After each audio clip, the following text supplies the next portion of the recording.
Sports Center, top of the hour, Russillo and Cannell. The UFC has stripped John Bones Jones of his light heavyweight title for the second time in 2 years. This comes one day after the USADA announced it had suspended Jones for 1 year due to a failed drug test in June. The decision to play Tony Romo has now transitioned from a medical decision to a coaching decision. That's according to our Ed Werder. And Bulls guard Dwayne Wade says he has not spoken to Heat president Pat Riley since the end of last season. Sports Center is brought to you by JCPenney. Beat the rush at JCPenney and get amazing Black Friday deals early when you use your 20% off code with your JCPenney credit card on select items throughout the store. So 20% off using your JCPenney credit card. That's getting your pennies worth, JCPenney. For all the latest headlines and information, tune into Sports Center on ESPN Radio all throughout the day. Dana White, the UFC at MSG this weekend. He's going to join us. I sat down with him for a long time. Danny had a bolt, so we hung out a little bit there yesterday. It was kind of a funny story, too, because it's not funny, but his son is also named Dana. Met him in the hallway, and he goes, yeah, he plays high school football, and they've got, like, big-time high school football out there in Vegas. Oh, yeah. And his son kind of looked skinny, and he's like, well, he's lost a ton of weight. He's like, look at his injury. And then he pulled his shirt down. It was a broken collarbone, and it was all the way across. It was like all the way across. Really? And he goes, blasted this dude. And I go, that's weird because I remember my roommate when I was a freshman in college, Cat Lax, and he got his collarbone broken, and he quit the game. I heard the collarbone. I never did it, but I heard that's one of the most painful injuries you can go through. But it's also one of the quickest to heal from in your back, and you're good. Right. You know what I mean? Yeah. Like you're not Romo and you do it again, right? But my friend just said, I'm good. I'm done. So right. I told his Dana White's son, I go, my friend never played again. And Dana, no, you did not. It was one of How do you say that to this poor kid? Oh, my goodness. And it was me just trying to tell a story. It was great. a group, 7, 8 people, and the kid's face is like, huh? Wait, Dad. He's probably devastated. And then Dana White's like, what? I go, no, he just was done. He didn't want to play. He's like, well, medically he was cleared. I'm like, yeah, he could have played again. It hurt. And he's like, I didn't really want to do this. Just drink and hang out, wear wind pants. And Dana White was like, well, you could have told that part of the story, like the way you did it. And I go, you know what? That was a really bad job of telling a story. I pride myself on good storytelling. That was terrible. The order and the point I was making wasn't relevant. And the kid all of a sudden thought he was never going to be able to play sports again when my story wasn't that good to begin with. I can't believe that. I want to send him like a note of encouragement now. Like, you can do it, Dana. You know what? Let's do that. All right, let's do it. Let's 100. We'll throw in some T-shirts. Yep. Get well soon. Tweet the show, 1-800-Flowers.com Twitter feed. Let's send him a Just Because basket, because why not? 1-800-Flowers. It's just because. Just because this talk show host almost ruined your career in a hallway. It's at Russillo Cannell's Twitter feed, trying to make up for another weekend spent in your football lair. Remind your loved one you still exist with a 1-800-Flowers.com bouquet of 36 autumn roses for only $36. Go to 1-800-Flowers.com/ESPN. Hurry, offer ends Friday. You're looking over this Sando piece right now, correct? Yep. I loved it. Yeah, I think Sando does a great job, and he's he had really good stuff. I don't want to say the best. I don't want Mort to get jealous. But exactly. No, because he's great too. He's a number one seed. Yep. Top tier. They're elite. Done. They're elite. All right, we figured it out. Yeah. The Cam Newton question at the beginning of the year was, I think you and I are both like, is he that guy? No, I was on it. I was like, hey, he's going to back it up. He's going to go. I said he'd be MVP again. I was all in on Cam Newton. I thought he grew up. Here we go. We're developing his passer. Because in his MVP season, what was odd was that statistically, the first half he wasn't great, but they were having these great closes to games. The defense was terrific. They had more of a rushing attack. He doesn't have as much going on around him. But he closed last year with 21 touchdowns versus 1 pick over the final 8 games of last season. Like, he was special in that second half. That's why he was the MVP. That's why they made the Super Bowl. That's why you go into this year going, I think he is a tier 1 guy, but I would usually never put a guy up to tier 1. I'm really, you know how I am. I'm protective of that stuff. And I put him up there. I look at that number and go, I don't know if that's who he really is, because he's never been that before, and he hasn't been that again this season. You pulled that stat from that article. The sentence before was the one that jumped out to me, where it said Cam Newton's numbers through his first 7 games this season are slightly better than they were through 7 games last season. That's insane to me, because if you think about just kind of how we talked about him, it goes back to that kind of thing of winning and losing. You know, if you flip the record or put him at 6-2, all of a sudden I bet people are like, hey, and they're winning. He's playing better.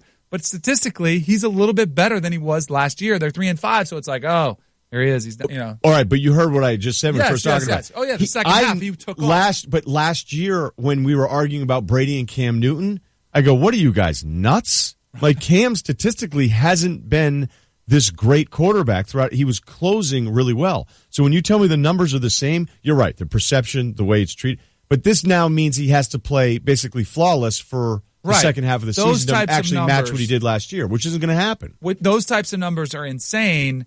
And it was also kind of like Russell Wilson in 2015 when he had 25 touchdowns and 2 picks over the final 8 games. Like, those two going back and forth last season was amazing to watch and seeing those two quarterbacks develop.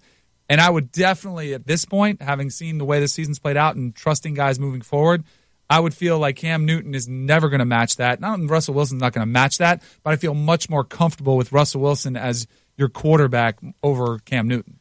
If you look at the way Cam finished in his previous 5 seasons, Sando points out Cam's always about 10, 13 touchdowns in the second half, 4 to 8 picks. Good, not great. Russell Wilson has been closing in second halves of the season. He's always been this guy. Right. So Cam's had 1 year of it. Who knows? Russ has been this guy since day one, 63 touchdowns, 13 picks in the second half of the season since he's been in. So, and you know what? Russ has been hurt. Russ not only has the ankle, he apparently has a pectoral thing. There's a knee issue, and yet I think we saw on Monday him starting to look a little bit more like Russell Wilson. Yep. One of the other things Sando noted of the 5 surprises of the NFL season that he's buying was Dak Prescott as the NFL's best rookie QB. And I think you're like, well, duh, that's obvious, and it is. But there was a quote in there that I thought was very interesting because it wasn't that long ago, maybe a few weeks ago. Was it Sando that did the piece where he asked about the GMs? Yeah, well, if you redrafted them, where would they go? And everybody said Wentz. Wentz or Dak was the question. Wentz or Dak, just those two. And again, a personnel director was quoted, said, over the long haul, I would take Wentz, but right now it's Prescott. When does that change? Like, when does it say over the long haul? Like, what more do you need to see? Is it a couple years? Because Dak Prescott is starting to do things that you look at and you're like, all right, maybe we can build the franchise around him. Maybe he is our Russell Wilson. And then I think you have to take that decision much more seriously. Right? I mean, it's a good question, but who you taking? You would take Dak the rest of the way? I'm starting to lean. I still need to see a little bit more, but I'm starting. You just did what they didn't. You? All right, I'm going with Dak then. I'll be easily swayed. No, but I think you look at him, and I think it's been one of those things where he is set up to be that Brady, Russell Wilson, the type of guy who was overlooked and everybody missed, and he proved them all wrong. Not the type of guy that was overlooked and was a product of the system around him and then kind of is a flash in the pan and doesn't pan out. Yeah, not everybody that's overlooked gets to be super mad about it and successful. Right. Sometimes everybody was right. I have one Cam note to add to this that Sando does bring up, and it's basically a theory on Cam, and you go, could poor play continue because he is so concerned with the fact that he's getting hit? Is he playing? So, Danny, when you watch Cam, are you watching a quarterback that's thinking about, am I going to get hit here? He's as big, as physical, as tough, and hanging in there. I don't see him yet worrying about it, but I would say mentally it takes its toll. Like, I just think decision-making, I think when you talk about, hey, because I've said this, I think he needs to change his the way he plays the game if he wants to, start getting calls. I think mentally that starts affecting your decision-making and affects your performance. Coming up next, John Bones Jones stripped of his title. We sat down with Dana White yesterday. His future with Jones, if Jones is ever going to fight again. Does Conor McGregor run the UFC, and why everybody roots against Ronda Rousey now? Dana White in studio, taped interview with me. That's next for Sil and Cannell on ESPN Radio. We've all taken jobs to earn extra cash. Pizza delivery guy, waiter, bartender. Well, now there's a better way you can earn extra money thanks to Uber, the ultimate side hustle. When you drive with Uber, you can earn extra cash whenever you want. It's a totally flexible way to earn. If you have a few spare hours here or there, drive with Uber and you're your own boss. You can cash out your earnings up to 5 times a day with no minimum amount required. Get your side hustle on and sign up to drive with Uber today. That's uber.com/drive now, uber.com/drive now, uber.com/drive now.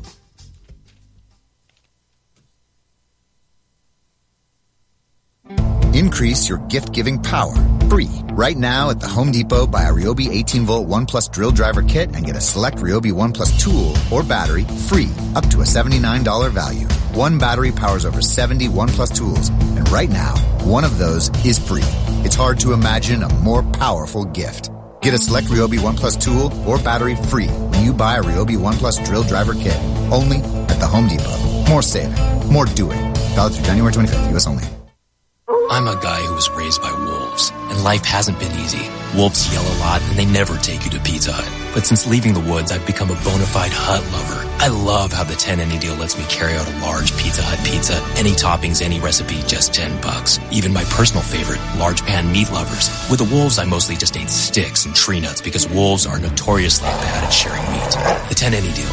No one out-pizzas the Hut. Ask for this limited time offer. Additional charge for extra cheese and stuffed crust. Product availability, prices, and participation may vary. Hey guys, your prostate should be the last thing on your mind, but the fact is, the older you get, the more likely you'll have prostate problems, which can affect your everyday life. That's where Prostate Complete by Real Health comes in. Prostate Complete is the result of 20 years of experience as a leader in men's health. The powerful formula in Prostate Complete supports natural prostate function and reduced urinary urges for a better quality of life. Available at Walmart. Visit prostate1perday.com for special offers. These statements have not been evaluated by the FDA. This product is not intended to diagnose, treat, cure, or prevent any disease. These days, you gotta have a side hustle. And I'm not talking about a 9-to-5. I'm talking about driving with Uber. It's the ultimate side hustle.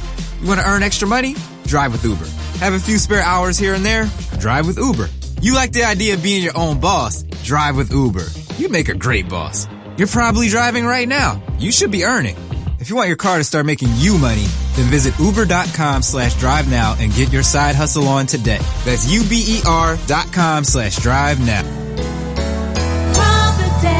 This is Starla Carr with Provident Financial Group. Are you getting the attention you deserve from your broker? When you partner with Provident, you get an advisor who stays focused on you and your family. We work for you. Contact us today to schedule a consultation. Find us online at ProvidentFinancialGroupLLC.com. Securities and advisory services offered through Commonwealth Financial Network. Provident, partnerships built on trust. Member FINRA SIPC, a registered investment advisor. Uncork Urbana Wine Festival. Urbana Business Association. Market in the Square Indoor Farmers Market. Urbana Business Association. Marketing programs, discounts, networking events. Urbana Business Association. Urbana Sweet Corn Festival. Urbana Business Association. Ribbon cutting. Urbana Business Association. Committed to serving. It's what we do for our businesses. For our community. What have you been doing lately? Make your way to the UBA. UrbanaBusiness.com. Monticello's newest bar and grill is Fieldhouse 219, serving up a full menu featuring gourmet burgers, sandwiches, wraps, and more. It's worth a drive to Fieldhouse 219 for sports and live entertainment. Watch your favorite sports teams on one of their 6 big screen TVs while enjoying a cold drink and one of their daily specials. And come back each weekend for live music at Fieldhouse in Monticello. Open Tuesday through Saturday. Make it Fieldhouse 219 for sports, food, drinks, and live entertainment. Fieldhouse 219, 219 West Washington Street on the corner of Washington and Market in downtown Monticello. Versabar, a world leader in the development of heavy lifting solutions, is a proud sponsor of the Mike Ditka Show. Versabar is also a proud supporter of the University of Illinois and the College of Civil and Environmental Engineering, the St. Louis Cardinals, and the Unity Rockets. To learn more about Versabar, just go to www.vbar.com. That's www.vbar.com. Versabar, the power of engineering delivered.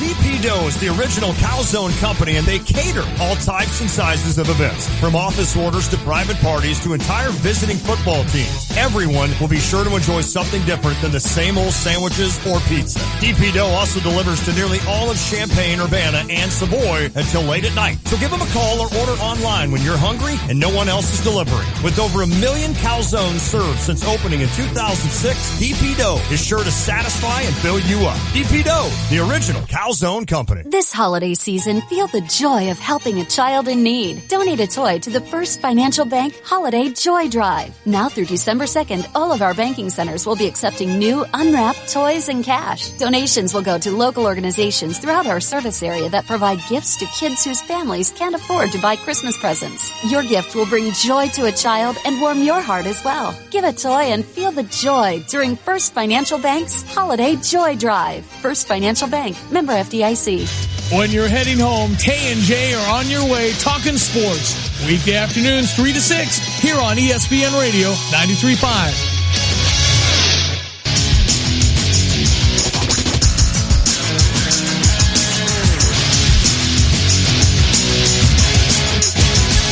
Russillo and Canal is presented by Progressive Insurance. All guests of the show appear on the Shell Pennzoil Performance Line.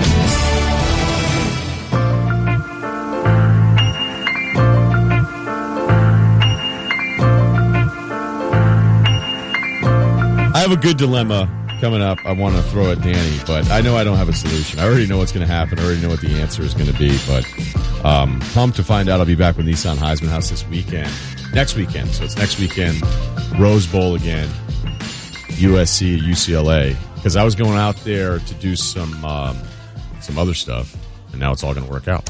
So love when that happens. Everything just falls together. See, attitude. You have Life positive is good, attitude, man. and then bam, it just worked out for you. Life is real good. It's good.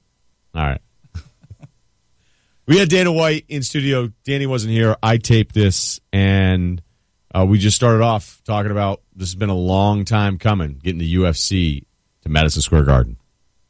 It's huge. It's obviously another monumental moment for us. But, MSG has been very key in helping us get this done. These guys have had our backs the whole time, and I wanted to bring the biggest, baddest card ever in combat sports history to Madison Square Garden.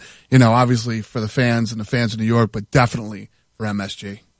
We've had a lot of fun watching from the sidelines, like the back and forth that you've had after the sale, prior to the sale, and Ravel's our guy and I right, guys. But something that I've never quite understood. Like, I love the sport. I've loved it since the beginning, and when I first met you. And I think it's almost like college sports in a way. Like the sport, the atmosphere on a Saturday is really the more valuable thing. But when you had the Conor stuff, and then Ronda loses, and John Jones and all the stuff he's going through, people started trying to think that the UFC was now this devalued thing. When you were seeing that kind of reaction, because it was very prevalent, how did that make you feel? I literally don't listen to any of these guys. The way that I look at it is they know nothing about fighting. These people that try to talk about our business, first of all, what we're doing has never been done, ever, in combat sports history. So the so-called people that are talking about it, whether they claim to be experts or whatever, you know what they know? What I tell them. That's what they know. They don't know anything else. It's never been done. They have no idea what we're going to do in the next, 3 years.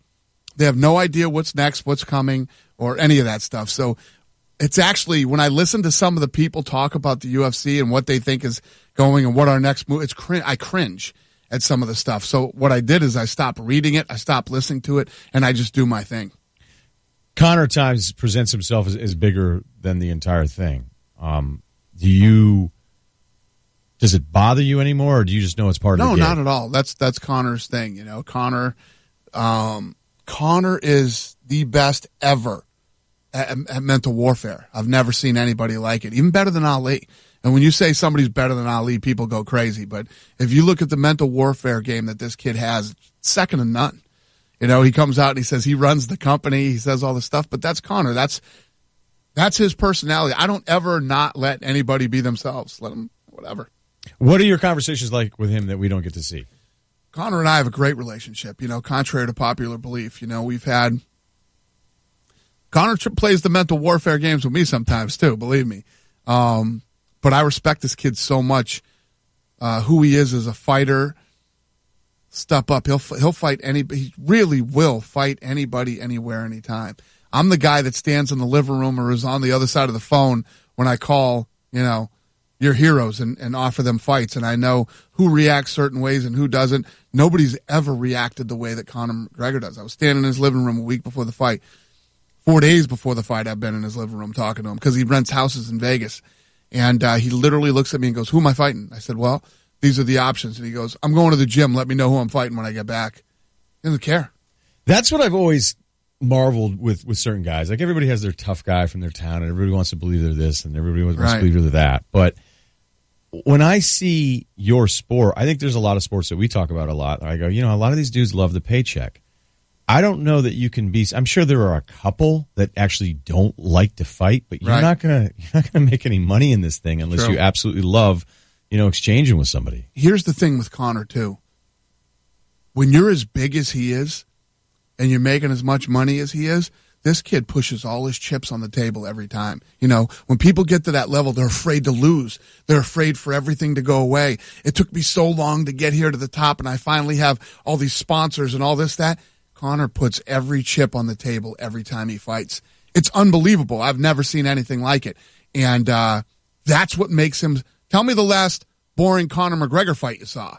No, they don't exist. The Diaz stuff is insane. Insane. And him thinking like he got winded in the middle of it, and I'm going, oh my gosh, he's going to lose this one. And then Diaz is a mutant anyway. Right. And I thought Conor got the better of him early in the first one. And oh, yeah. Yeah, and then the Chad Mendes fight. But look, we've got to talk to him a bunch of times. I love the whole deal. My favorite fighter, though, like a lot of people, is John. And now USADA's come out, banned him for a year. What's going on with this guy? Yeah, I mean, John Jones is always in trouble. It's one of the saddest stories in the sport. Probably the greatest talent ever in the history of mixed martial arts. And, the guy just can't keep it straight outside of the octagon.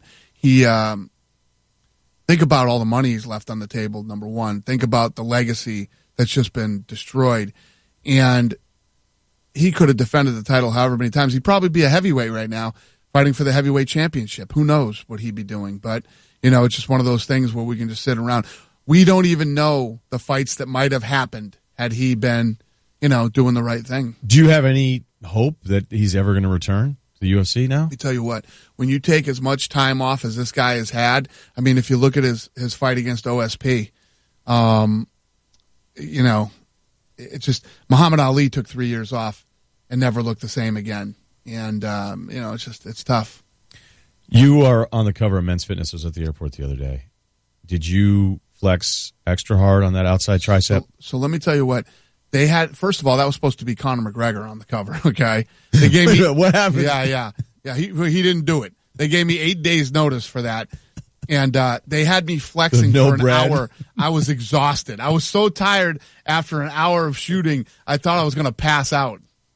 I'm 47, man. The left arm, I'm like, man, that looks pretty good. But I can't imagine the pressure because of all these dudes messing with you, even though, you are Dana White. I imagine some of the fighters are like, hey, sweet, cover guy now, huh? Yeah, oh yeah. Not the fighters. My friends have been terrorizing me about it, yeah. Boston guys are usually pretty it's definitely the Boston guys, too.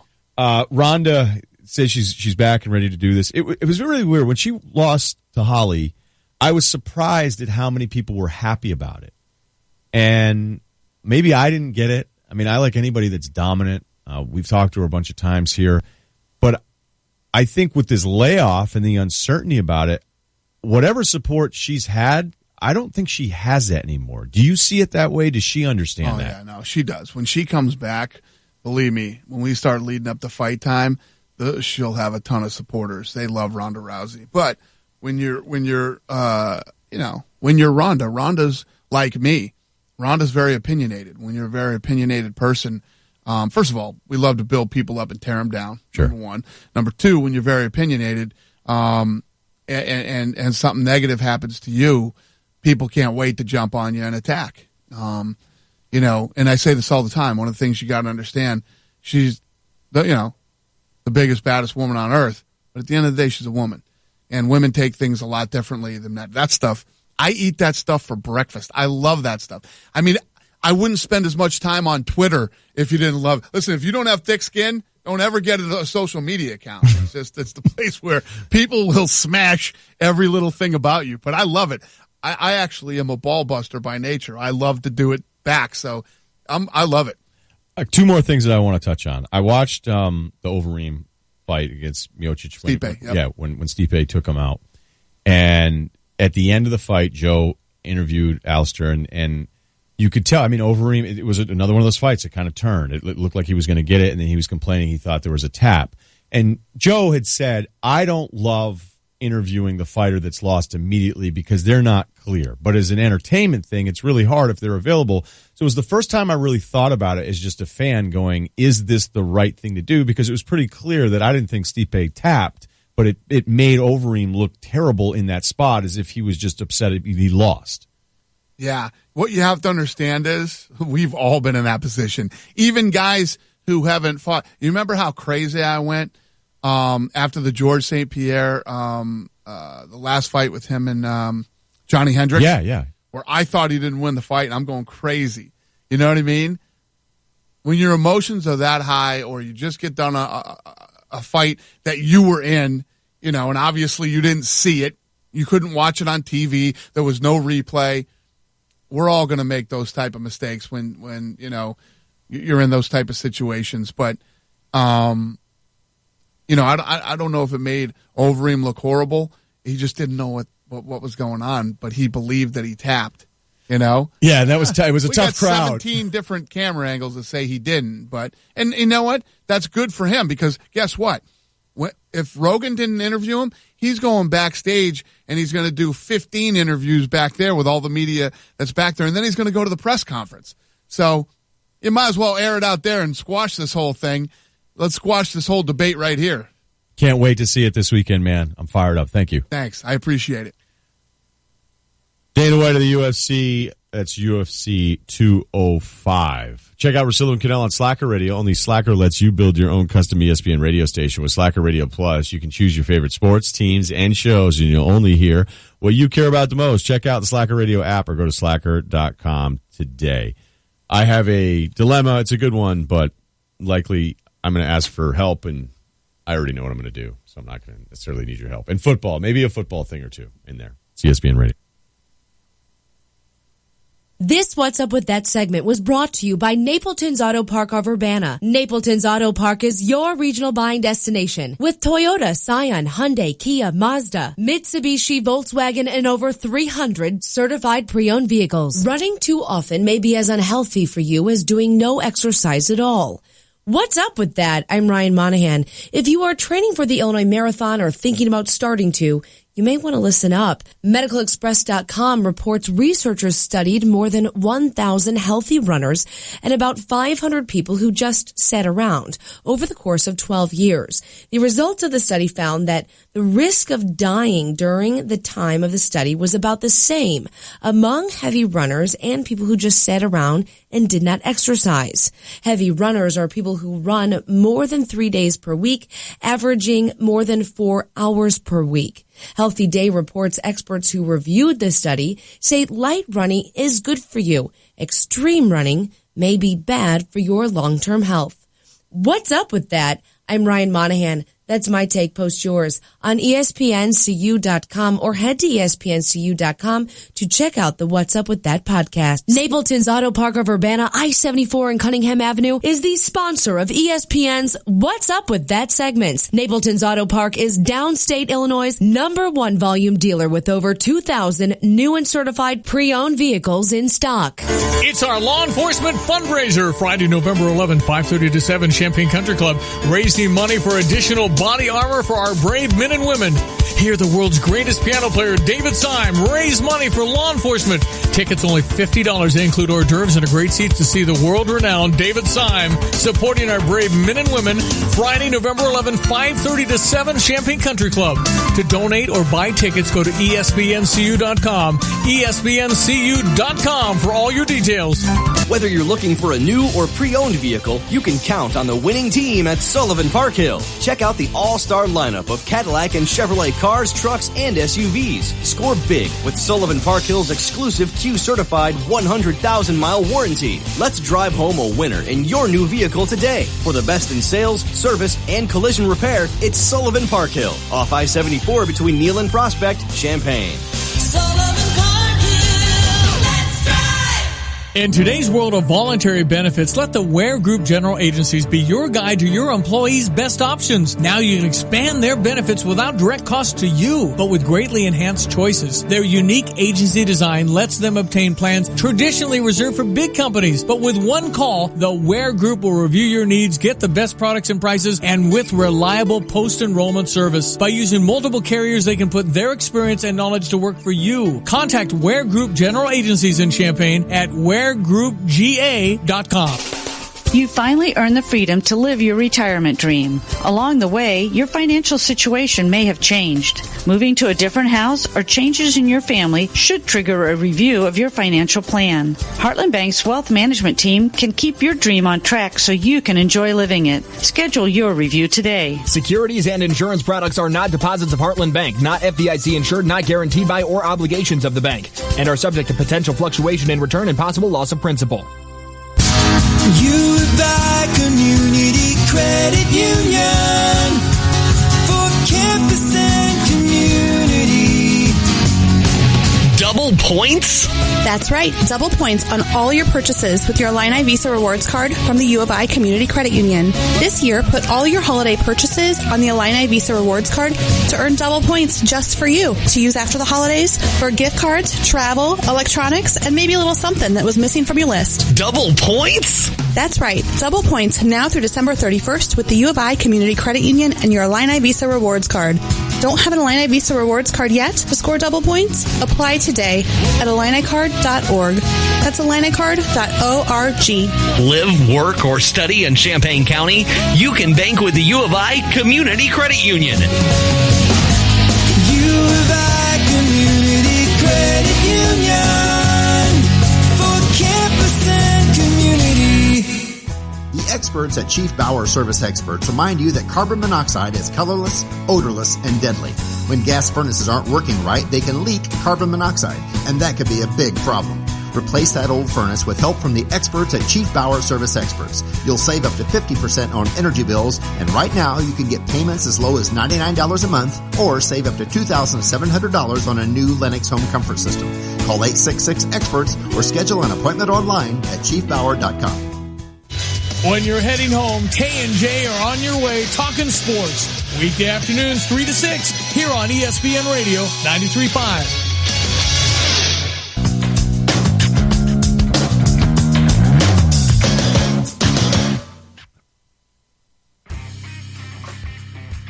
Sports Center on Marcillo and Canal. The UFC strips John Bone Jones of his light heavyweight title for the second time in 2 years.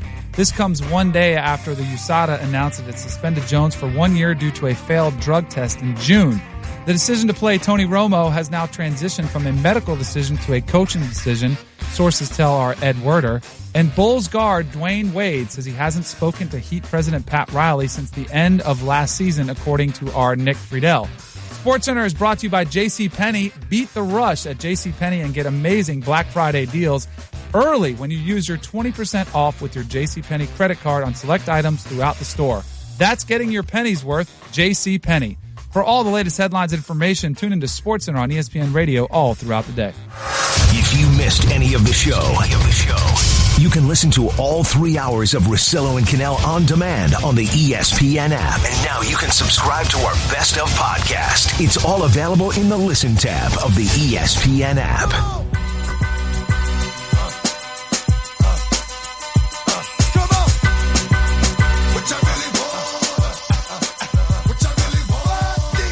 Russillo and Cannell reminding you, if you miss any of the show, including the McShay Hour, you can subscribe to our Best of Podcasts available in the Listen tab of the ESPN app.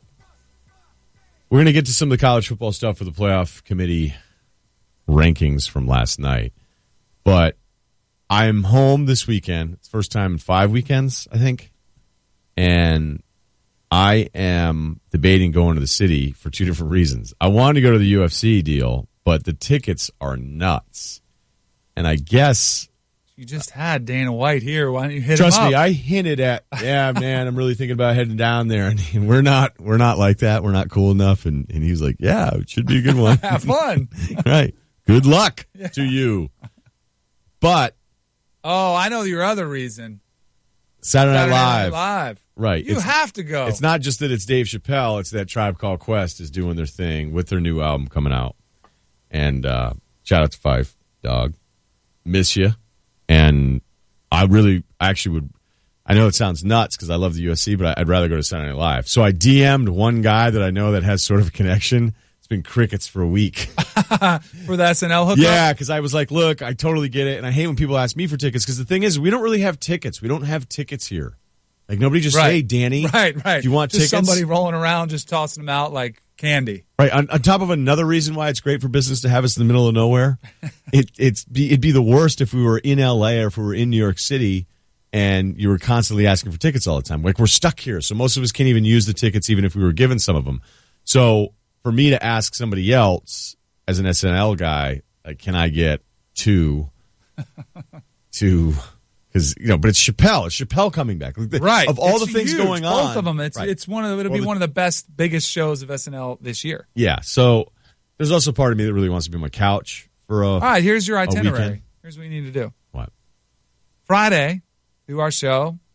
Go home, get your workout on, get a little dinner, watch some NBA, relax at your house, your crib, hit that basement up, relax, get a good night's sleep.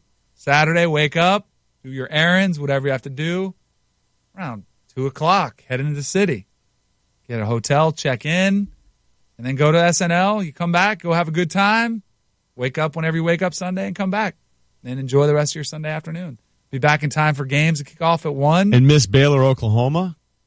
Miss I'll Mississippi fill you State in. at Alabama? I'll fill you in on all of them. I got you covered. I could listen to Doug and the gang I'll fill on the you ride in. down. It actually kind of is a slower slate. Miss West Virginia, Texas. Rutgers, Michigan State. Oh, Bubba, that's a great idea. Here's the call. DVR college football final. Then you've got everything covered. This is what you do, is you go down right after the show on Friday, Jamie Sire style. Yeah. Right? It's amazing. I don't even know how she does it. It's like Star Trek. She's on the beam me up and she's there. She's on the 10 a.m. Sports Center. By noon Friday, she's got a martini. In a sidewalk cafe. Yeah, some roof deck in Soho. Yep. Like, what way do you go? Sire, can I have the directions you have? You go down Friday, right after the show, hit it way too hard. That's probably what would happen. Wake up at the James and go, I'm just going to go home. No. You go to some sports bar in the city, watch some college I would football. just sit. I would find a spot. You have to go. Come on, live a little. Do it. I have. I'll live vicariously through you because I'll be trust me. Sitting in studio all day, and then I'll have my kids all day Sunday, so you can tell me about it. I'll fill you on college football. You fill me on what's going on in the city. Illinois, Wisconsin, 3:30. It's tempting. Oregon, the Ducks in Stanford, or I don't know. All right, we'll figure it out. Priscilla Cannell at ESPN Radio. So last night, watching the reaction to the committee rankings, like when Galloway's losing his mind that LSU dropped that far, do you guys go, yeah, that's really interesting, but it's irrelevant? I feel bad for my man Galloway because he gets his mind set on something and he's fixed on it, right? And he wants to find an answer. And I understand that. But I think I have a better understanding for the committee because he's trying to figure him out, which is something I gave up on a long time ago. But he's still figuring, like going back to the so Baylor you pull TC. him aside and just go, yes. Just well, quit. no, I did it on air. I was like, here's where you're wrong because you can see his wheels are spinning. He's looking at it. He's like, wait a second, and when while the graphic is up, we're looking at him and he's shaking his head, and I can just tell where he's going. And I'm like, don't do it. And then, of course, he was really upset about the Ohio State thing, not because it was Ohio State, but because of what happened last week. He was like, hey, if you're going by resumes in the first release, why didn't you go by resumes in this one? Because Ohio State's, and they put them up right next to each other. Ohio State's looked better. And if you don't care about the losses, the way it appeared the first week, he was, I think he even threw up his pen when he saw Washington. No way. Are you serious? Well, you don't see it on camera because it's just the graphic and it goes on there. And I knew as soon as I just sat back. I'm like, oh, this will be an easy show for me. I'll just let Galloway go. Just go ahead. I'll sit back here and let him go. Because he's trying to figure it out, and you can't. So he was throwing the pen at you, right? No. He just gave it one of those, throw it up. Like, what are you going to do? I can't figure it out. So Fran Fraschilla did that once we were doing the combine. He just ripped up papers and threw them in That the was air. actually on camera, though, right? No, I think it was B-roll. Galloway likes to throw stuff. He likes to throw stuff to make a point. Like, he'll throw pen, he'll throw paper. He's not happy with something. He'll do it. Adnan, just kind of the neutral guy on final, Yeah, but he's not on last night. Reese is really good. When I watch Reese, I go, that's a really good question. Perfectly framed. Yeah. I wish I was better at asking questions. And then I hear the answer and I go, it didn't really matter.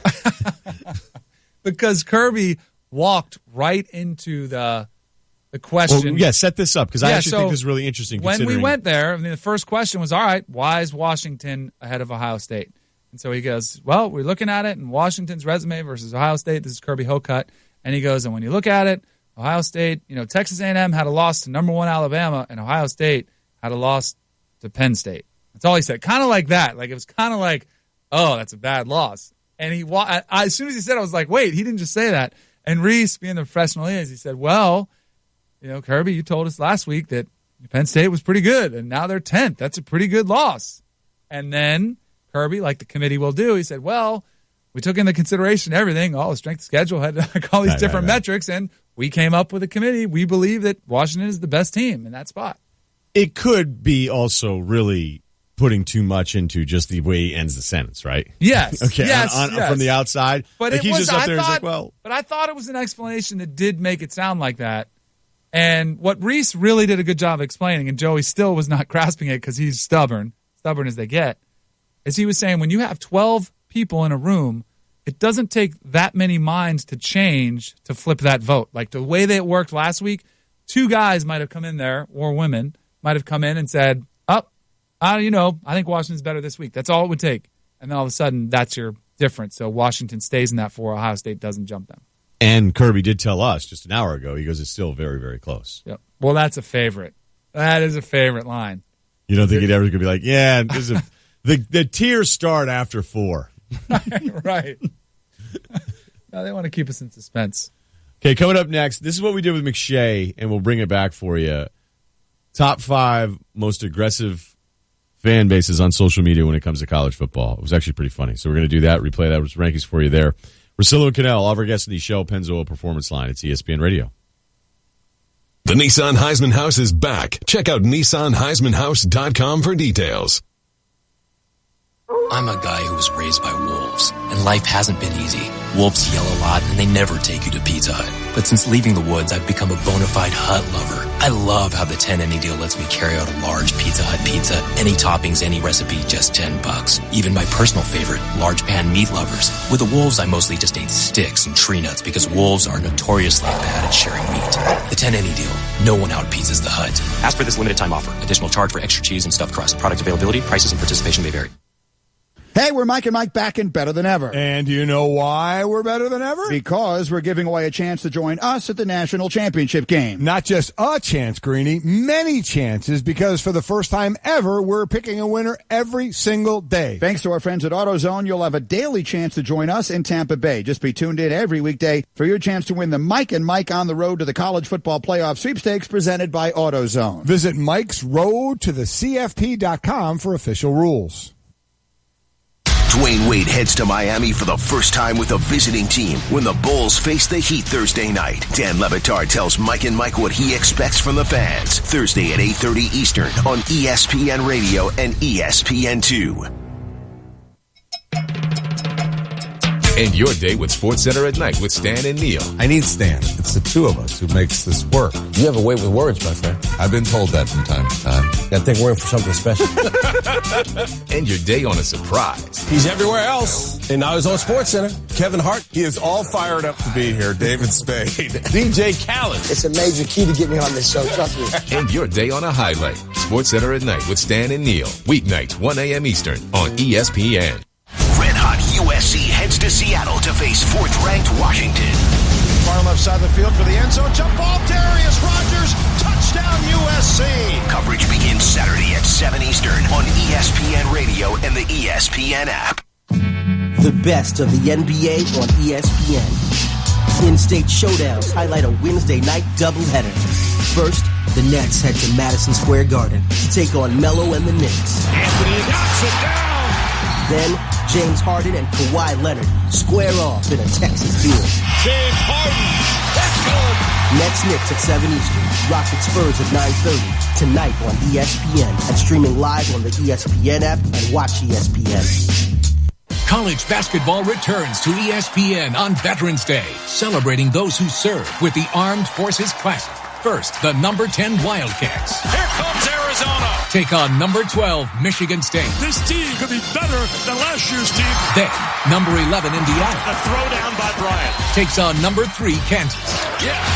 showtime. The State Farm Armed Forces Classic, Arizona, Michigan State at 7 Eastern. Then Indiana, Kansas, Friday on ESPN. The Dan Le Batard Show podcast. I'm feeling a lot of this today, which is disappointing but not surprising. Here's Jake Arrieta. What's he saying on Twitter? Time for Hollywood to pony up and head for the border. Hashtag I'll help you pack. Hashtag beat it. Yeah, there's a lot of that happening today. Get out of my country. The house is white. We occupy it. Do you want more from the Dan Le Batard Show? Download the podcast right now on iTunes or on the ESPN app. You know you love the Dan Le Batard Show on ESPN Radio. I don't remember 93% of my weekend. All of these pictures that I'm in, I'm toast. What are you laughing about, Allison? Just laughing at the picture of you in the shirt, combing your hair, all of it. I spent like 6 minutes sober in New York, drunk on Pablo Torre's love. The Dan Le Batard Show, now 10 to 1 Eastern on ESPN Radio and ESPNRadio.com. It's Mike and we are back and better than ever. That's right, Greeny, and do you know why we're better than ever? Because we're giving away a chance to join us at the national championship game. Not just a chance, Greeny, many chances, because for the first time ever, we're picking a winner every single day. Just be tuned in for your chance to win the Mike and Mike on the road to the college football playoff sweepstakes presented by AutoZone. Visit Mike'sRoadToTheCFP.com for all the official rules. Jalen and Jacoby on ESPN Radio. Lance Stevenson had a groin injury, needed surgery. What did the Pelicans do? They cut him. If you're the Pelicans, you clearly have struggled to build a quality roster around Anthony Davis. For me, it would seem like they would actually nurture, keep, and try to have him a part of the team because he was doing well and they had him for cheap. Download the Jalen and Jacoby podcast on the ESPN Pod Center, iTunes, or wherever you listen to podcasts.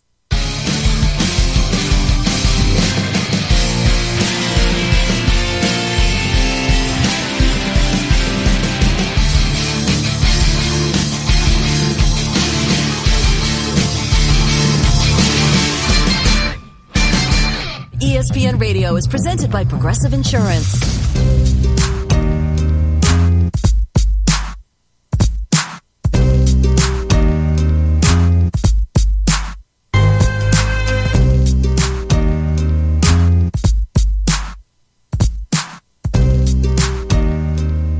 Where are we with questions right now? Flat?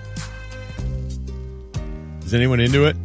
We were actually just discussing that earlier. Oh, really? You think it's run its course ideas, guy? We got some things lined up, maybe. All right. I'm willing. We'll talk about it after the show. All right. I'm willing to let this real estate be anything. Like, whatever you guys want to do, we can do it, and we can keep going with it. But I think collectively, the five of us, we could do better. And I was up for it, so nobody's knocking it. And Michelle, rate the show for every peak, too many valleys. We're on the same page. We're cool. Yeah, I think some days the questions are really funny. Other days it's not every day. Whose fault is that? Yours. Some days rate the show was great. I agree. And then 4 days in a row, the same dude called in. I'm surprised how easy it was to get on the phone when that guy called in and said that. Yeah, we were done. We're like, thank you, Marcus. And I'll get a text from Marcus in 30 seconds. Okay, we did our starter versus scout team with McShay for the first hour. This was McShay's idea. He goes, I want to rank the most aggressive college football fan bases on social media, and Todd broke it down. Previously on Russillo and Cannell. You want to rank the top 5 most volatile college football fan bases. Like if you say something negative about them, they're going to show up in drones. I'll start it off. Okay, let's go. Clemson.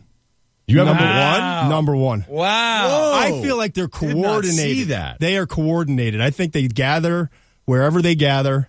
They come up with ways, what they don't like, and then they research it and they figure out a strategy, basically, how they're going to attack you. I mean, they've come at me a little bit. I've seen some other guys get undressed by the Clemson crew. They've destroyed relentless. Palmer, huh? Destroyed him on game day last year or 2 years ago. I forget. He's not even on game day. They're not even in my top 5 because they wouldn't be in my top 5. They look out for their ACC brethren. FSU volume There's volume. I mean, when they have a thing, FSU Twitter is a thing. Notre Dame's just a personal thing. That's your two? Yeah, Florida State's two. Florida State's like the Roman Empire. They're just going to keep throwing bodies at That's what I mean. Volume. Right. Like we may not be we're going to overwhelm you. Right. Like I can't even look on my timeline. I'm afraid of doing this now. Right. I'm sure you are. Notre Dame, it goes back. I mean, personal thing against me. They hated me for a long time. Probably still do. Brady Quinn, Jimmy Clausen. That whole thing did not go well. You were a huge Jimmy Clausen guy. Right. West Virginia, I respect them because they're so filthy. Yeah. Like they are nasty. If they get after you, it's not as coordinated. It's not as much volume, but they just say some nasty stuff.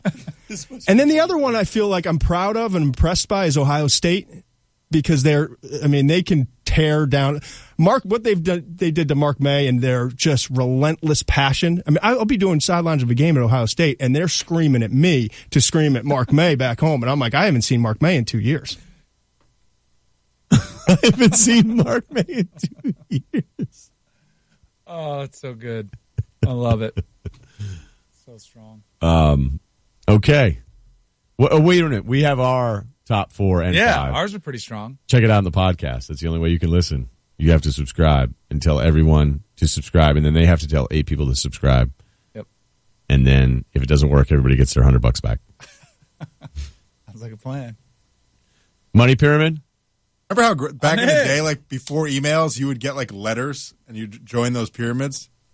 Well, yeah. I mean, I fell victim of it freshman year in college. Cannell just high-fived me because he wants to start one. Sure? Why not? I was raising my hand to admit to falling victim. No, I want to start like back in the day, you would literally like mail a $1 bill to like 20 different people, and then you'd be getting it. But this, before email and all that stuff, it was fun. How do you know this much about pyramid scandals? I mean, what, you're telling me you didn't get them in the mail? I mean, you get $1 in the mail. Isn't that called a chain letter? Yeah, like the chain letters, like pyramid schemes. Yeah. You don't know what I'm talking about? No one? You've never done a money pyramid, Cannell? Come on. Well, there have been some kind of like those sales pitches. There's the wine thing. What was the wine? I don't know. You're the one. There have been a lot of them. You're the one doing the pyramid. No, I didn't do them, but I got hit up by a lot of them for wines, juices, like Juice Plus. That sounds like Tupperware. Mona V. There it is. Mona V's one. A lot of them. But those are legit pyramids, right? No, I think those are just you work for the thing and then it happens. I'm talking money pyramid. No, but these things, there's a flow down from the top to the bottom. It's a little bit, they do it where it's legit, kind of, because there's actually product. I don't know. You've never done it? You've never been approached for it? You never had, we're having a party. Come on over. No, that's exactly it's the same thing with the Tupperware thing back in the day. No, honestly, no one would go to me and be like, you know what? Good. You're our point guy. We think you could be a guy that could really spread the word. Cerruti, money pyramid, never? Yeah, I had a guy, one of my friends from high school, who invited me. He was like, hey, I have this really cool business opportunity. I want you to check it out. And he invited a bunch of us to his basement, and it was totally catered and everything. And then this guy comes up and just starts pitching us this pyramid scheme. And I was like, are you kidding me? And I just walked out. I was like, you tried to sell this to me as a real thing, and this guy comes up here trying to tell me about selling, beepers or something. And I left. Millennials, you guys would be tough on the money pyramid. Really tempting, though, because people crushing it. They're buying boats, second homes, and they're saying how great it is. It is tempting. It's easy. Speaking of pyramid schemes, how are lottery tickets going? We're going to do that segment tomorrow? I haven't checked them yet. Oh, sure. They're on my dresser, sitting right there. I got to make sure my wife doesn't throw them out because she's very neat. Yeah, they're thrown out. Cannell retires. I will find them. I will dig through the trash because I'm like that. I will not. That will bother me if we don't check them. So I'll check them. Okay, let's do these. Question number 1, Richard, your boy, he tweets in and asks why you guys don't get in on No Shave Movember. Is it because your mustaches are suspect? No, my mustache is terrific. I haven't done it. Why don't you do it? Fine, I'll do it. I'll shave it into a mustache at the very end of the month. No, the whole month. Do it the whole month. No, because I'm going to LA. Movember. No, because I'm going to LA and I'm not walking around with a mustache. Not November 30th. No. You should do it at the end, though. At the very end, I'll do it. Everybody cool? I like it. I'll join you. Might take your girl, and though. Cerruti's over there he's sitting not that gonna full do it. beard. Come I'll on. do it. I have no problem with doing it. All right. Kind of doing it now because you don't have the connectors. I know. It's weak. You look like an extra from Robin Hood. Prince of Thieves. But Game of Thrones sounds way cooler. He likes that one better. Season 5. All right, we screwed that up. That we was got it. one in. Still hanging on by a thread. We could probably tighten that segment up and do it soon. We might need to. But Monty Jones is next. It's ESPN Radio. Hey, it's Ryan Russillo. If you run your own business, you should know from experience hiring new employees can be tough. With so many job boards out there, you need to post your job on all the top job sites to find the best candidates. Now, with ZipRecruiter.com, you can post to 100-plus job sites and social networks like Facebook and Twitter, all with a single click. Screen, rate, and hire the right candidates fast. Try ZipRecruiter for free by going to ZipRecruiter.com/Ryan. That's ZipRecruiter.com/RYEN. I'm a guy who was raised by wolves, and life hasn't been easy. Wolves yell a lot, and they never take you to Pizza Hut. But since leaving the woods, I've become a bona fide Hut lover. I love how the 10 any deal lets me carry out a large Pizza Hut pizza. Any toppings, any recipe, just $10. Even my personal favorite, large pan meat lovers. With the wolves, I mostly just ate sticks and tree nuts because wolves are notoriously bad at sharing meat. The 10 any deal. No one out-pizzas the Hut. Ask for this limited time offer. Additional charge for extra cheese and stuffed crust. Product availability, prices, and participation may vary.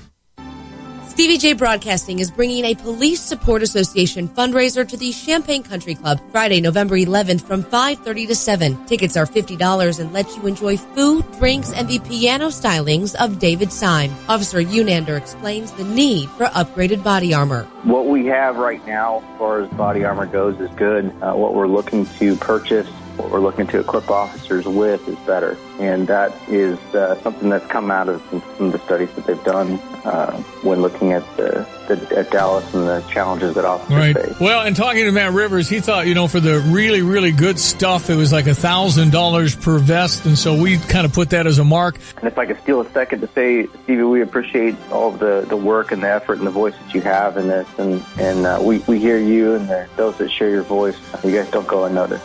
Join Stevie J Broadcasting at the Champaign Country Club 5:30 to 7, November 11th.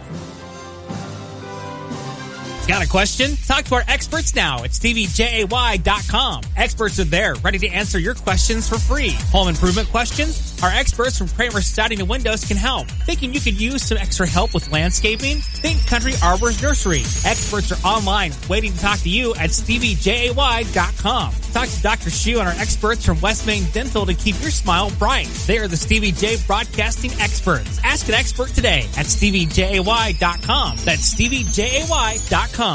We're talking with Tim Wood of Stone Seed. Tim, I understand there's been a new breakthrough with soybeans? Not just a breakthrough, Stevie, a game changer. There's a new Monsanto soybean with a yield 6 to 10 bushel better than the competition. 6 to 10 bushels better? That's a pretty significant upgrade. And not only is there an increased yield with these soybeans, but these beans have been bred over 7 years. The first time in history a product like this has had so much breeding and selection. 6 to 10 bushels better. A soybean bred over 7 years. What else? Dicamba is the only platform with a 14-day residual. It also has improved safety and vapor grip, a technology that reduces the volatility of dicamba to nearly zero. Tim Wood of Stone Seed. Give him a call, 493-2295. That's 217-493-2295. Better soybean yield, better breed, increased safety. We have it all at Stone Seed. Stone Seed. We live here. We farm here. We know Illinois. You can fly at Champaign. You can fly Willard Airport. You can fly Champaign. You can fly. Our airport is your doorway to the sky. So pack your things, spread your wings. You've got business to do. People who expect you. You can fly Champaign.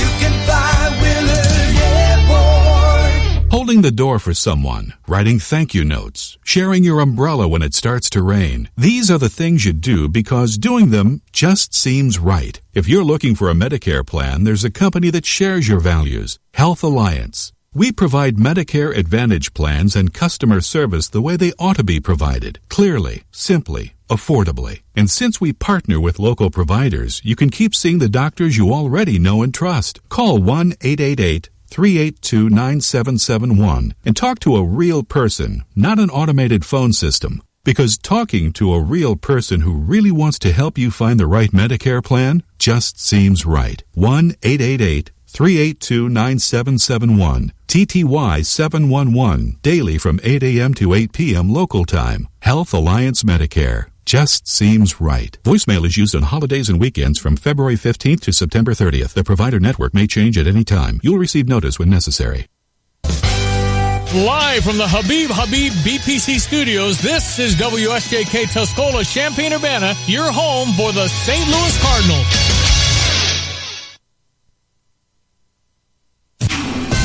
This is a Fox News Alert. I'm Lisa Brady.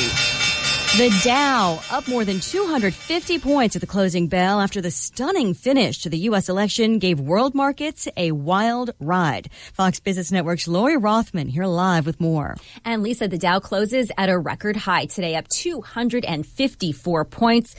Last record was back on August 15th. So yes, a wild swing off the more than 850-point decline in Dow futures overnight as the tide turned toward a Donald Trump victory. But as Trump gave a unifying victory speech before the dawn hour this morning and Hillary Clinton followed up with her conciliatory remarks after that, Wall Street investors felt confident in a peaceful transition of power and that any fear of uncertainty for markets inspired by Trump earlier was not much of a threat anymore. Plus, Trump's pro-economic growth plan could be good for U.S. businesses. At least that's the thought on Wall Street today. Lisa? Thanks, Lori. Clinton called the president-elect last night but gave her formal concession speech today. I know we have still not shattered that highest and hardest glass ceiling, but someday someone will, and hopefully sooner than we might think. Urging her supporters to look to the future. President Obama also appealing for unity. We are now all rooting for his success in uniting and leading the country. But that doesn't mean he's abandoning his policies, including Obamacare. President Obama will remain in office and will be the president of the United States until January 20th, and we will pursue policies accordingly. White House spokesman Josh Earnest, but Senate Majority Leader Mitch McConnell says replacing Obamacare remains a high priority. I would be shocked if we didn't move forward to keep our commitment to the American people. Republicans keep control in both chambers by slightly lower majorities. You're listening to Fox News Radio. Fair and balanced. I'm Jay Farner, president of Quicken Loans. Mortgage rates have dropped again. In fact, recently, mortgage rates have dropped to the second lowest level in history. Now is the time for you to take advantage of these historically low rates and save serious money every month by refinancing your mortgage. The rate today on a 30-year fixed-rate mortgage is all the way down to 3.5%, APR 3.57%. Call Quicken Loans today at 800-QUICKEN to see how far we can lower your mortgage payment. For 6 years in a row now, J.D. Power has ranked Quicken Loans highest in the nation in customer satisfaction for primary mortgage origination. And for the third year, they also ranked us highest in the nation for mortgage servicing. It's a great time to refinance with Quicken Loans and save hundreds every month. This ultra-low rate of 3.5% won't last long. So call 800-QUICKEN or go to QuickenLoans.com. That's 800-QUICKEN. Visit jdpower.com for award information. Call for cost information and conditions. Equal housing lender. Licensed in all 50 states. NMLS ConsumerAccess.org, number 3030. President Obama inviting President-elect Trump to meet with him at the White House tomorrow. Meantime, intelligence materials are being made available to the incoming president, including the president's daily brief, a classified document delivered to the president each morning. Until his victory, Mr. Trump had received some classified briefings, but not as extensive as what he'll now be receiving. A spokesman says it's part of President Obama's efforts to ensure a smooth transition. The analysis of the historic 2016 election has really only just begun. In this presidential election, Puerto Rican voters in Florida could be the swing voters in a swing region of a swing state. Many of the newly arrived Puerto Ricans to Central Florida belong to no political party. About 1,000 families each month come to Florida, leaving Puerto Rico and its economic troubles behind. In some parts of the state, they are redrawing election maps from red to blue. Osceola County, for example, went hard for President George W. Bush, then flipped to give President Obama a landslide. In this county, of the 11,000 Hispanics who registered to vote in the presidential elections this year, only 7% registered as Republicans. In Kissimmee, Florida, Steve Harrigan, Fox News. More than 1,000 California high school students walking out of classes in Berkeley to protest the election results. A district spokesman says they'd prefer for students to stay in class, but understand the extraordinary circumstances. Well, now that he is President-elect Donald Trump, officials hope to unveil his repaired star on the Hollywood Walk of Fame as soon as possible. It remains blocked off and covered in plywood for now, 2 weeks after a protester attacked the star with a sledgehammer. That man was charged with felony vandalism. Recapping Wall Street, a post-election rally settling in after world markets tumbled overnight in the initial shock as returns were coming in. The Dow up 256, the S&P and the Nasdaq also up more than 1%. Fox News Radio. Here's your ESPN Radio 3-day forecast brought to you by Chief Bauer. Need a furnace expert this winter? Call Chief Bauer Service Experts at 866-EXPERTS or visit them online at chiefbauer.com. Tonight, a low of 36. Thursday, mostly sunny, high 62, low of 44. Cools off a little bit on Friday, but mostly sunny, high 54, a low of 31. Sunny and in the 50s this weekend. Right now, sunny clear, 57 in Champaign-Urbana.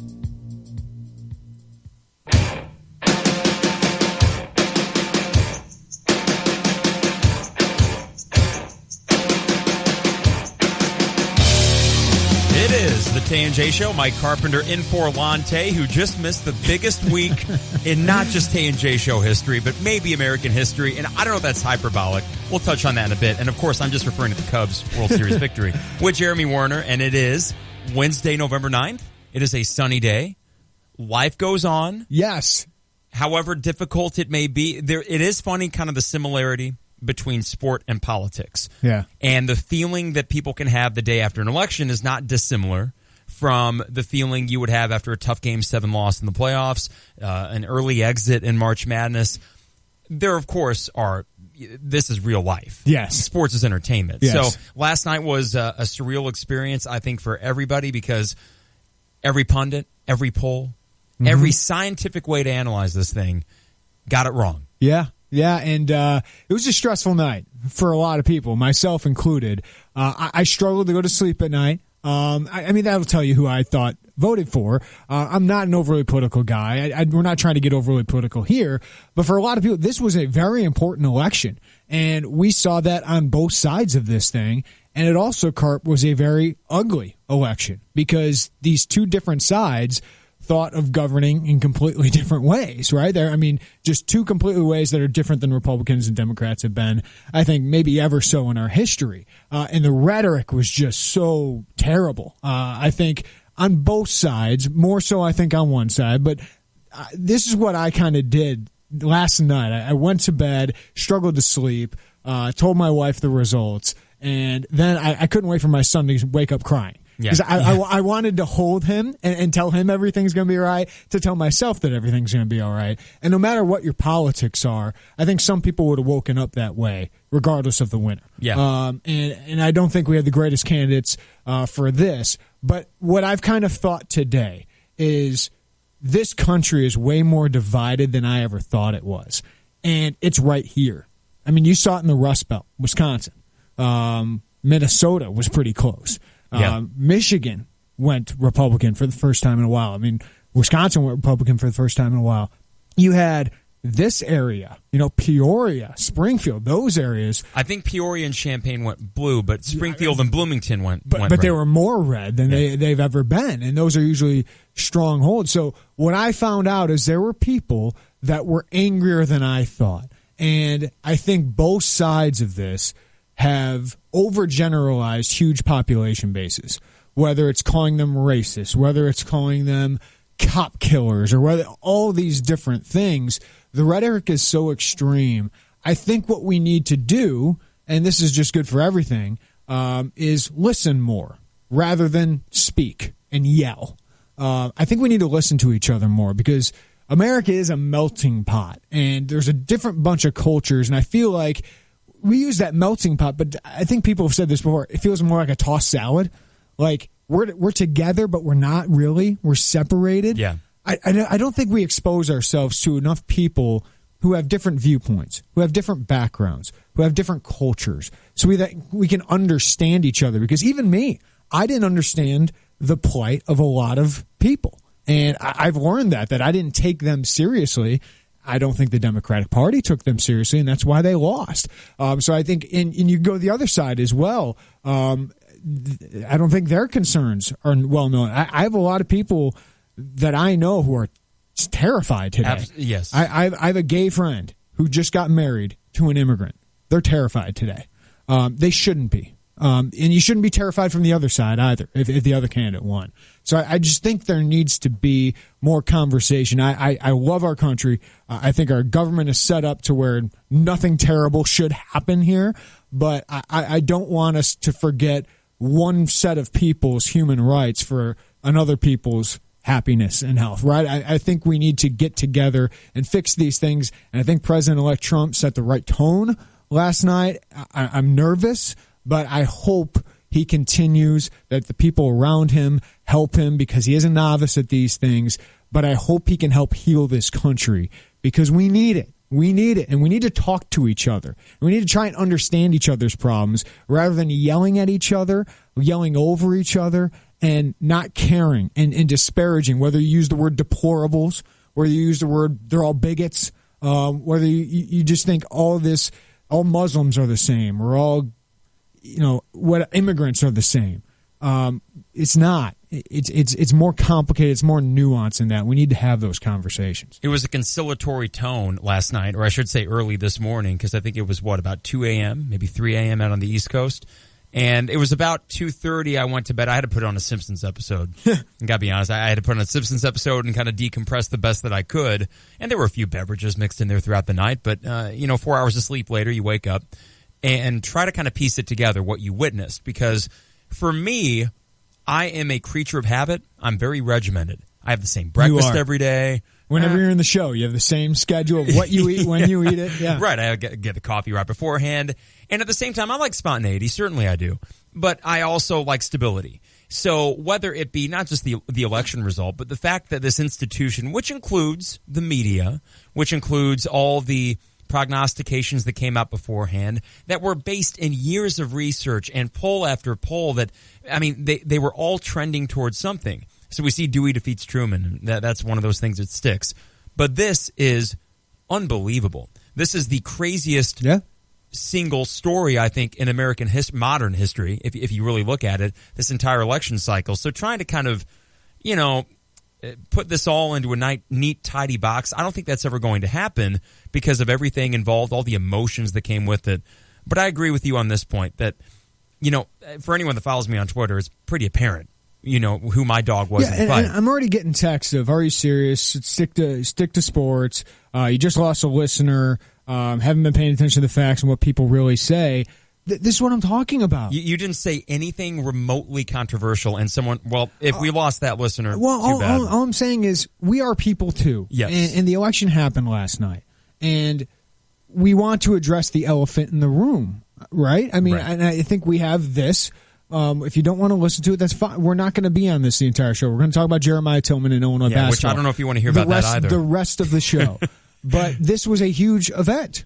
Whether it was 2012, we talked about the election. Because we're people. And this is what is on my mind today. And I have this avenue. I know Stevie J has his avenue in the morning. Yes. He allows us to have this avenue and doesn't lord over us over it. No. If he wants to talk to us about this afterwards, I'm all for that. That's what I'm saying is, Rick, we need to talk more. Yeah. And you just turned us off and said, are you serious? I'm never listening to you again. Okay. That's fine if that's what you want to do. But this is my reaction is maybe I didn't take Rick and his concerns seriously enough, right? So now I'm sitting there and going, we need to talk about that more. That's all I'm saying. This is what I'm learning. We got to learn something from these things, right? For me, it was very different than 2012 and 2008 or 2004, which was actually the first time I could vote. And I've went across party lines when it comes to the presidential thing. So it's usually I try to make it as pragmatic of a choice in that given election. But the difference with this one, I think, is, I just turned 30 a couple weeks ago. And I'm in that life stage now where, for the first time I'm starting to consider the long-term future. Let's be honest. When I was 26, 22, 18, you're just kind of living in the moment. You're doing what you're doing then, and even if you didn't get the result you wanted in an election, life goes on. You're young, things will correct themselves. But for me now, with more considerations, and now you with the son, I think there's an added heaviness to it that I had not experienced before, even going into an election night, and concerns that I had not considered before. So last night, listen, I think we can agree on one thing. It was a surreal night for sure, and I think a lot of people are operating on a little bit of sleep tonight, so I'll try to be as coherent as possible. But the biggest concern for me, you mentioned the rhetoric, and I think it is from safe. both sides. Yeah, from both sides. But we just had somebody say deplorables rule. See ya. Okay, if you want to, I didn't call you that. No, but one of the Hillary did, and I think that was wrong, and I think that's a big part of why she lost the election is that kind of rhetoric, and I think Donald Trump had it as well, and we need to stop that. And that's why the biggest consideration for me is when you see something like this, I think it's only natural to kind of close ranks, and what I mean by that is this. Is you focus on your family, you focus on your friends, you focus on the good things in life, because those are the things that you deal with on an everyday level. When it comes to politics, you and I are fortunate enough in this country to be white males, educated, we have jobs, all that kind of stuff. So a lot of the things that might, take place on the political level, the political sphere, aren't going to directly affect our everyday lives. But there was kind of this surge of, I guess you could say emotion or something like that, considering all the people I know, like you had mentioned earlier as well, people that were groups that were specifically targeted in some way or another during this campaign. But on the flip side, as you mentioned as well, there is an angry portion of the voting base that I cannot relate to because I have not went through the same struggles that they have, whether they lost a manufacturing job, we see it in the Rust Belt. So it is unfair for me to try to put myself in their minds. So here we are. November 9th, January 20th is Inauguration Day. Trump and Obama meet tomorrow. The transition begins. It is 4 years. And what I like is it's going to be peaceful.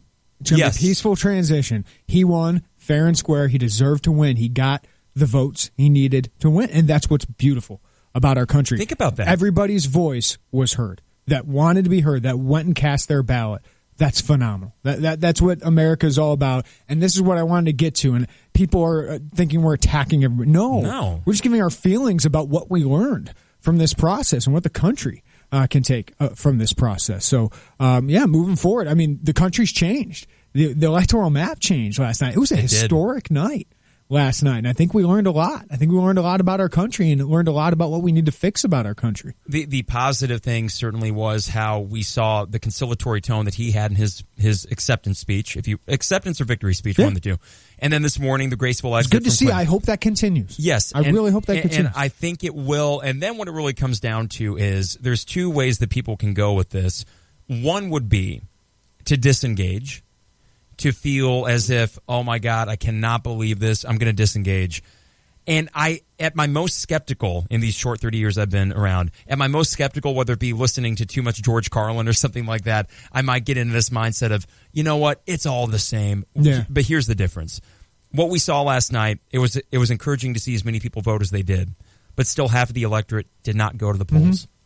So we learned a lot, and we also learned that there is still a complacency, and I think some people take it for granted what we were able to do. And the fact that after the most contentious election ever, we saw that transition last night beginning with Trump at about 2:30 a.m., and this morning with Clinton, and then Obama later. I think that sets the tone. I think that sets the tone for our country. And, whether you're liberal or whether you're conservative, whether you're Republican, whether you're Democrat, whether you're socialist, whether you're libertarian, whatever it is. Green Party. Yeah, I mean, we all have different ideas of where this country should go, but just treat each other better. Yes. And I think that's the main thing, and I'm glad that's kind of what the message is today. I'm glad that Trump set that message. I'm glad that Obama and Hillary both did that.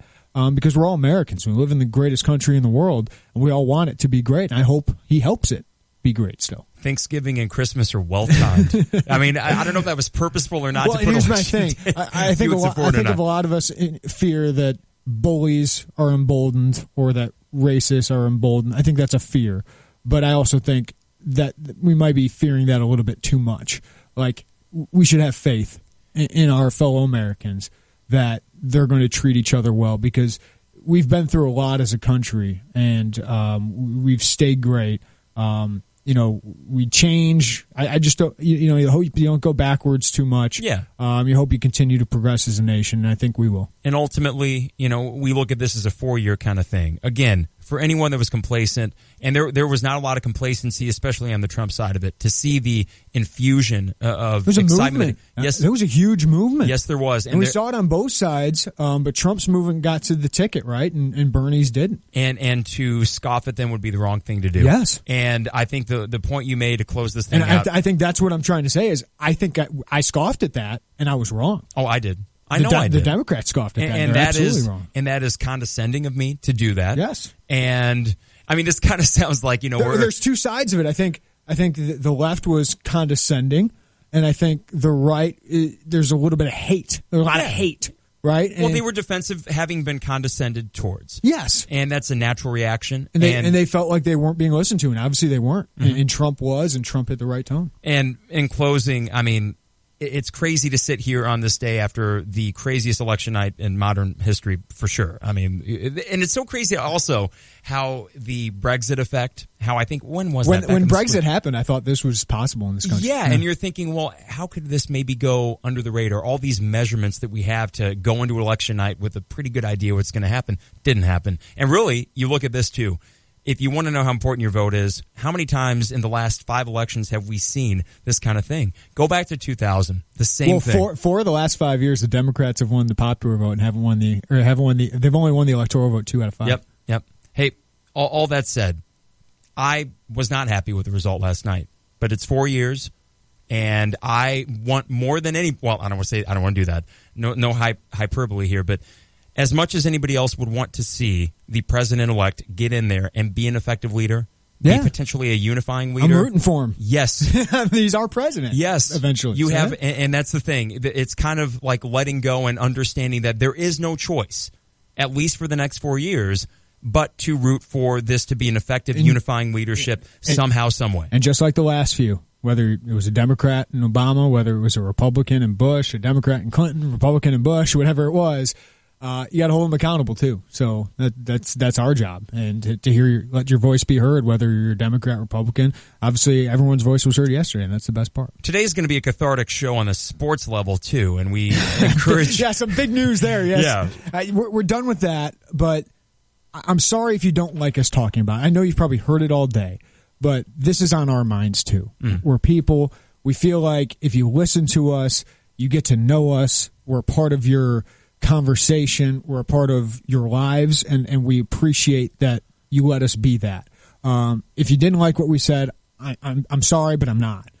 This is what we're feeling today. I think we're sending an overall positive message that let's band together. I mean, that's what we're talking about. Let's band together. Let's bind this country back together again. But, we'll go on and talk about sports, because I know that's what everyone tunes into us for, that we are a distraction. But this was a historic night, and we wanted to talk about it just for a little bit. And whether it be that or sports, you can always, of course, call us on the Jupiters of the Crossing phone line or text us, the Cheap Hour text line. That's the same number, 359-2255. That's 359-2255. We are on Facebook and Twitter. Just search Tay and J Show. You can also download the WSJK app or get the podcast at espncu.com or iTunes, powered, of course, by our friends at GTPS Insurance. We got Trevin in the house today. Just us three. Lante back next Monday. He missed quite a couple weeks. Yeah, so we're going to come back with... You thought the election was bad. Get ready for this news. Illinois basketball recruiting news, and nope, it's not great news. No. We'll talk about Jeremiah Tillman coming up next. We'll stick to sports, everybody. Derek Piper, Illini Inquirer, joins us at 4:05. He'll be in studio, and we'll get the more regional and national perspective from Brian Snow, Scout.com. It is the Tay and J Show. With over 6,000 firearms in-store and online, backed by our Best Price Plus guarantee, there's no better place to buy a gun than Gander Mountain. Add our knowledgeable sales associates and everything you need to secure your guns, and it's clear why Gander Mountain is America's firearms supercenter. This week, the Taurus 709 Slim 9mm is only $269.99. Friday, November 11th only, save 25% on American Eagle 9mm FMJ ammo. We live for this. We live outdoors. Gander Mountain. From a luxury studio to a 5-bedroom apartment, hunting for your next place to live is always easy when you sign a lease with JSM. They have locations all over campus. JSM keeps you close to classes and close to the quad. And they have lots of apartments near sorority and fraternity houses. Spacious layouts, newly renovated features, JSMLiving.com. And if you sign with JSM, you're able to sign up for the JSM VIP program where you receive discounts from local restaurants and stores. So what are you waiting for? Go to JSMLiving.com. That's JSMLiving.com today. Buffalo Wild Wings is always on the lookout for the next greatest sauce, and just in time for football, they found another one. Introducing Music City Fire, a new take on Nashville hot sauce. It's a spicy blend of cayenne, paprika, garlic, and more. Made for wings and made to be eaten while watching football. And of course, don't forget about B-Dub's online ordering. It's simple. Order online and pick up at your nearest location. It's delicious. They've got everything from shareables to their famous wings. So don't settle for the same old thing. Go to BuffaloWildWings.com today. Buffalo Wild Wings. Wings. Beer. Sports. Guidance, trust, protection, service. It's the mantra of GTPS Insurance. When you work with GTPS, you'll never have to call an 800 number in a different state. You deal with people who live and work in our community and know it's important to your business. GTPS is your local source for business insurance, property, general liability, workers' compensation, and group health insurance, and they'll work with you to formulate the best package for the needs of you and your business. Contact a GTPS insurance agent today at 359-9000 or visit online at gtpsinsurance.com. Think you've got it bad when you don't get your favorite spot for tailgating? Early tailgating dates back to the Civil War era and the Battle of Bull Run. Imagine picking a stray musket ball out of your wife's guacamole dip. Tailgating's come a long way since that era, and the drinks have come a long way too. Be sure to grab your growlers and canned 4-packs from JT Walker's in downtown Mahomet. While you're there, be sure to grab some of JT's famous wings and stick around and catch all the NFL action on Sunday Ticket. JTWalkers.com. Are you sick of spending thousands of dollars a year on smoking? Sick of coughing every time you get up in the morning? Well, try Vapors E-Cigs LLC, offering the best e-cigarette kits, liquids, accessories, and refills. Using an e-cig gives you the freedom to enjoy smoking again without all the guilt and the odor. Stop into Vapors E-Cigs LLC and find out how they can help you quit smoking. Find Vapors E-Cigs in 3 convenient locations: 1903 North Neal Street, Champaign, 2 East Main Street in Danville across from the courthouse, and now open at 620 East Champaign Avenue in Rantoul. Hi, it's Stevie J. Start your day with me along with Diane Ducey, weekday morning 7 to 9, here on ESPN Radio 93.5.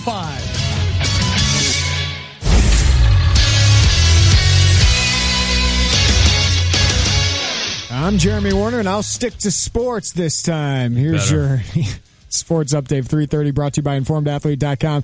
It's the first day of the national signing period in Illinois, expected to get national letters of intent from 4-star point guard Trent Frazier, 4-star Peoria guard DeMonte Williams, and 3-star Belleville wing Javon Pickett. But headliner Jeremiah Tillman told Scout.com that he will not sign with Illinois during this early signing period. It's caused a little bit of panic. A lot of panic that the 5-star center may defect. St. Louis University also snagged Illini target Jordan Goodwin. They've made a big push for Tillman.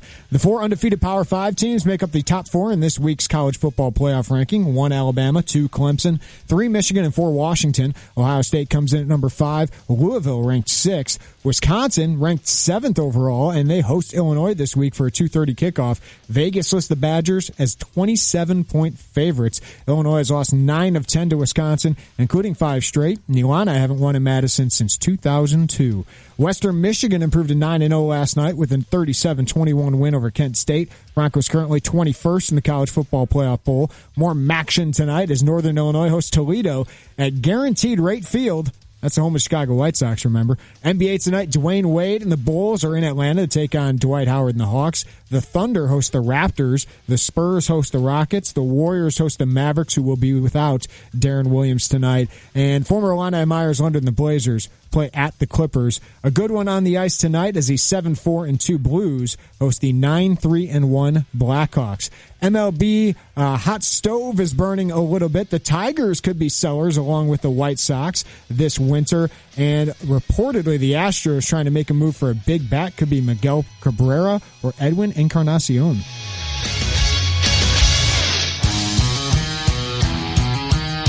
We got some high school football this Saturday, the JT Walker's High School Sports Showcase, only on US 105.9. And we continue our high school football coverage with a playoff matchup between Tuscola and Calhoun Brussels. this season of the JT Walker's High School Sports Showcase, brought to you by Carl Sports Medicine, Illini Mattress, Country Financial Jesse DeHaan, Roof Doctors, InformedAthlete.com, and Hanson's Auto Repair. That's Tuscola versus Calhoun, Brussels, Saturday 2 o'clock, only on US 105.9. Again, thank you for, if you didn't listen to us, that's all right. If you did listen to us, we appreciate it. We had to get that off our chest and talk about it a little bit because it's all part of our lives. A bit of catharsis, and I think, if anything, it was a bit uplifting. And you know what? Honestly, there is no choice, I think, but to be. I mean, if you have to forcibly make yourself be optimistic, otherwise I have faith in the country. Yeah, and otherwise you do risk becoming disengaged and just kind of a surly fella. But now it's time to give sports takes. Jeremiah Tillman told Scout.com, started to get this on the ride home last night, Carp. Yeah, and I sent you a pretty quick text about that. You sent me something real quick, and I was like, yep. Included an emoji. That's when you know it's bad. This could be happening. I mean, I'd heard rumbles once Jordan Goodwin committed to SLU that they'd be making a push for Jeremiah Tillman, but Jeremiah said the same right things, but he'd gone kind of quiet, and just a little more quiet than he normally was. And we find out yesterday, Derek was all over it. He'll join us at 4:05, Derek Piper. But finally got through to Jeremiah Tillman through Evan Daniels, Scout.com. And Jeremiah told Evan that Jeremiah will not sign with Illinois during the early signing period. This is not good news. Oh, sorry. There was this. It actually worked out pretty well. Happy? No, well, there's a button here that says scream, and I thought that'd be kind of funny, but instead happy plays. So again, trying to stay optimistic today. But with this is a good thing. Yeah, right. Hot take. Well, here's my thought. Listen, you'd be taking minutes away from Michael Finke at the 5, and no, this is discouraging. It's weird. Now this is devastating. Yes, this is something where when it kind of started leaking last night about this, and then thinking, okay, well, this sucks, but there's bigger fish to fry, i.e. the world. You know what I mean? Like trying to get back to that sports sphere, and in doing so, and looking at what this would do to John Gross and the program, it does a few things. I think for starters, all of a sudden this year is even more massive. And secondly, do the expectations for this year just kind of naturally bump up because, okay, you make the tournament, let's say. Let's say you're a play-in game or a 10 seed, something like that. You sneak into the thing, but you're in. Well, is that enough if it's a 3-person class with everyone that you're losing and you look at the track record and think, okay, long-term, is this going to work?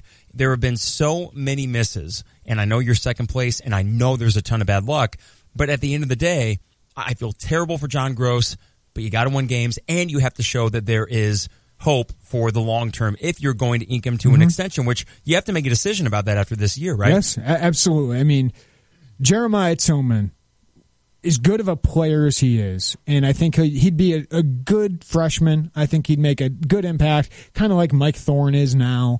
I don't know if you'd improve greatly at the center position going from Thorne to Tillman. You might even downgrade a little bit just because he's so young. But Tillman is a special talent.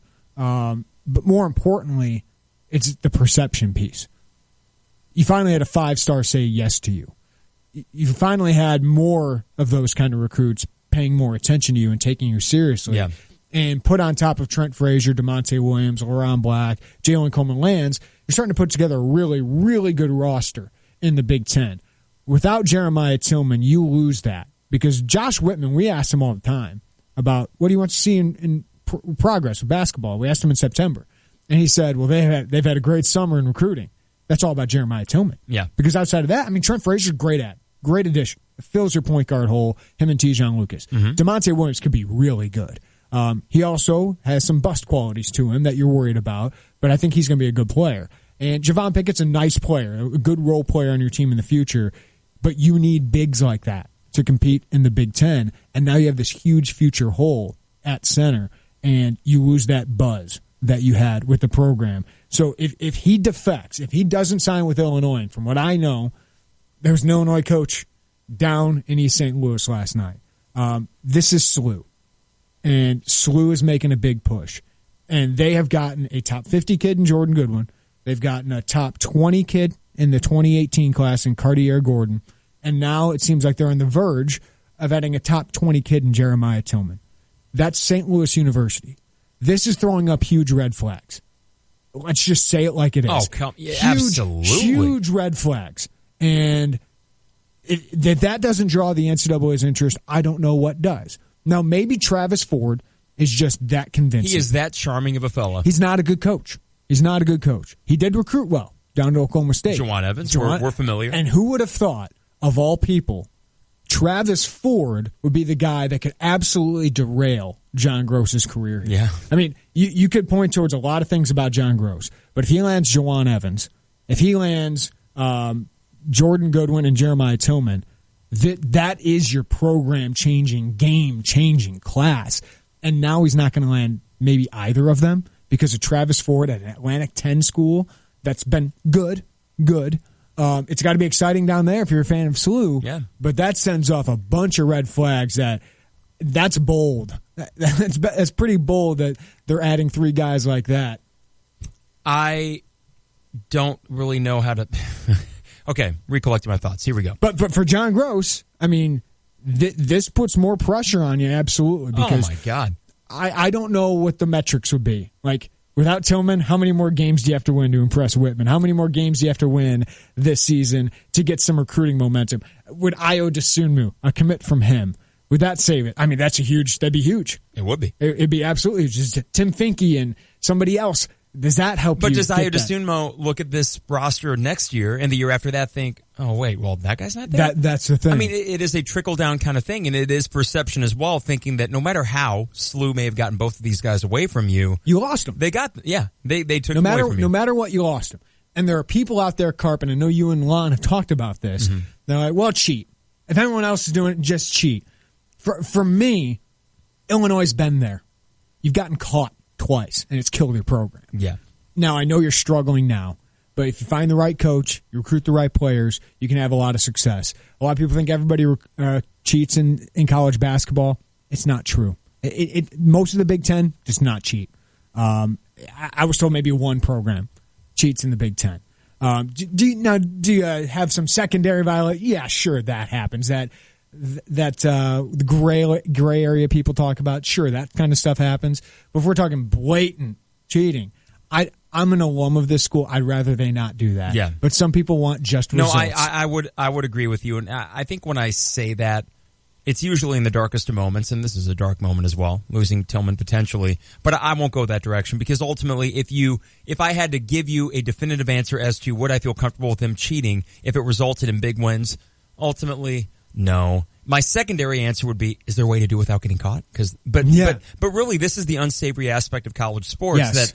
That for it's me, the hard part about college sports. Yes, too. and you know what? I give Derek and I give other guys that can follow recruiting, yourself included, I give you guys a lot of credit because it is getting into the weeds.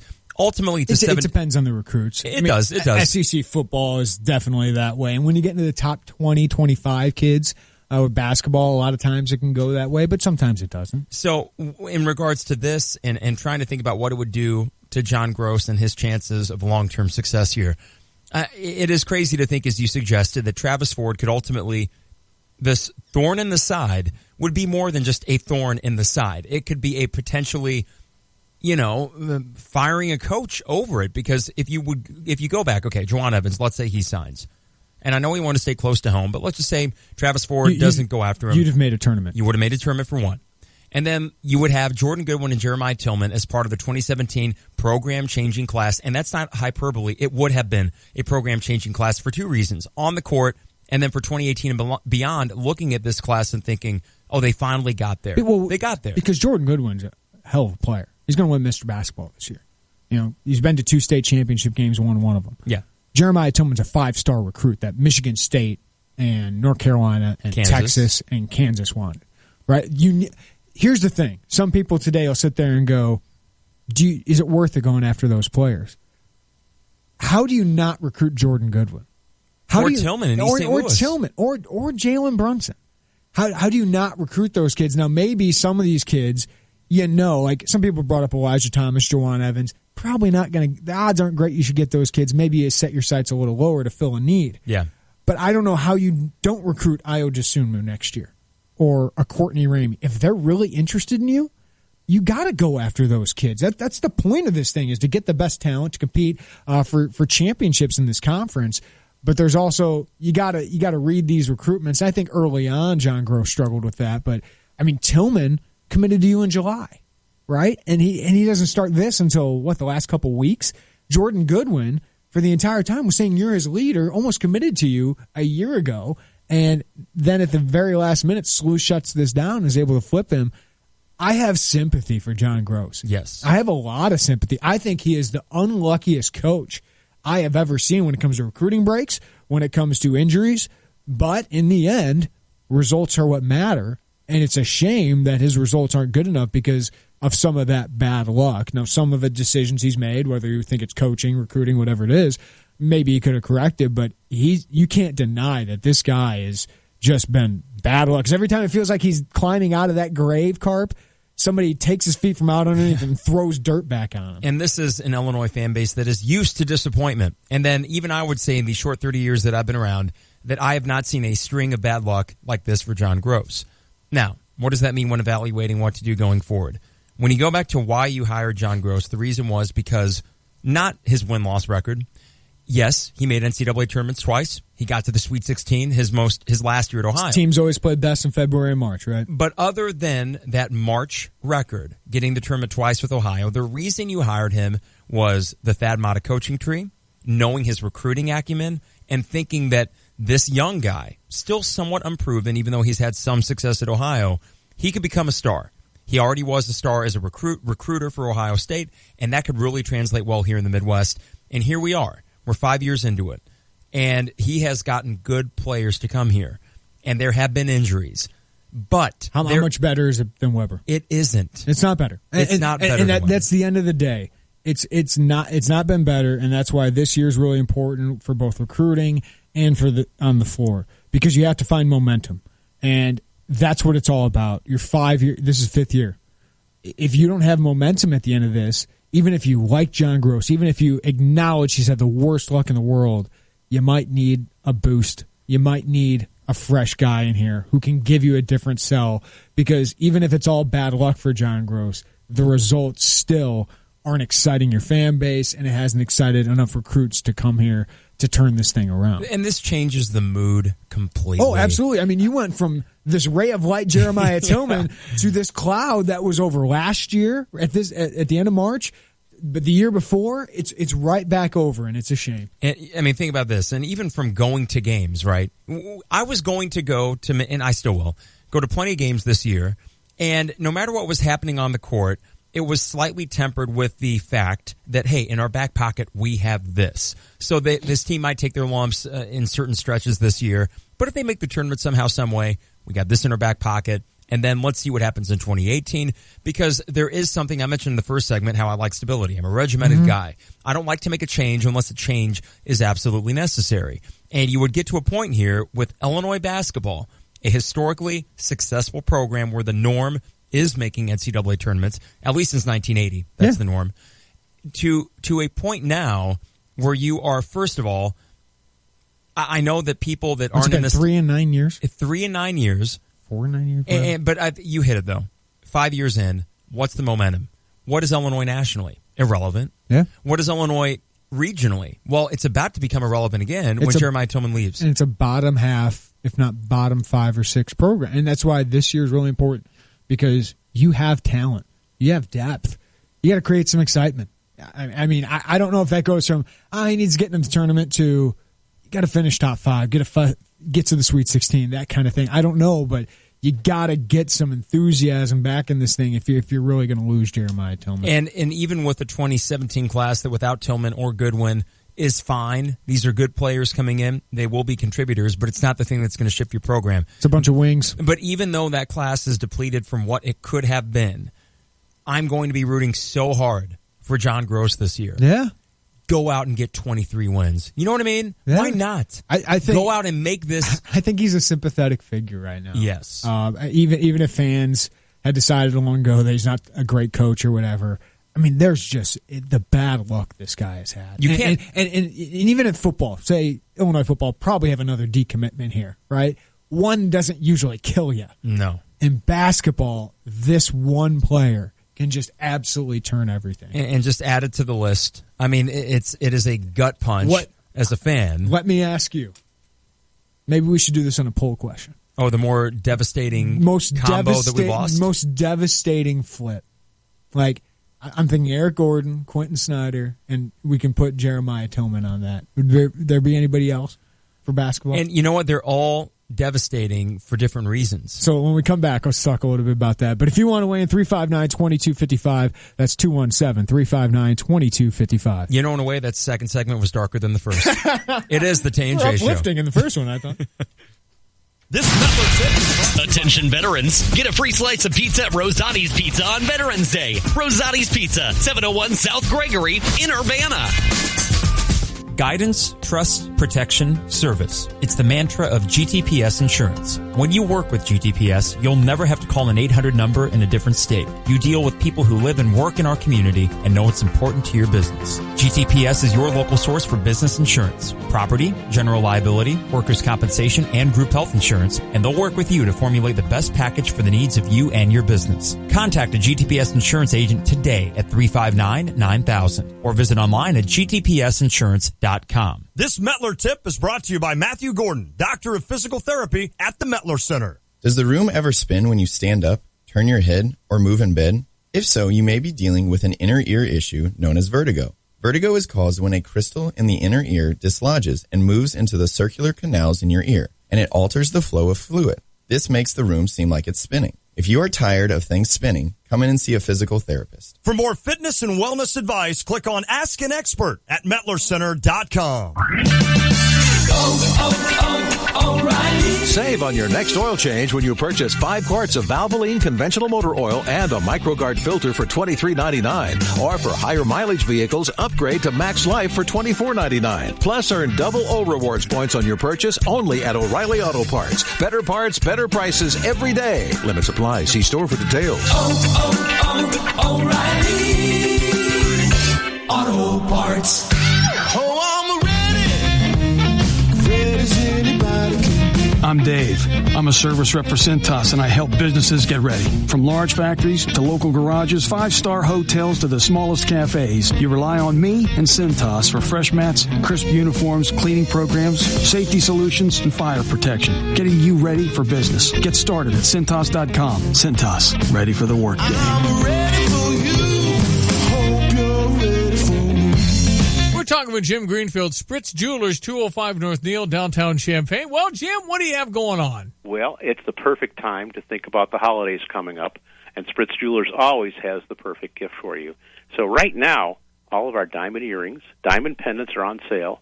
We've got great Ad-Link bracelets. If you haven't ever seen an Ad-Link bracelet or even thought about it, it's a perfect gift to give, and it's a gift that you can give every year. It's a fantastic idea, a no-brainer, guys. Come in and take a look at it. We have diamond bracelets, diamond pendants and earrings, and, of course, all the garnets and amethysts and aquamarines, emeralds, pearls, rubies, sapphires, topaz, peridots, citrines, any stone you could possibly think of in an engagement ring, in a pendant, in an earring. Spritz Jewelers is your full-service jeweler. We can do it. And if you can't decide on jewelry, maybe a jewelry box, or how about a new clock or a watch? Spritz Jewelers, the place to go. Yeah, lay away for Christmas and visit Jim. He'll take care of you. Hold your hand. Jim Greenfield, Spritz Jewelers, 205 North Neal in downtown Champaign. Living our promise, Busey Associates are committed to you and your community. As a testament to our dedicated associates, Busey is among Best Banks to Work For and Best Places to Work from American Banker Magazine and Best Companies Group. We're pleased to provide service excellence in the communities we serve. To join Busey's award-winning team, apply online today. Busey, your dream, our promise. Member FDIC. Hi, it's Stevie J. Start your day with me along with Diane Ducey, weekday mornings 7 to 9, here on ESPN Radio 93.5.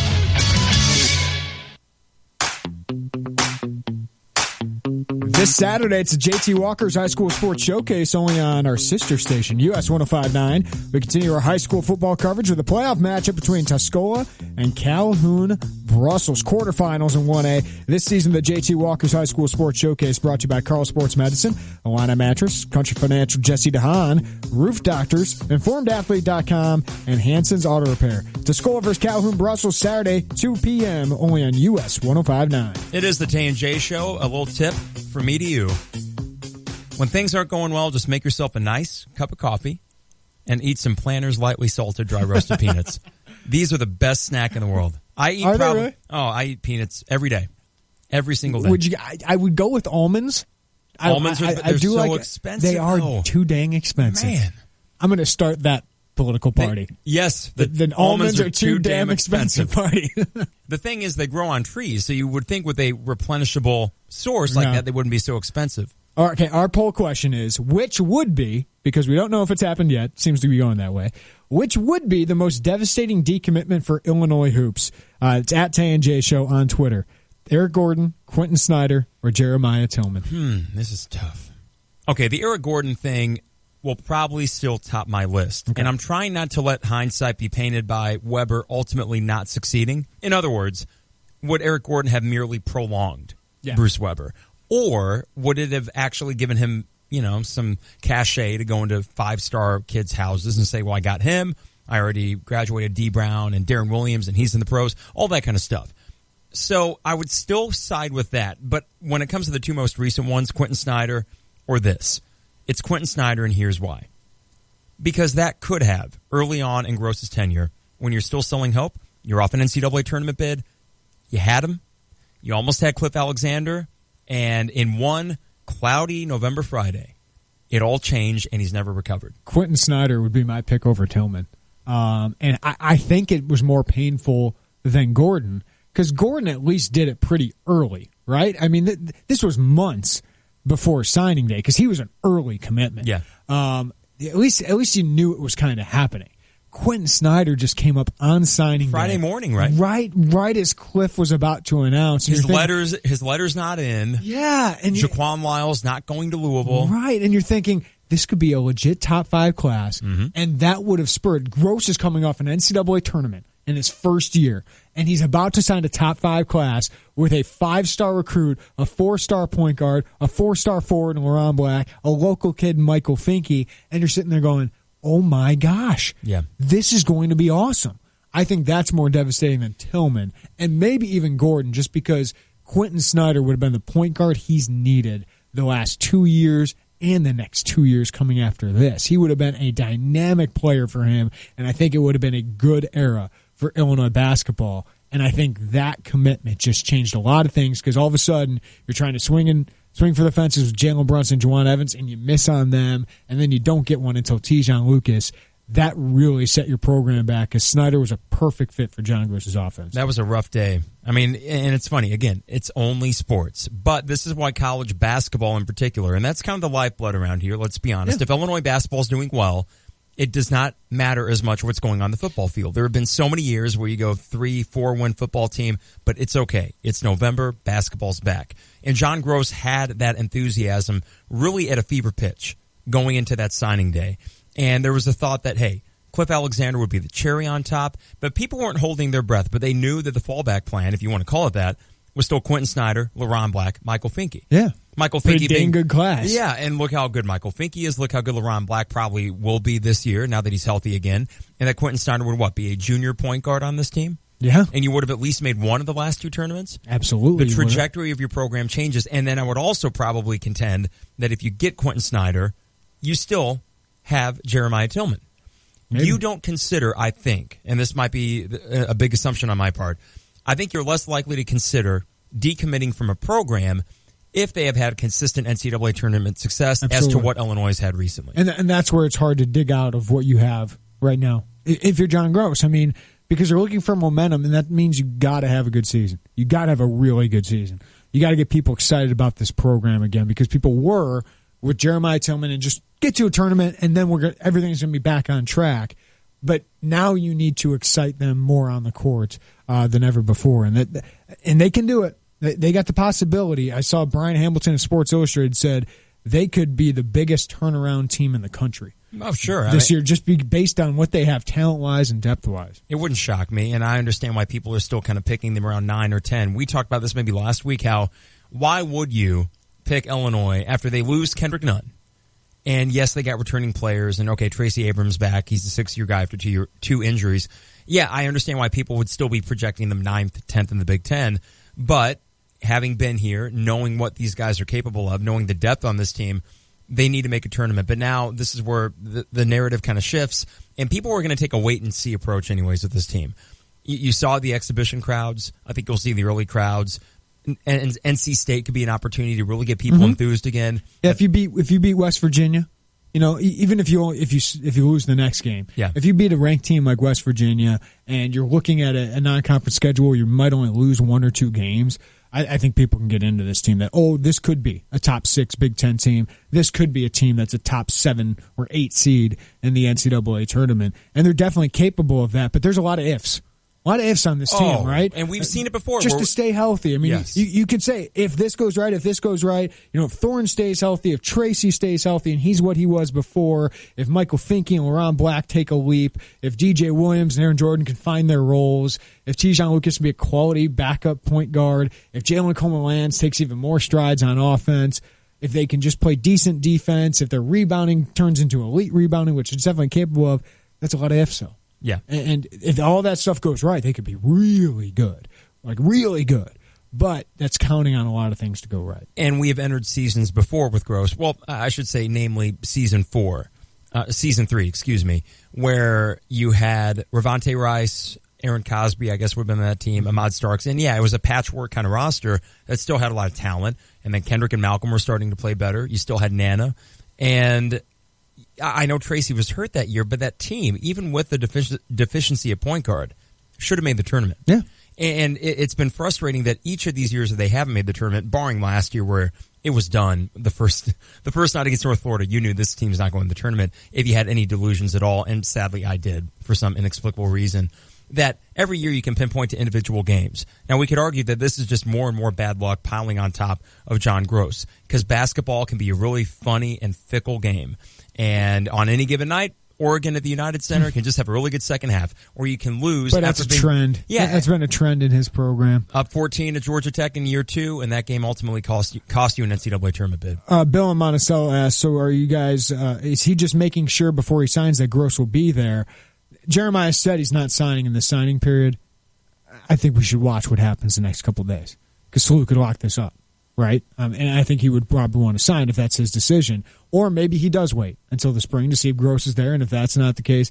But I would guess he makes a decision here in the next couple of days. I don't know that, but I think that's where this thing is heading. Also, had a 217 texter said, you don't need 5 stars. OG Anunoby at Indiana wasn't highly sought, and he's the best, one of the best in the Big Ten.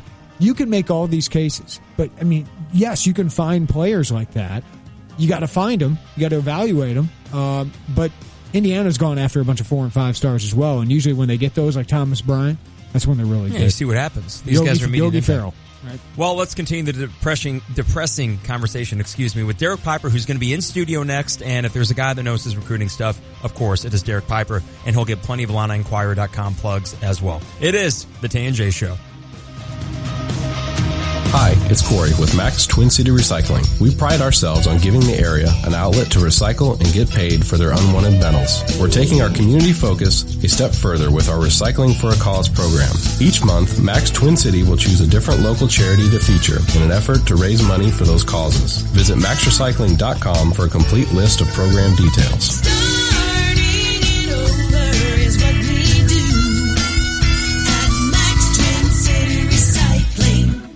You know you need to do it, and you know you should do it at least twice a year. You owe it to yourself. I'm talking about a checkup at West Main Dental in Urbana. When was the last time you visited the dentist? If you can't remember, or you're in need of a new dentistry team, West Main Dental is where you should go. Our team at West Main Dental is waiting to see you. Come in and be catered by a professional staff that includes Dr. Janet Bardell, a University of Illinois and Southern Illinois University graduate. West Main Dental offers the highest level of dental care in a warm and comforting environment. From a simple quick checkup to providing you with an at-home teeth whitening kit or orthodontic services, trust the professionals at West Main Dental. Visit West Main Dental in downtown Urbana on Main Street, online at westmaindental.com, or call 607-1292. Trust me, you won't be able to stop smiling with a set of healthy, sparkling white teeth thanks to the work of West Main Dental. West Main Dental, online at westmaindental.com or call 607-1292 to schedule an appointment today.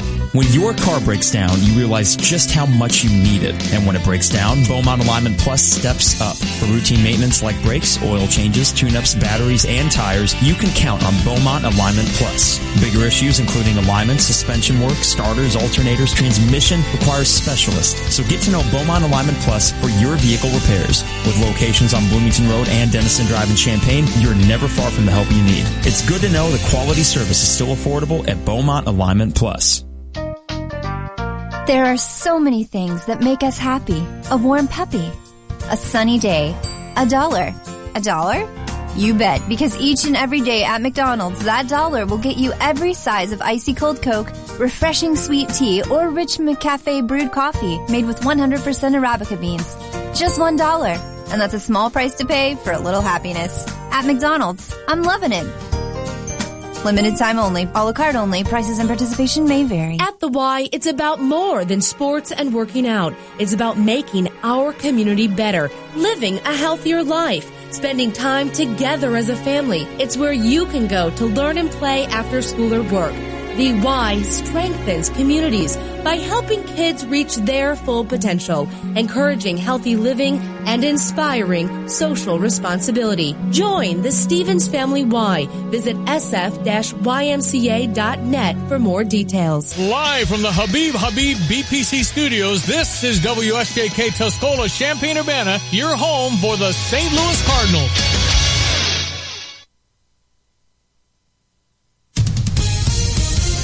Live from New York, the Fox Report.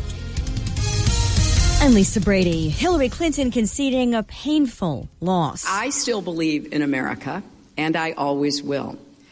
And if you do, then we must accept this result and then look to the future. She says President-elect Trump deserves a chance to lead. I hope that he will be a successful president for all Americans. President Obama says he's also rooting for Mr. Trump's success and appealing for unity. A lot of our fellow Americans are exultant today. A lot of Americans are less so. But that's the nature of campaigns. That's the nature of democracy. It is hard. And he says despite their differences, the world will again see an orderly transition of power, just as former President George W. Bush did for him. The president inviting the president-elect to meet at the White House tomorrow.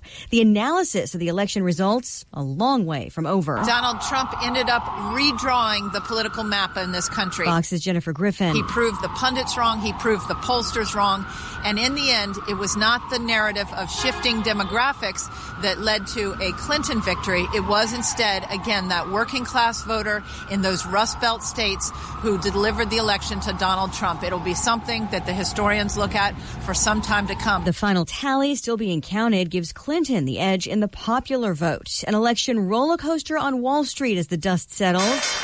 The Dow up 256 points, hitting a new all-time high during the session after Dow futures had plunged more than 800 points overnight.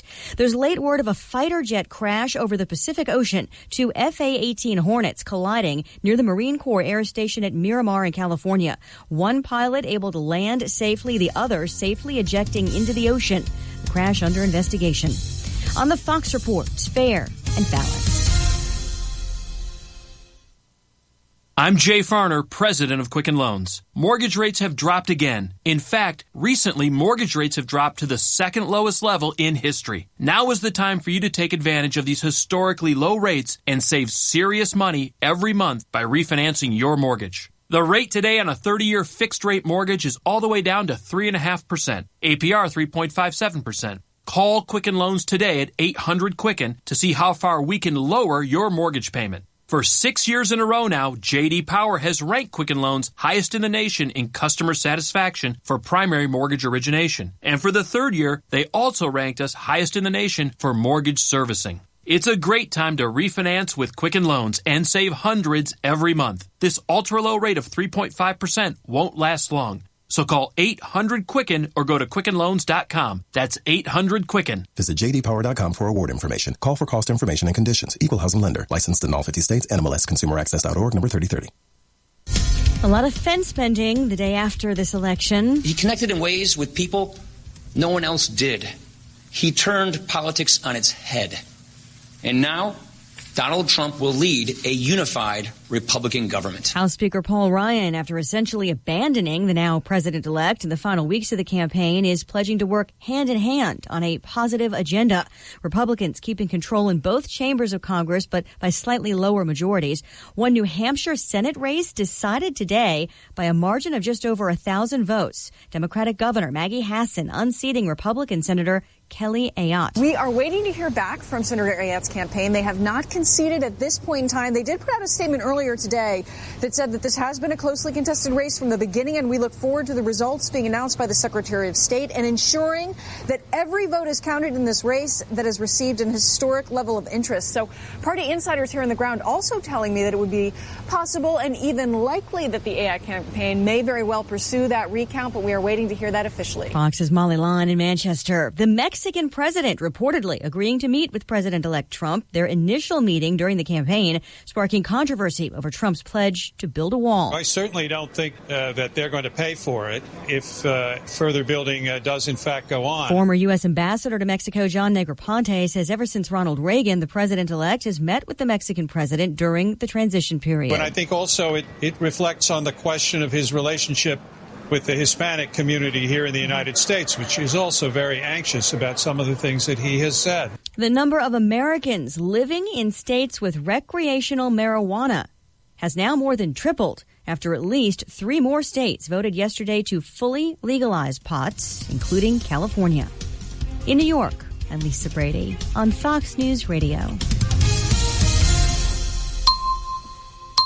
Here's your ESPN Radio 3-day forecast brought to you by Chief Bauer. Need a furnace expert this fall and winter? Call Chief Bauer Service Experts at 866-EXPERTS or visit them online at chiefbauer.com. I'm still seeing 60s and 50s through the next week, which is awesome. I can dig that. Tonight, a clear, low of 43. Tomorrow cools off, high 52. Mostly sunny, low of 31.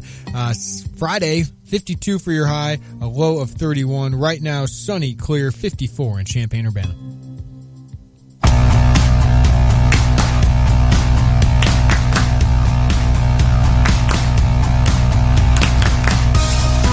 That's no fun. Derek Piper not participating in the 4 o'clock Gotta get a hang of clap this. session. I'm too tired. I understand. It was a long night for many people, and the good thing is on the Tay and J Show, we like to bring you positivity, uplifting news, and with that, we're bringing on Derek Piper to deliver the most crushing blow to John Gross's Illini basketball program that we've had yet. Thanks. Good to be here. Yeah. So, Derek, what's new? We did cover it in the 3 o'clock hour, the basics of the story, but when was the first that you heard about it? Yeah, it went oddly quiet with Jeremiah over the last couple of days, and you started wondering, and certain sources that you have maybe didn't hit you back about him, and you're trying to figure out. It's never a good thing, by no, the way. yeah, trying to figure out signing day stories, and as you may have known, I got to be there when he committed at La Lu, so me and him had a relationship, and we're able to kind of pre-plan some things. So I was hoping to do that with signing day. When you don't hear back, and you start talking to people, and you start wondering. And it finally spills out that he's not going to have a planned announcement at the school. And then you ask somebody else, and he's like, yeah, there's a reason to worry here. So, it's ugly. It's not done. Evan Daniels comes out with the report that he's not going to sign with Illinois during the signing period. And I saved this just for you guys. Ooh, oh boy. His mom finally hit me back and said, I said, can you say anything to me about this? She said, it's complicated. I said, last question for you. Is there any chance he does sign during this period? And she said, yes. Yeah. I mean, this is heading to, I think we know where this is heading. Because when a kid goes quiet like this, Derek, we've seen this before. We've seen it with Jordan Goodwin, who had Illinois atop his list all this time. And then once he commits to SLU, said Illinois wasn't even really in his top 3, whatever it was. They've shut down recruitments. And I said it. You don't have to say it. Yeah. It's setting off red flags. And if I'm the NCAA, it sets off red flags. And I'm really interested to see, John Gross can talk about Tillman, what he says tomorrow. Because he's got a press conference at noon tomorrow, and I think he needs to defend himself because I don't know if this is just losing to SLU. If he's just losing to SLU, that's not a good thing. Travis Ford burying you right now. But if he feels there's something wrong here, I don't know how he says it without saying it, or if he just comes out and says it. But I mean, SLU is taking him down right now. Yeah, you are not supposed to lose fistfights with SLU. And so that makes you raise your eyebrows a little bit. And I know that SLU people will say, well, it's kind of easy when we're going against a Big Ten program. When you just look at their Big Ten record over the last couple of years, well, they shut down Cartier Gordon's recruitment, and they were going against Kansas. And anybody that wants to check Bill Self's conference record, oh my God. That would be a totally different story. So like you said, it's just odd on how silent these guys have gone. All of a sudden, when SLU wants to close it down, they've been able to do that. And actually, to that point, I know one person has told me that maybe Jeremiah would wait, just because if he does sign with SLU, it might raise a red flag.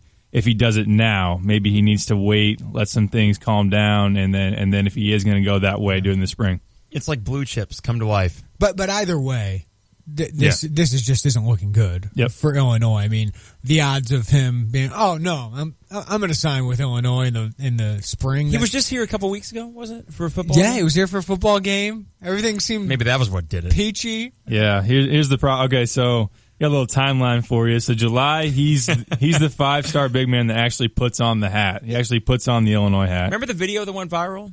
Josh and John at the golf outing? It's done. When they found out? Yeah. That's what they said. And I know he was hurt by Goodwin's commitment to SLU because he felt like, I mean, his boy lied to him. His boy said, I'm coming with you, and then it doesn't happen. So that kind of discouraged him a little bit. Then Illinois told him, well, maybe we can get Chris Wilkes. So he comes on Chris Wilkes' official visit.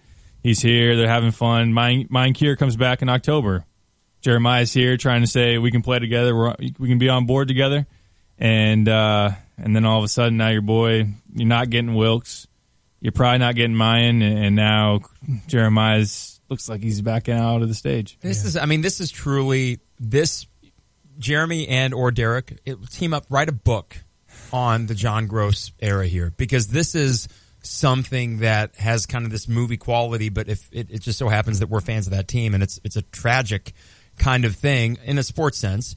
And as it goes forward and we wait to see if anything happens in the next couple of days with Jeremiah Tillman, I mean, what an unenviable position for John Gross and the staff to be in, because if it flips back, then the same sort of suspicions that we're having, for good reason, about SLU all of a sudden project back onto Illinois. Yeah, that's a great point to make there, and that's why it's tough, and that's why, you know, as someone who covers this, you want to be careful about what you talk about and what you report, and you got to have evidence to go with that. But yeah, perception wise, and that's the problem with college basketball right now, or just, you know, college athletics, major college athletics. When it comes to recruiting, there is a lot of stuff out there that is there's a gray area, and then there's a really across the line, and it seems like the way that SLU has been able to pull these things off, it just raises a red flag in short order. I mean, very quickly they've turned these things off, and in such a stealth manner where you can't help but be a little bit suspicious about it. Derek, I think John Gross, I like Carp said, unenviable position. I sympathize with him. I think he's had so much terrible luck. He's just never gotten this thing off the ground, and for a lot of reasons that aren't his fault, whether it's Quentin Snyder or Cliff Alexander or Jalen Brunson. But what can we look at right now and say, maybe they didn't do this right? Maybe they didn't do that right? What is there? Because people want to have a great program, and I get they're frustrated. And there are people today, well, if he can't get Jeremiah Tillman, get him the heck out of here. And at some point, you got to have results. And even if it's all bad luck, after 5 seasons, if you don't have tournaments, if you don't have excitement in your program, I can see why Whitman, despite Gross being that, you know, sympathetic figure, he's just like, we got to do what's best for this program. And it's just not working at this point. But at the same time, it's like, this poor guy. Right? Yeah, it sucks because it's a results-based driven business. And obviously, you look at the bad breaks, and I can't really put my finger on this one with Jeremiah. I mean, obviously, you can look back in the 2015 class, and they passed on Glenn Watson so they could chase Jalen Brunson and Jawan Evans when they just missed on Quentin Snyder before that. So not filling needs, but when you have Jeremiah, who back in, you know, February or March was telling you, you know, I think I'm going to commit, and it doesn't happen, but then it gets to July and he actually does it. and then you're with Jordan Goodwin, and you get a little nervous when Michigan State and Texas come sniffing around, but after that, then you're in his top 6 and you look like the clear favorite. How do you not recruit those guys? What are you going to do differently? Yeah. And so you got to recruit those guys. You got to take those swings, and it makes you think about the classes coming up. I would assume how you're not going to chase him when you get to 2020, even though that's a long ways away. When Adam Miller's a 5-star point guard out of Manual, how are you not going to recruit that guy? But the kind of trickle down effects of something like this is now for the 2018 kid, like IO is, or 2020 for that matter. You're looking at a program that. This looked to be the class that was going to make John Gross unfireable, barring worst-case scenario this year.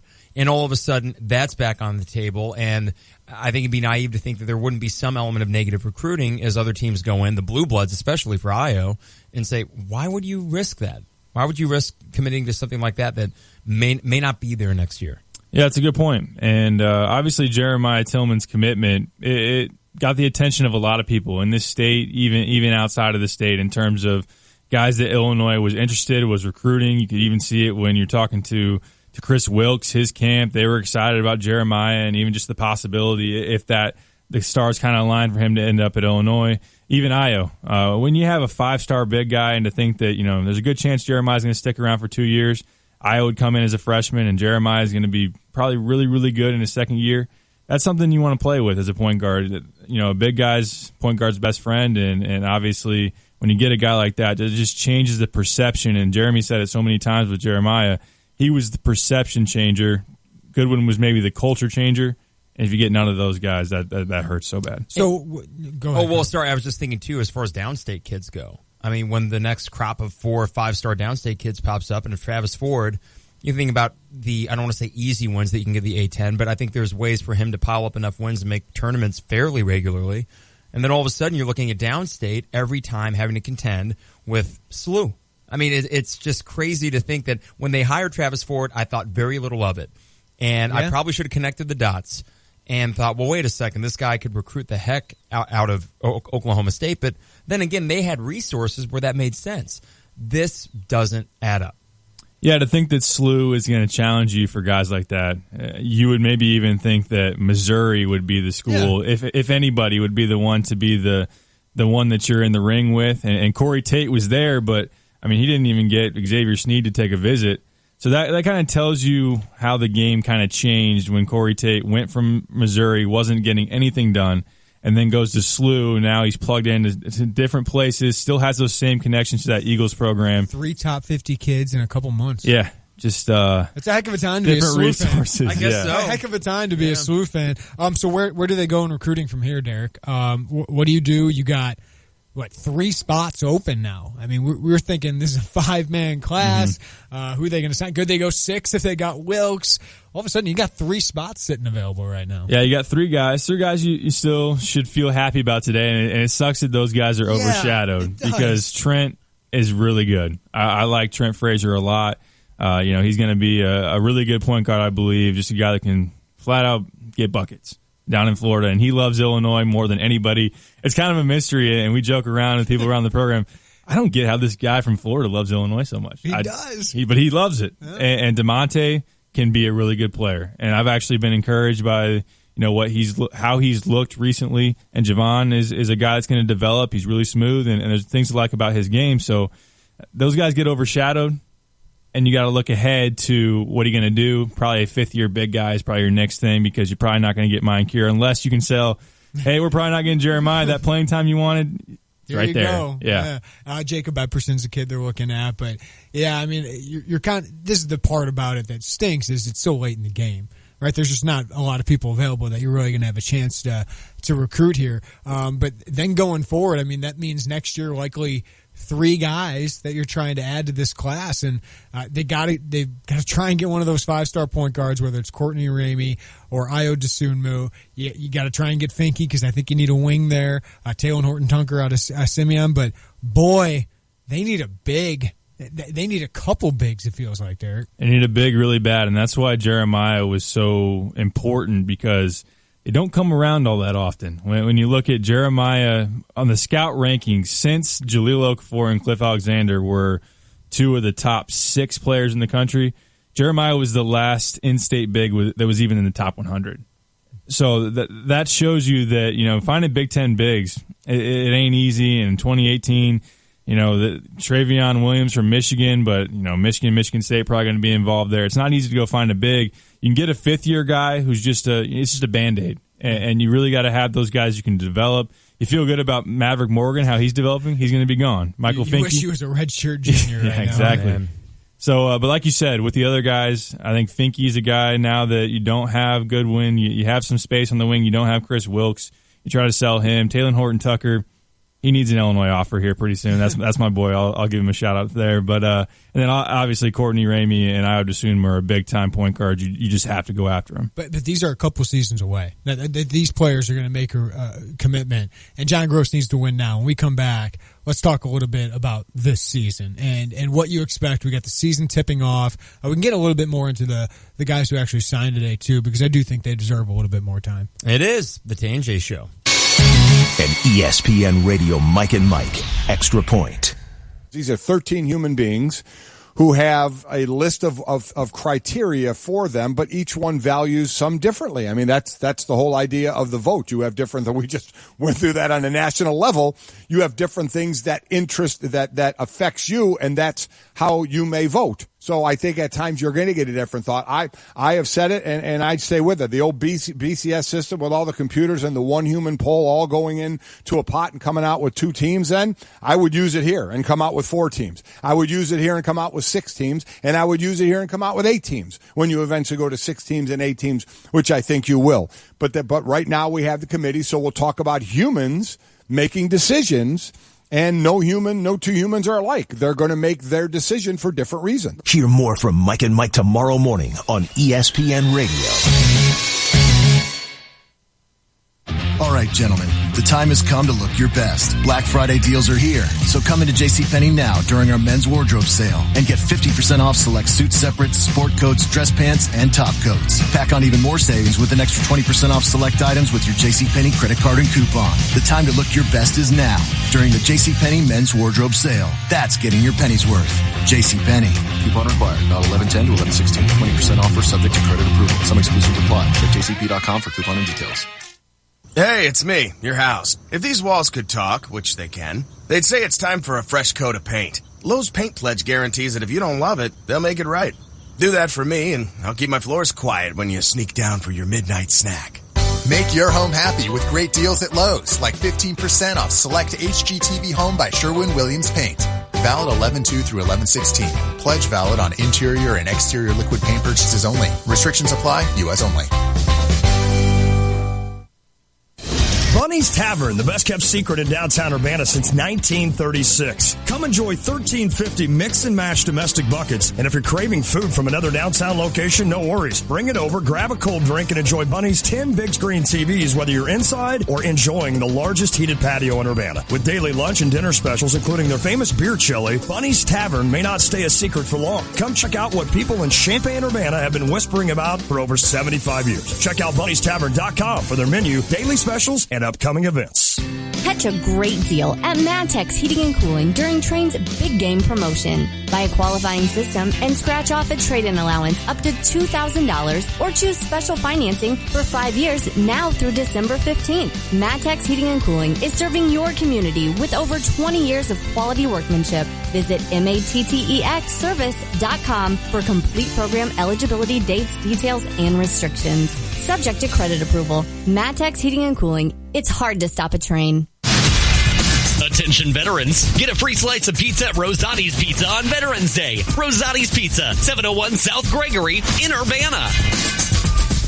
This fall, the experts at Chief Bauer Service Experts remind you that every year more than 20,000 people in the U.S. visit the ER due to carbon monoxide poisoning. So make sure your carbon monoxide detectors work and get a furnace precision tune-up and safety inspection from Chief Bauer Service Experts for just $79. Normally $120, that's a $41 savings. You'll also save up to 30% on energy bills, and you'll get a written 100% satisfaction guarantee. Call 866-EXPERTS or schedule your tune-up online at chiefbauer.com. It's Tay and J's College Game Day, and it's back thanks to JSM, the Champaign Center Partnership, Honda BMW of Champaign, Game Day Spirit, Chief Bauer, Busey Bank, and DP Doe. Are you ready for some football? We are, and we'll be getting you geared up for every Illinois football home game this season with Tay and J's College Game Day. It's Jeremy and I, you the fans, Illini coaches, and some very special guests live each Friday before every home football game in the 600 block of Green Street. With ESPN 93.5. From the first kiss to the first dance to the first meal, your wedding day is full of firsts. And the first call you need to make when planning your wedding day is to Dish Passionate Cuisine. From the room to the dance floor to a totally custom menu, our brides brag about the wonderful experiences they've had with Dish Passionate Cuisine. Visit dishpassionatecuisine.com to get more information or schedule an appointment. Trust me, if you call us first, you won't have to call anyone else. Visit dishpassionatecuisine.com or find us on Facebook.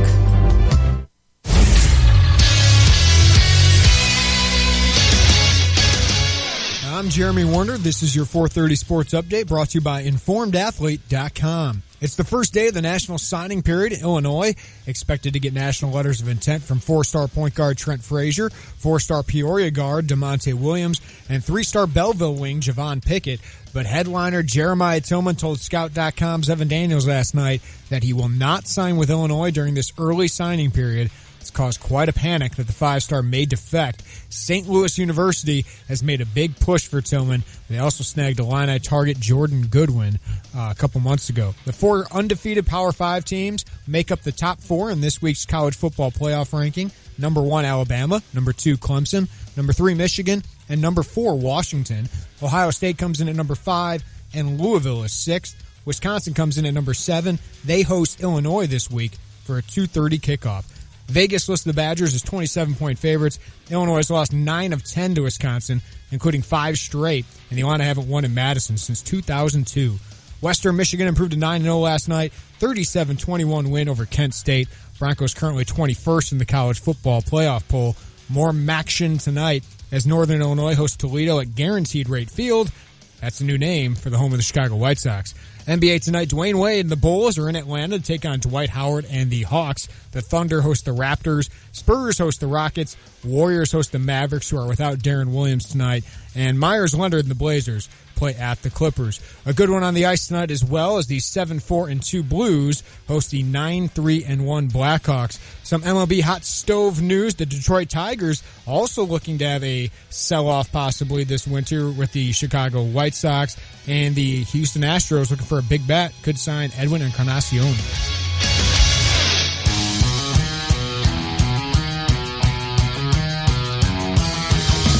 It is the Tay and J Show. This segment brought to you by Bunny's Tavern with 13 big screen TVs inside and out on their heated patio.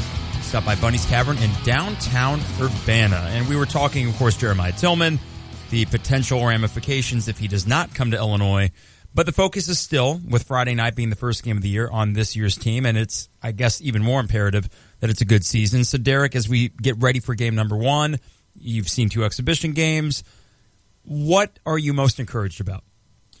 Yeah, I think the front court obviously is something that you pointed to, especially after the exhibition games. I mean, obviously, when you're going against teams that are D2, D3, their tallest guy's 6'8", you're supposed to dominate in the post. And Maverick Morgan's looked really good, and Michael Finke's had some good games as well. I think it was good to see Tracy Abrams, his progress from game 1 to game 2. I think he shook some rust, and so did Mike Thorne, speaking back to the down low. So just that depth down there. I love that they're really focused on feeding the post and really involving that in the offense. Jalen Coleman-Lance hit some threes in the last exhibition game. And I think they played tougher with more intensity. I like the pace they played at. I think they can really utilize their depth against other teams, being able to run and tire some other teams out. What are your biggest concerns? Defense. I think defense is the first and foremost thing. Still haven't been convinced by any measure this is a good defensive team. You don't have a rim protector when Maverick Morgan may be your best down low defender. It's probably not a good thing. And guarding the dribble penetration, I think they'll be better than last year. I don't know how you can't be because they were atrocious. But I think defense is where it starts. I think second rotation, when you're talking about Aaron Jordan, DJ Williams, those are still concerns. And then maybe, even after Tracy Abrams. Jalen Tate looked pretty good, but he's looked pretty good against some non-conference opponents before. That assist to turnover is legendary. It's awesome. In the non-conference. Maverick Morgan, I am buying stock. I mean, after that Minnesota game where he just turned it on, I've never seen someone just go from a player people wanted out of the program, transfer out so we can get somebody else in here, to such a key part of this team both last year and this year. He looks good, and I'm sitting there, Derek, trying to think who are the most important players on this team or the best players on this team. Malcolm Hill's one. You'll probably put Jalen Coleman-Lands and Mike Thorne 2 and 3 maybe, but Mav Morgan I think is going to be more consistent than Mike Thorne, and I feel like he's one of your best players, and I don't think that's a bad thing.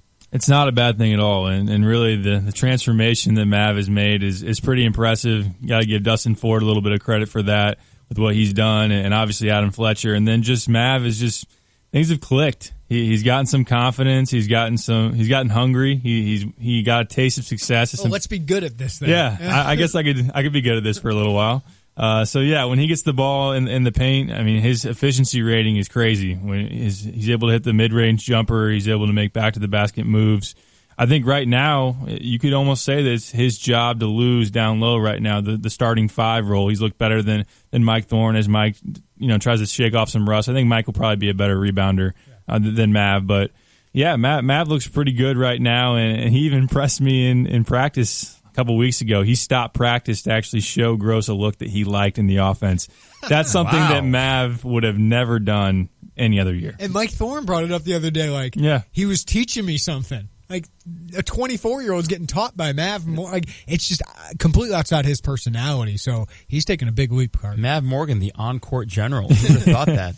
Malcolm Hill, he's a known factor. Probably going to have a huge year. Not surprising at all. Jalen Coleman-Lands, to me, seems hard to call him an X factor when he's already as good as he is.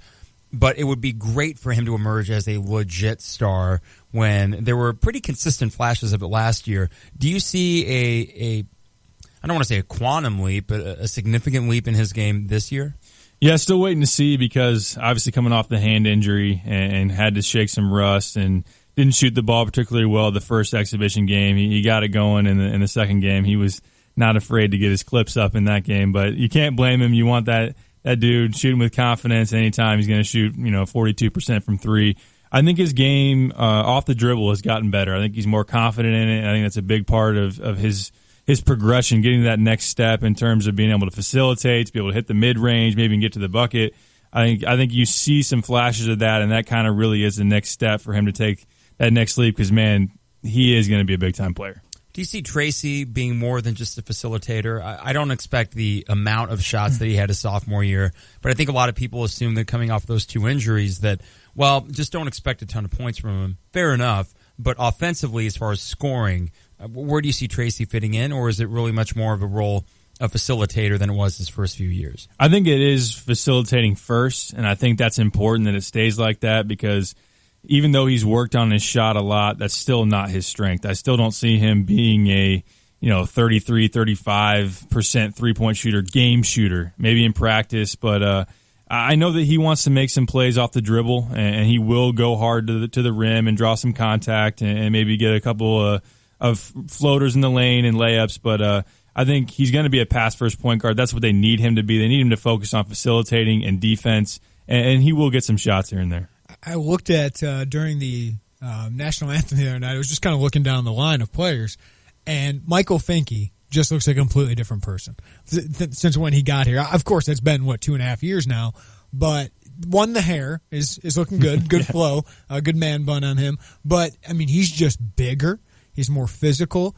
And obviously, I think he's more comfortable at that 4 role. What do you see out of him, and what do you expect out of him? Yeah, like you said, looks like a different player, and I've really been impressed. Never would have thought that he would be able to, develop into that, physically. I almost thought that maybe he'd be the Mike Tisdale, that we would hear about his calories and his workout regimen, but you would kind of look like the same player. You can see why Bo Ryan loved him. Yeah. Right? I mean, Bo Ryan recruited him for a reason, because all those guys usually puts weight on, he gets bigger, and they're so versatile. You can kind of see where he'd fit up there. No doubt about it. I mean, him and Ethan have to think about that. That'd be dangerous. But I think he is more comfortable. I know that he loves the mismatches that he's going to get at the 4, being able to take guys on the outside, but also he's continued to work on his back-to-the-basket game. And you just see he fits a little bit more in the paint now this year, maybe able to hold his own a little bit more rebounding-wise, defense-wise. Still not big strengths of his game, but he's made some strides there. So you kind of see and you project of what he's going to be over the next couple of years. And I think he will take that step forward because he struggled a little bit in the Big Ten play last year, but he is a guy to be excited about. The thing that stinks is we can't figure out how LaRon Black fits into this. Yeah, we're just thinking that this puzzle, because he's a huge X factor, huge X factor. He's an athlete, he's an elite rebounder, and he's a pretty good offensive player. But it's almost like we haven't seen it in 2 years, Derek, because we heard all about his overseas trip and we saw the box scores, and then he got back and he's hurt, and he just didn't look the same when he came back. And then, of course, he sits out the year. So he's still that mystery, and you wonder when he gets back, is he going to be in a rhythm with the rest of the team? That's something to watch in this non-conference. Yeah, there's no doubt about it. He's gotten rave reviews from practice. And I know that a lot of coaches will say, hey, this guy looks good, but this has been a little bit different. When he's wearing I heard he's been wearing the James Augustine jersey, which is given to the guy that most rebounds the previous practice. He's held that title belt for like 80% of the practice since that's started. So he has taken big strides with his game. When we got to see practice a couple of times, looks good with his mid-range. He looks confident. He's moving well. And he's just a dog out there. And you need guys like that. The main question for me is he hasn't played, and this may sound weird, with real refs. I mean, he's been playing in practice, but he may have to adjust to these new rules, to going out there, playing with that game adrenaline, and then not fouling. Being physical, being impactful, because I think he can be. I think he is an X factor, but just not being the guy that has 3 fouls in 5 minutes. Are there situations where him and Finke could be out on the court at the same time? And I guess if both of them were out there, would you also have a 5? I mean, would Mav or Mike Thorne be out there with those two guys at the same time? I think they could do a lot of different things. And I think that Finke will play maybe some 5 with LaRon at the 4. I also like LaRon at the 4 with Mav at the 5 because I think that he's a little bit of a better rebounder, whereas Thorne's a good rebounder, maybe a little bit better than Mav.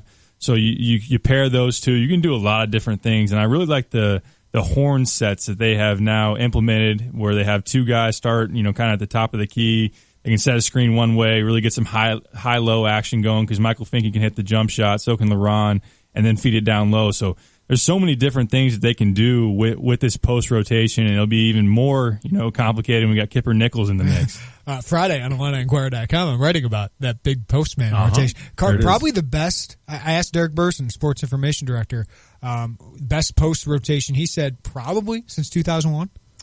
Yeah, I mean, you think back to 2005, that was a very limited post-rotation. 2001 would have been Marcus Griffin, Demir Kupolia. I mean, you throw Lucas in there, Brian Cook, Robert Archibald, Pruitt, Carlwell, Randall. That's not good. That's not good. I mean, and it felt like for a long time, Nana Igwu was the only tall guy on the team. Yeah. You had Augustine, Powell, and Ingram, but just not the depth. Right. Not the depth that you have now. And the different looks. Right. The different looks I think you've had. So, yeah, I mean, Augie is one of the best players that's ever played here. Roger Powell, obviously everyone loves. But, yeah, just the depth that you have, especially when Kipper Nichols comes back. Malcolm can play down there.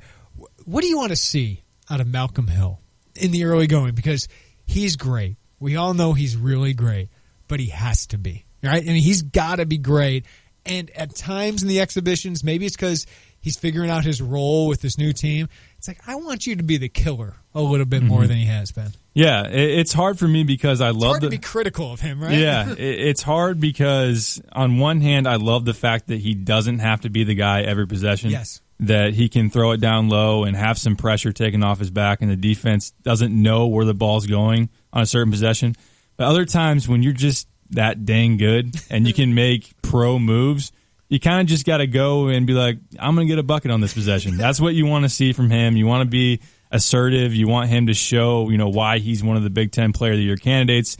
Yeah, we got some big guys down low. They'll grab my rebound if I miss, even though I rarely miss from mid-range. So just go down there and make some shots. Tijon Lucas didn't play until the 11-minute mark of the second exhibition. Mystery on Media Row. Yeah, what do you make of that? I mean, that was like the storyline of Media Row until he actually got in the game. Yeah, I think that when they're pushing the pace, I think they feel more comfortable with Jalen because they feel like of the three, he's the best in transition as a distributor. And then I also think, Gross has shown this before, he kind of leans towards the veterans first when he's starting the season, and I think he just feels more comfortable with Jalen. He knows the system better. You got to think Tijon's only been practicing for a couple of weeks, so I know there were some flashes that Tijon showed in the first exhibition game. Some of his big man didn't help him by dropping some passes, and I really like his vision and just his natural court feel. But I think Jalen kind of has the edge. It kind of showed that he's a third in line right now. All right, well, we're going up and down this roster. Aaron Jordan, I liked his game the other day. He was quiet, but he hit 2 threes. He was confident shooting the threes. His defense has got to improve. I mean, that's his way to the court. And then DJ Williams, play defense and rebound, right? Show energy. I mean, those guys aren't going to take huge leaps this year. You're going to need them to be better next year. But what are you hoping to see out of those guys? There are very short lists of check boxes for them. Yes. It's kind of like the classes where you have the midterm and just the final. Those are the only 2 assignments. Play defense. And don't be, a big step down when the second rotation comes in. Play defense, and with DJ, it's, go get a rebound. Make a defensive play. Maybe go to the basket when you get the rebound or on a slash. With AJ, it's hit an open 3 and play defense, and that's really about all you really got to do. And don't make mistakes. I think that's kind of the biggest thing for them. And they don't have to be stars, and that's good for them to develop. And just come in that second rotation and play some minutes and just be solid. Are we missing anybody? I think we covered everybody. Walk-ons? We're going to do some walk-on talk? Okay. I know some people on our Clayton board. Jones.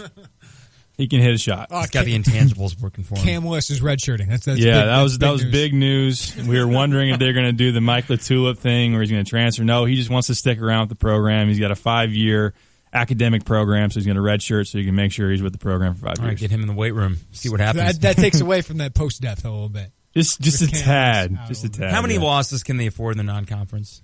Probably 3 at most. I have them at 2, which may be slightly generous, but I think West Virginia being one of them? The thing with West Virginia is they're different because of their pace, just like VCU, although they lost a lot in their front court. So now they're guard-oriented, where I feel like Illinois has the strength of their front court to kind of, have an advantage over them there. So I like them over West Virginia. I think Florida State's going to be really talented. I think that could be a tough game. NC State will be really talented, and at least that's at home. Yeah. The one that just seems weird to me is BYU because for some reason they don't play well at the United Center, and I think BYU is exponentially better than USC was last year. So transitive property, BYU scares you. Yes. Well, there's no Chicago State on the schedule, so Illinois fans can breathe easy at least. That's Derek Piper, IlliniInquirer.com. Stay tuned. To IlliniInquirer.com. For all that news. That's my source, and it's funny, on these threads that you guys have on the bottom right, when there's a new post, I think, is that Derek? Something new. And more often than not, there's always something substantial there, and it's a big couple days. And what a crap 24 hours. I'm just sorry. It really has been. We're going to give away some Illinois basketball tickets later this hour, but Derek, we appreciate the time, man. Thanks for having me, guys. It is the Tay and J Show. Check out the new Honda BMW of Champaign, formerly Twin City Honda BMW, and still located in Savoy. These guys are crazy for used vehicles. Truckloads of pre-owned vehicles, 25 to 50% off the price of a similar new model. And not just Hondas and BMWs, cars, pickup trucks, and SUVs of all makes. Financing options on used cars as low as 1.9%. Just drive by Honda BMW of Champaign and you'll see from the street that this is a new dealership. Honda BMW of Champaign, online at drivechampaign.com. This holiday season, feel the joy of helping a child in need. Donate a toy to the First Financial Bank Holiday Joy Drive. Now through December 2nd, all of our banking centers will be accepting new unwrapped toys and cash. Donations will go to local organizations throughout our service area that provide gifts to kids whose families can't afford to buy Christmas presents. Your gift will bring joy to a child and warm your heart as well. Give a toy and feel the joy during First Financial Bank's Holiday Joy Drive. First Financial Bank, member FDIC. The hunt is on, and Gander Mountain has the best deals on the hunting gear you need. From guns and bows to camo and calls, we have all the new products from the best brands, plus Gander exclusives to take you from knockdown to drag out. So gear up at Gander Mountain and get after it. This week, select scent elimination and deer attractant products from Tinks, Dead Downwind, and Buck Bomb are just $6.99. We live for this. We live outdoors.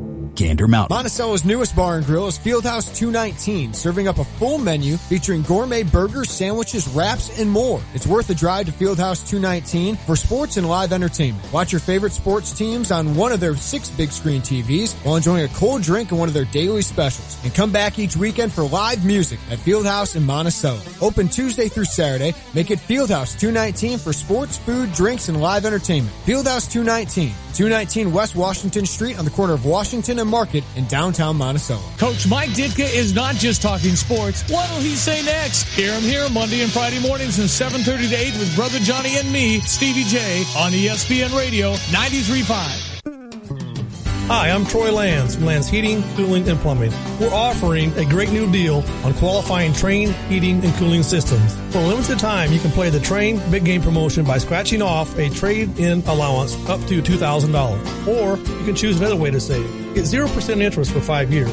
That's no interest with equal payments and approved credit for 5 years on any qualifying Train system. Both options are for a limited time. So pick your best deal, up to $2,000 trade-in allowance or 0% interest for 5 years. Call 1-800-AIR-REPAIR or find us online at landsinc.com. And remember, it's hard to stop a train. I'm Troy Lands, and you can count on my company because you can count on me. See Lands, your independent train dealer for program details. Call 888-534-6894 about credit costs and terms. Regular APR is 28.99% for newly opened accounts. Subject to credit approval. Offer expires December 15, 2016. Hi, I'm Gary Knight from Carmack Honda in Danville. Just 40 years ago, Carmack Honda delivered our first 1976 Honda Accord and has been recognized as an award-winning family sedan ever since. Safety, dependability, and fuel efficiency make people love their Hondas, and Cub fans love their Cubbies, and only a way Cub fans can believe. So when you're shopping for a new Honda, believe in Carmack Honda to get you the very best price, service, and selection. Check us out today at CarmackHonda.com. Are you at your best when the whistle blows? With Carl Sports Medicine, you can jump higher, run faster, and be on your game every time. Take advantage of our professional athletic training services, plus injury prevention and free sports medicine walk-in clinics with injury experts. Get ready to reach your personal best. Visit carl.org/sportsmedicine or call 217-383-3300. Carl, official medical provider of Fighting Illini Athletics.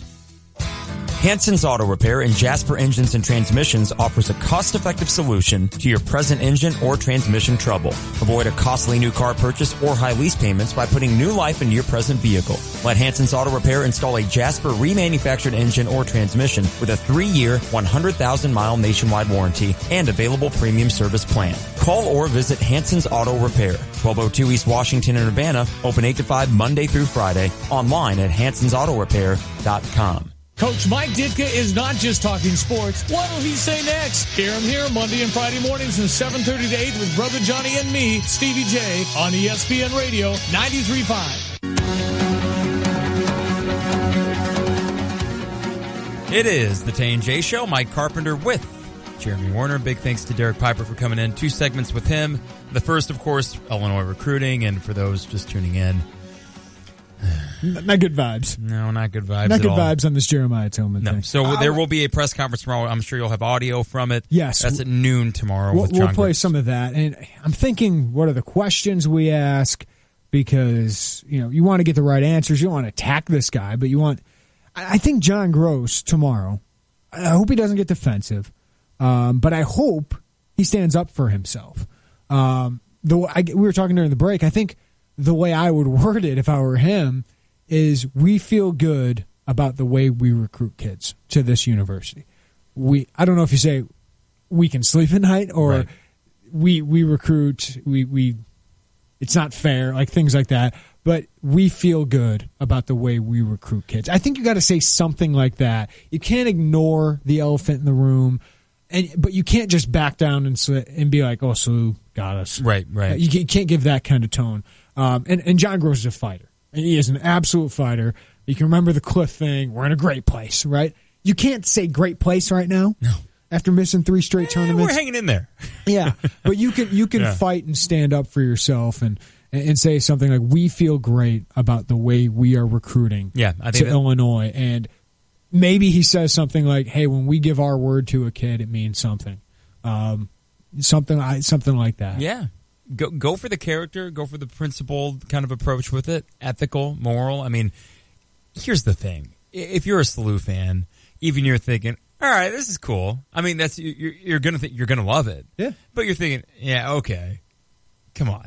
I mean, it's just you got Larry Hughes. blatant. You got Larry Hughes once, and that was huge. Yeah. If you had just gotten Jordan Goodwin, okay. Yeah. You sold something, but when you shut down the Cartier-Gordon recruitment, when Kansas wanted him bad, when even Mizzou, as much as they're struggling, it's still Mizzou, and Illinois, and all these other programs, and then all of a sudden, Jeremiah Tillman's been committed to Illinois for 5 months, and he was thinking about committing to Illinois for a year, right? Before that. Yeah. So, and then it was not out of left field. And that then he committed all of a sudden, he's just changing this thing. Won't talk to anybody. Like, oh my God. That just it sets off red flags. And I don't know what's going on there, but it definitely sets off red flags. Where I think John Gross, he can't say anything about Jeremiah. He's not going to sit there and throw out SLU is doing this and this and this. But I do think he needs to say something that gives you the tone that we're doing this and we feel good about what we're doing and how we're doing it. Quick public service announcement. If he switches, don't tweet at him. Like, come on, these are 17, 18-year-old kids. Whatever. I mean, at the end of the day. And when some of these kids come from certain things, yeah. So these are really hard, pressure-filled decisions. Yes. And I've talked to some kids about that, like Howard Watkins, who's from Cincinnati, an offensive lineman, really likes Illinois.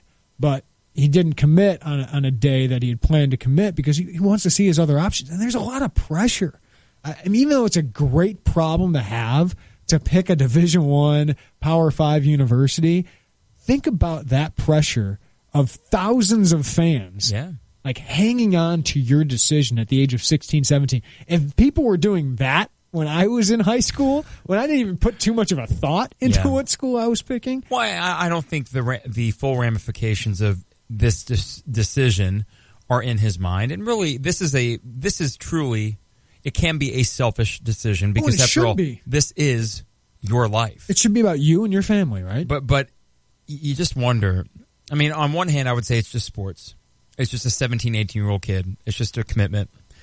He didn't sign anything on a paper. Yep. Yeah, it was his word, and it'd be too bad if he went back on that.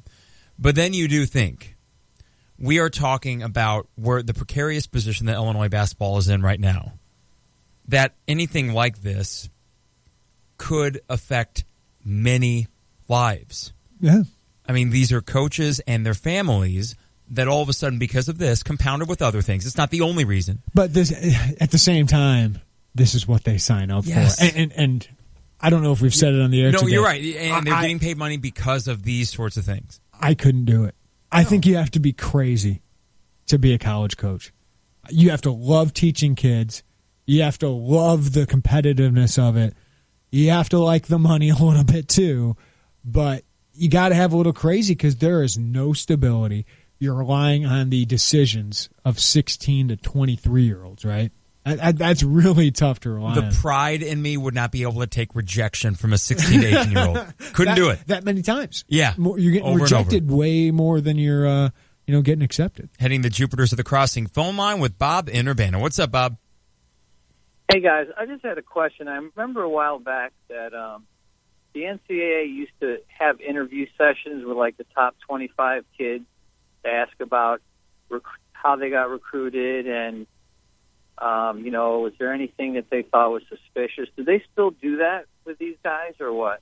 I'm not sure exactly on that process, Bob, but how many kids are going to out themselves? Yeah.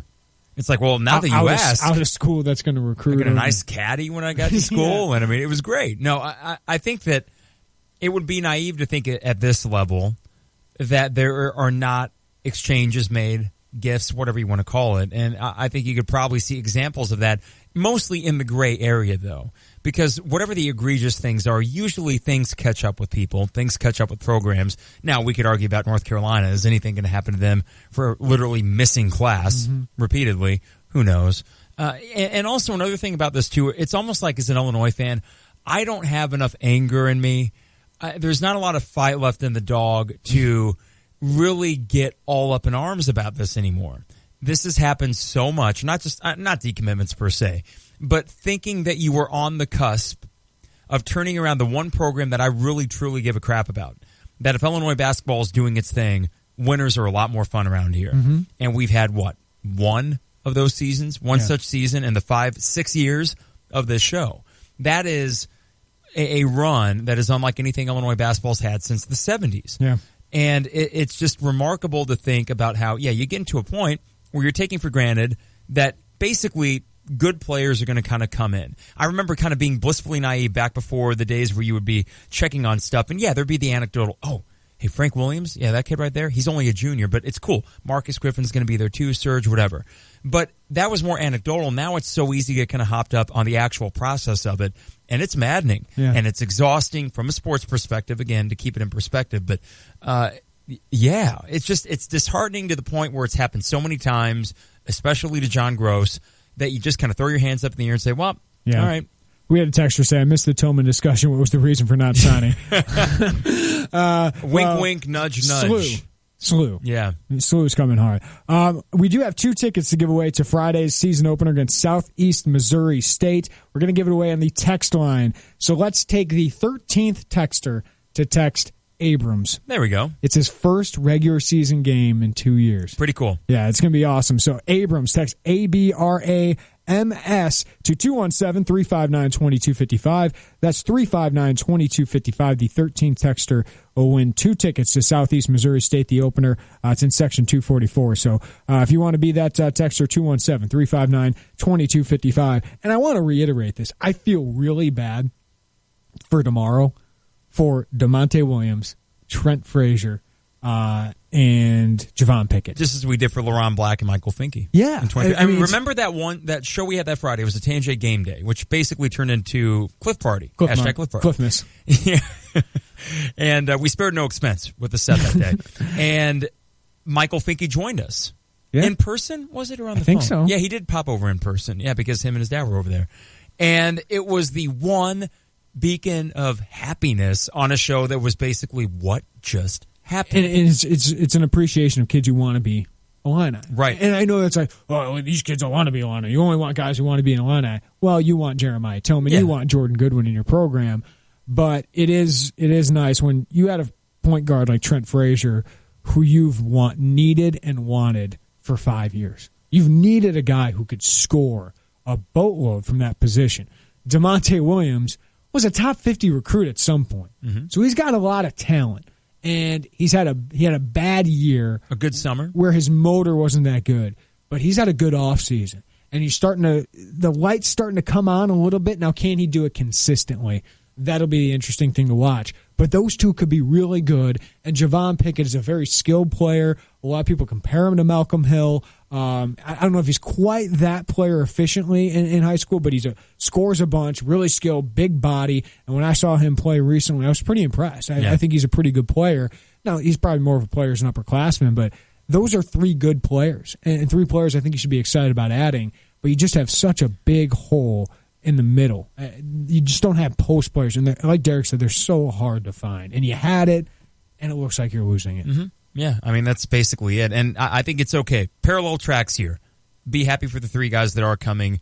Be kind of bummed the fact that this class, what it could have been, because of extraneous circumstances, if we could call it that. If it weren't for Slew, you'd probably have a top 8 class, top 10 class. We'll talk about it with Brian Snow, Scott.com at 5:25. We've got drive time coming up next. That's right. And you can always call us the Cheap Hour. Let's see, Jupiter's of the Crossing phone line, the Cheap Hour text line. Same number, 359-2255. That's 359-2255. It is the Tay and J Show.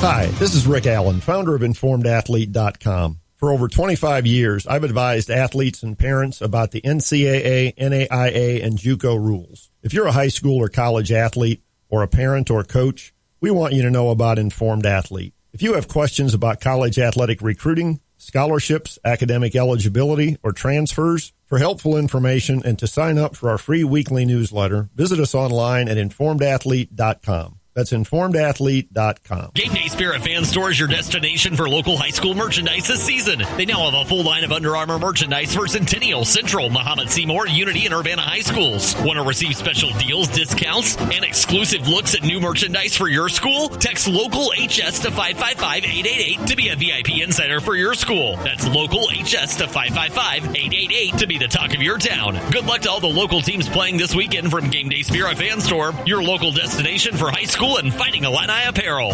Hello, this is Matt Carr from First Bank and Trust. At First Bank, we believe relationships are the one constant in the ever-changing banking landscape. You bank with who you trust, and you trust who you know. With over a century of serving communities in East Central Illinois, we've had the good fortune of knowing customers and their families for generations. We want to take the stress and hassle out of banking wherever and whenever you need it.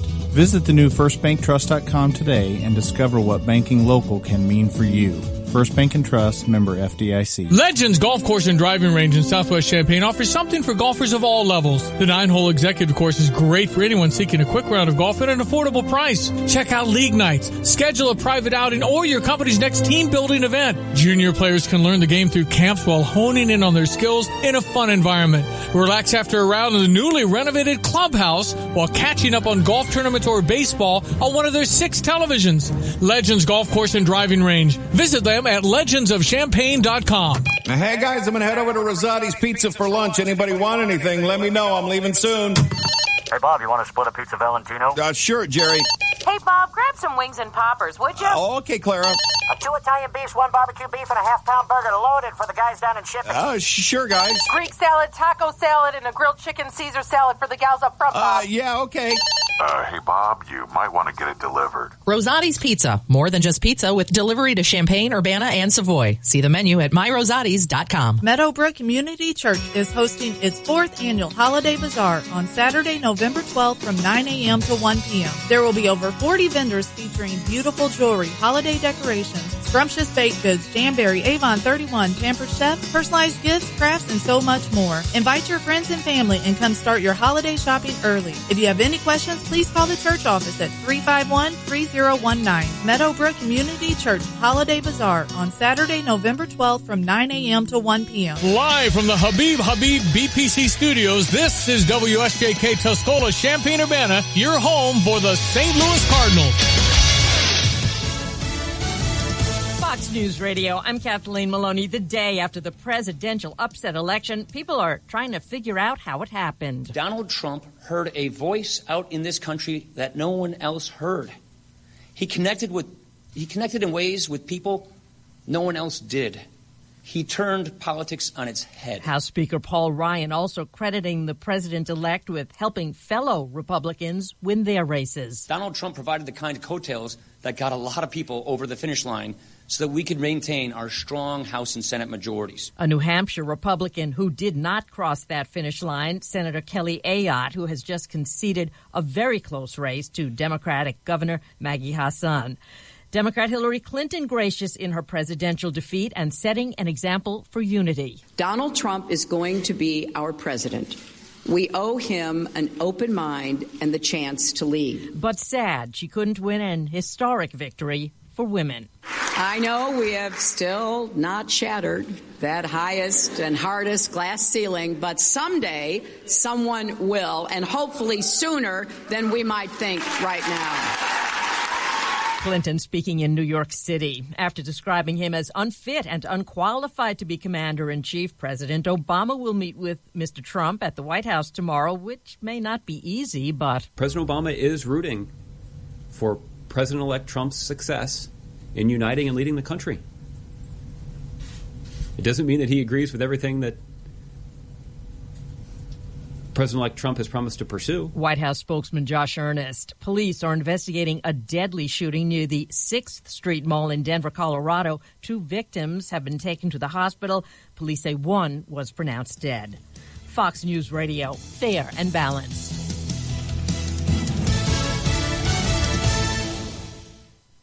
I'm Jay Farner, president of Quicken Loans. Mortgage rates have dropped again. In fact, recently, mortgage rates have dropped to the second lowest level in history. Now is the time for you to take advantage of these historically low rates and save serious money every month by refinancing your mortgage. The rate today on a 30-year fixed-rate mortgage is all the way down to 3.5%. APR 3.57%. Call Quicken Loans today at 800-QUICKEN to see how far we can lower your mortgage payment. For 6 years in a row now, J.D. Power has ranked Quicken Loans highest in the nation in customer satisfaction for primary mortgage origination. And for the third year, they also ranked us highest in the nation for mortgage servicing. It's a great time to refinance with Quicken Loans and save hundreds every month. This ultra-low rate of 3.5% won't last long. So call 800-QUICKEN or go to QuickenLoans.com. That's 800-QUICKEN. Visit JDPower.com for award information. Call for cost information and conditions. Equal housing lender. Licensed in all 50 states. NMLS ConsumerAccess.org, number 3030.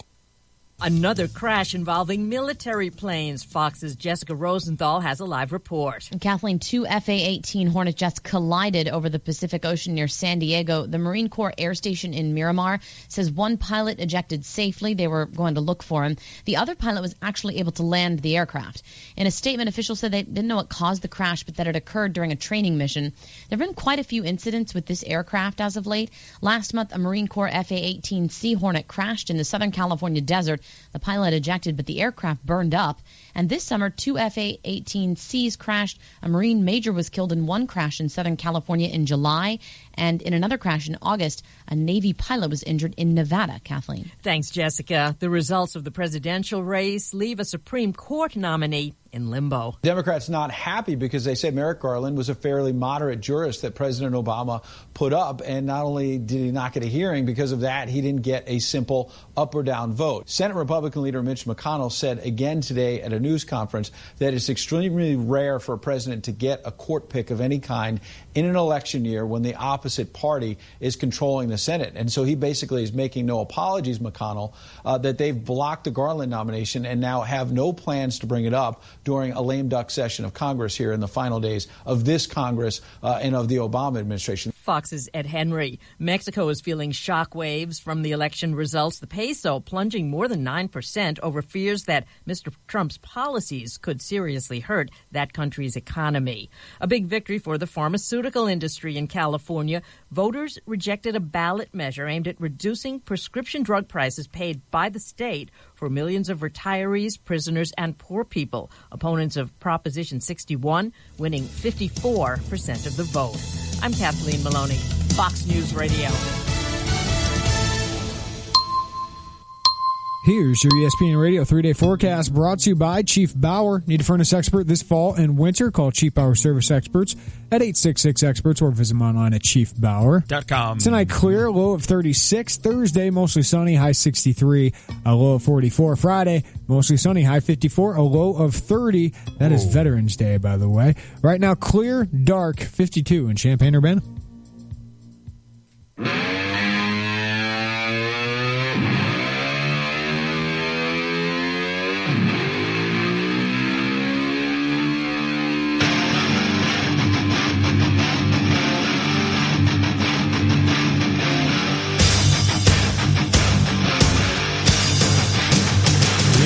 Drive Time, presented by Honda BMW Champaign. For new and used vehicles, visit their huge inventory at the corner of Neal and Burwash in Savoy, or visit them online at drivechampagne.com. Mike Carpenter, this is where we recap the first 2 hours of the Tay and J Show. Big league. Donald Trump is president.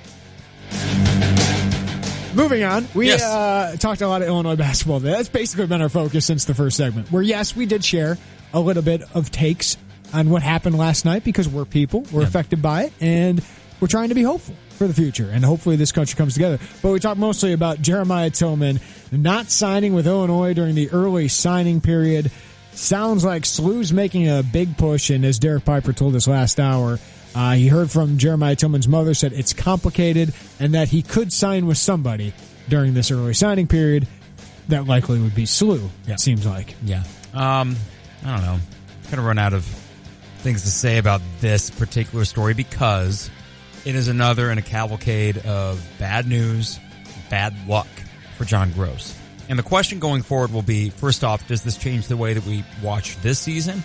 I think at least subconsciously it certainly does, where you don't have that kind of, as I said in the last hour, that really good recruiting class in your back pocket. And because of that, all of a sudden, the margin for error that we may have established for this team. Just make a tournament. You got Tillman, you got Frazier, you got DeMonte Williams. You'll have a good, talented team. It gets slimmer. And all of a sudden, how good do they have to be this year? I think the eye test is going to pass a lot of that.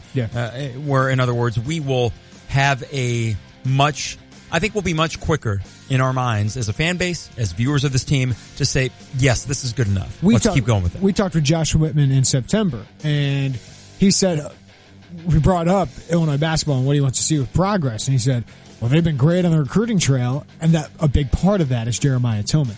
I think that he's a tough piece to replace, right? Because he's a NBA possibly talent in the middle. He's 6'11", athletic, changes things at the rim. Gives you kind of what Mike Thorne gives you, at least right now, and he's got a higher ceiling than Mike Thorne. But that kind of player who's skilled with both hands, rebounds ridiculously. So you're going to lose that, but you also just lose that perception. That kid who was a 5-star prospect in state who said, I'm going to go to Illinois, and now he's ducking out on you. Just the mental toll, just the confidence toll that takes on Illinois fans, this staff, and this program. And Josh Whitman wants to see progress. I think you just feel it. And I think we could talk about what's he need to do on the court. I just think you'll know, basically, at the end of the year, whether he should be back or not. And recruiting will be a part of that, but the season will be a big part of this because the season can really help with recruiting. So he's got a talented roster, he's got a deep roster, but now he's got to make up for this possible loss. It's going to be one thing or the other. I mean, you were at a point now with this contract, which is 2 years after this? Yeah. Right. You have to make a decision. Yeah. Whether you extend him, and you also, if you make that decision, to extend him, you got to be looking at another 2-3 years on top of the 2 that are already there to make it actually an extension that recruiting-wise you can say, see, I'm good. Yeah. 1 extra year, that's not going to do it. What that basically would say is, well, we're going to punt until next year, and that's not going to be good enough for 2018 Nobody class. Wants that. No. And the thing is, as much as I sympathize with John Gross, I think he's the unluckiest coach I've ever seen. But results are results. And the program needs momentum. And if he can't be that after 5 years, as much as it would stink for him, as much as he's unlucky, you got to do what's best for the program at that point. But he can still dig out of this. I mean, but this throws a lot of dirt on him. Throws a lot of dirt on him. We got a good text from Bill from Troy, and he said, let's see here. Lost it for a second.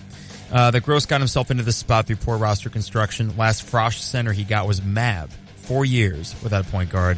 It sucks, but you can't give him another 3 years to try and fix this. And if this season goes poorly, I think absolutely that's the case. And yes, certainly, all of a sudden this season becomes even more imperative when you're making that decision on whether or not to extend him, to the point of big men and trying to get another one. I mean, that is something that, because of all the onus on getting a point guard, we've kind of, all of a sudden it's crept up on us, and holy crap, we don't have a big man next year. Yeah, I mean, Finke's your 5 right now next year, and I like Finke. I think he can play 5 in the Big Ten. You got him for 2 more years. You got LaRon Black for 2 more years. You got Jalen Coleman-Lands for 2 more years after this, right? You're still going to have a decent core, and your point guard position is filled. But what's your rotation? Are you a top half Big Ten team? Are you a top 5 Big Ten team? That's where you got to get to. And at some point, that has to be the expectation. And John Gross hasn't gotten them there yet. But we had a good texture, 217. I think fans are bummed. I don't think they're angry at John Gross. And I think that's kind of the right thing. He said, what a thankless job recruiting is. We have 3 really good players coming in, even if JT doesn't. So I don't feel too bad.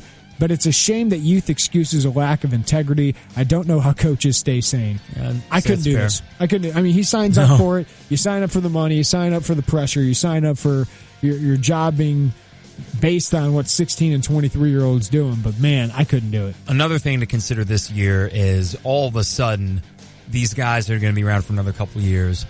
Their performance, their development this year becomes essential. You need to be able to look at next year's roster and say, well, hey, you know what? I can peg Aaron Jordan for this and DJ Williams for this, but more importantly, I can peg LaRon, Michael Finke, Jalen Coleman-Lands as really good Big Ten players. That's your program, right? I mean, that is your program for the following 2 years, but it's also your program this year. I mean, you need those guys to be really good this year. Yeah. So those are your core guys that have to be really good. Are they good enough? And I think they could be for you to be a top 6, top 5 team in the Big Ten. you're going to need some of those other players, whether it's DeMonte, Trent Frazier, Aaron Jordan, DJ Williams, Tijon Lucas. Those players are going to have to supplement those guys, but those guys have to be, your Bronson Koenig, Nigel Hayes, Ethan Happ kind of players, right? And under all this cloud, let's be honest, this casts a pall on, not DePaul, but a pall on Illinois basketball right now as you get ready for the Friday game against SEMO at home, opening things up. And the genuine optimism that I think is warranted coming into this season because you got a likable bunch of guys, Tracy coming back. And now all of a sudden you go to these games and you're watching it just with a slightly different lens. And it is all too understandable, easy but understandable for Illinois fans to be skeptical that this thing is going to get turned around to the degree that you want it to. And that's why, man, the sweetest thing of all would be for him to go out with a 23-24 win season. Now, is that going to happen? I wouldn't go put money in Vegas on it, but we can watch it. We can see it unfold and hopefully make a clean evaluation at the end, but certainly it just makes it more... You could definitely gain that momentum back with, a great non-conference, right? You go 12-1 in the non-conference, I think you're feeling a lot better about your program. Now you got to do it in the Big Ten, follow up with that, but you're feeling a lot better about where you're going, and maybe you can get some recruits excited about you, get the 2018 thing going, and maybe you turn it around, but... Yeah, I thought it felt like John Gross was going to be back in 2017-18, and now it's just like the legs taken out from under him where it's a question again. We're right back where we were in March and April. Best laid plans, and all of a sudden you get a wrench thrown right into it, and you aren't really sure what this long-term thing may be. And it's an unenviable position for John Gross. It's an unenviable position for Josh Whitman because there is so much to like about John Gross, not just even as a person, but because you still feel, even after all of this, that there's potential. If dominoes fell, then he could really get it going. But the problem is... But at some point, that's been too long. It's the movie Groundhog's Day. We saw it in 2013. Yeah, that was bad luck. We're seeing this in 2016. Yeah, that's bad luck. But in the interim, in those 3 years between that, did you do enough to overcome a really tough break on the recruiting trail? I know injuries have played a big role, but you are not, as we said in the 3 o'clock hour, you are not noticeably better than when Weber left. Jay said, I'm tired of hearing about top 5 finishes. I want Big Ten titles. Let's go. I think people forget, Cart, how hard that is. That was a hell of a run, and with time, you appreciate how good those teams were from 98 through 2005. How weaker the Big Ten was compared compared to now. Well, think 04-05. Not trying to take away from those accomplishments, because that was phenomenal. Yes, you want to get there, but you got to take the step to top 5 finishes, and I was willing to give Gross time here because what he took over, but it just hasn't gotten a lot better for his fault or just bad luck. But Indiana went a long time without a Big Ten title, right? Mm-hmm. I mean, Michigan State doesn't win a lot of Big Ten titles. Like Ohio State had a ridiculous run here. It's hard to win in this conference. So just say, we need 4 Big Ten titles in 10 years. That's a high bar. But at some point you got to contend. You got to contend for Big Ten titles. Illinois should do that. Drive Time presented by Honda BMW of Champaign. Visit them online at drivechampaign.com when we come back, an ESPN update. And then Brian Snow from Scout.com. Yes, more Jeremiah Tillman. It is the Tay and J Show. Check out the new BMW of Champaign. It's not like the old Twin City. They have new on-site local ownership since 2013, along with a new state-of-the-art facility. With a Customer First Service Award winner for 2015, BMW of Champaign does business your way. Yes, they have tons of cars. Yes, they'll get you what you want. Yes, they discount, deal, and even pick up and deliver. So stop in, ask for Ben, and give BMW of Champaign a look. BMW of Champaign at the corner of Neal and Burwash in Savoy.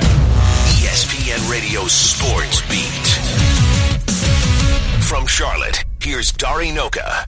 Anybody wonder today why Americans love sports? Why Americans need sports? Regardless of your political affiliation or for whom you cast your vote for the presidency, the political campaigning that ended with yesterday's election has at times been tiring, maddening, frustrating, challenging to understand, and has created one heck of a need for an outlet. If your candidate won, congratulations. If your candidate didn't win, I'm sorry. And the next time somebody who doesn't love sports asks you why sports are so important to you, Take them back to now, a time when the seriousness of an important presidential election has worn us out. Outlets are things that can help take our minds off of things that could actually change our world. Whether the Hornets beat the Jazz or the Jazz beat the Hornets tonight won't alter one thing in this country or on this earth. But I'll be sitting at the game with my son, thankful to spend a couple of hours watching something for the sake of enjoyment. Thank you, sports. In 60 seconds, the playoff committee got me again. 'Tis the season to save big right now at Lowe's, where you'll find great Black Friday deals happening all month long. So hurry into your neighborhood store today for huge savings on all things Christmas. Now get your choice of GE Real Lights for only $9.99. Plus get a Hank and Dory lighted Christmas inflatable for only $99. Don't miss out on all of the great deals right now at Lowe's. Offers valid 11/9 through 11/16. Quantities limited while supplies last. Discount taken at time of purchase. See store for details. U.S. only. All right, gentlemen, the time has come to look your best. Black Friday deals are here, so come into JCPenney now during our men's wardrobe sale and get 50% off select suit separates, sport coats, dress pants, and top coats. Pack on even more savings with an extra 20% off select items with your JCPenney credit card and coupon. The time to look your best is now during the JCPenney men's wardrobe sale. That's getting your pennies worth. JCPenney. Coupon required. About 11/10 to 11/16. 20% offer subject to credit approval. Some exclusions apply. Check jcp.com for coupon and details. The College Football Playoff Committee loves strength of schedule. They showed us that last week when they put Texas A&M ahead of Washington, even though the Aggies had a loss and the Huskies didn't. Now, I thought we'd see the same thing yesterday. I thought for sure they'd put one-loss Ohio State ahead of unbeaten Washington, using the same logic they used a week prior. Ohio State has beaten 3 top 20 teams, 2 on the road. Their only loss was on the road against a team the committee likes so much they've ranked them 10th. Washington's resume isn't close. Look at the Sagarin strength of schedule ratings, which the committee does look at. Ohio State's is 40 spots higher than Washington's. That's a third of the size of the entire FBS. If strength of schedule mattered so much last week, I'm not sure why it mattered less this week. I guess what we understand with certainty about the committee after 2 weeks of this season's rankings is that we really understand nothing. With the ESPN Radio Sports Beat, I'm Dari Noka. In today's world of voluntary benefits, let the Ware Group General Agencies be your guide to your employees' best options. Now you can expand their benefits without direct cost to you, but with greatly enhanced choices. Their unique agency design lets them obtain plans traditionally reserved for big companies. But with one call, the Ware Group will review your needs, get the best products and prices, and with reliable post-enrollment service. By using multiple carriers, they can put their experience and knowledge to work for you. Contact Ware Group General Agencies in Champaign at waregroupga.com. Hi, I'm Gary Knight from Carmack Honda in Danville. Just 40 years ago, Carmack Honda delivered our first 1976 Honda Accord and has been recognized as an award-winning family sedan ever since. Safety, dependability, and fuel efficiency make people love their Hondas, and Cub fans love their Cubbies, and only a way Cub fans can believe. So when you're shopping for a new Honda, believe in Carmack Honda to get you the very best price, service, and selection. Check us out today at CarmackHonda.com. At Body and Soul, they take pride in giving you the perfect fit for your athletic shoes. Their team of experts will help you in selecting the style that fits your purpose and your feet. Body and Soul has offered the best prices and best quality for more than 30 years. And they aren't just shoes. Whether it's walking, running, swimming, or biking, or whether it's for you or the whole team, visit Mike or Jed and their experienced staff at Body and Soul, Route 45 Savoy. Call 356-8926 or visit soulsports.com. When you're heading home, Tay and J are on your way talking sports. Weekday afternoons 3 to 6 here on ESPN Radio 93.5.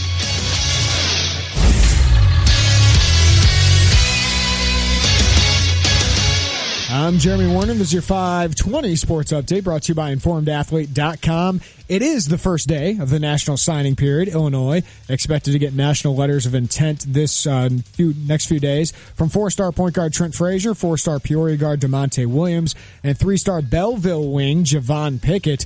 But the headliner of this 2017 class, Jeremiah Tillman, well, he told Scout.com that he will not sign with Illinois during the early signing period. It's caused quite a bit of panic that the 5-star center may defect. SLU, St. Louis University, has made a big push for Tillman. They also snagged Illini target Jordan Goodwin, who signed with the Billikens today. The 4 undefeated Power 5 teams make up the top 4 in this week's college football playoff ranking. They are 1 Alabama, 2 Clemson, 3 Michigan, and 4 Washington. Ohio State just outside at number 5, and Louisville is 6th. Wisconsin comes in at number 7, and they host Illinois this week for a 2:30 kickoff. Vegas currently lists the Badgers as 27-point favorites. Illinois has lost 9 of 10 to Wisconsin, including 5 straight. Atlanta haven't won in Madison since 2002. Western Michigan improved to 9-0 last night with a 37-21 win over Kent State. Broncos currently 21st in the college football playoff poll. More action tonight as Northern Illinois hosts Toledo, but that's not in DeKalb. It's at Guaranteed Rate Field. First game played at the home of the Chicago White Sox with a new name. NBA tonight, Dwayne Wade and the Bulls, they're in Atlanta. Dwight Howard and the Hawks taking on them. The Thunder host the Raptors. The Spurs host the Rockets. The Warriors host the Mavericks. They're without Darren Williams tonight. Myers Leonard and the Blazers play at the Clippers. Good one on the ice tonight as well as 7-4-2 Blues host the 9-3-1 Blackhawks.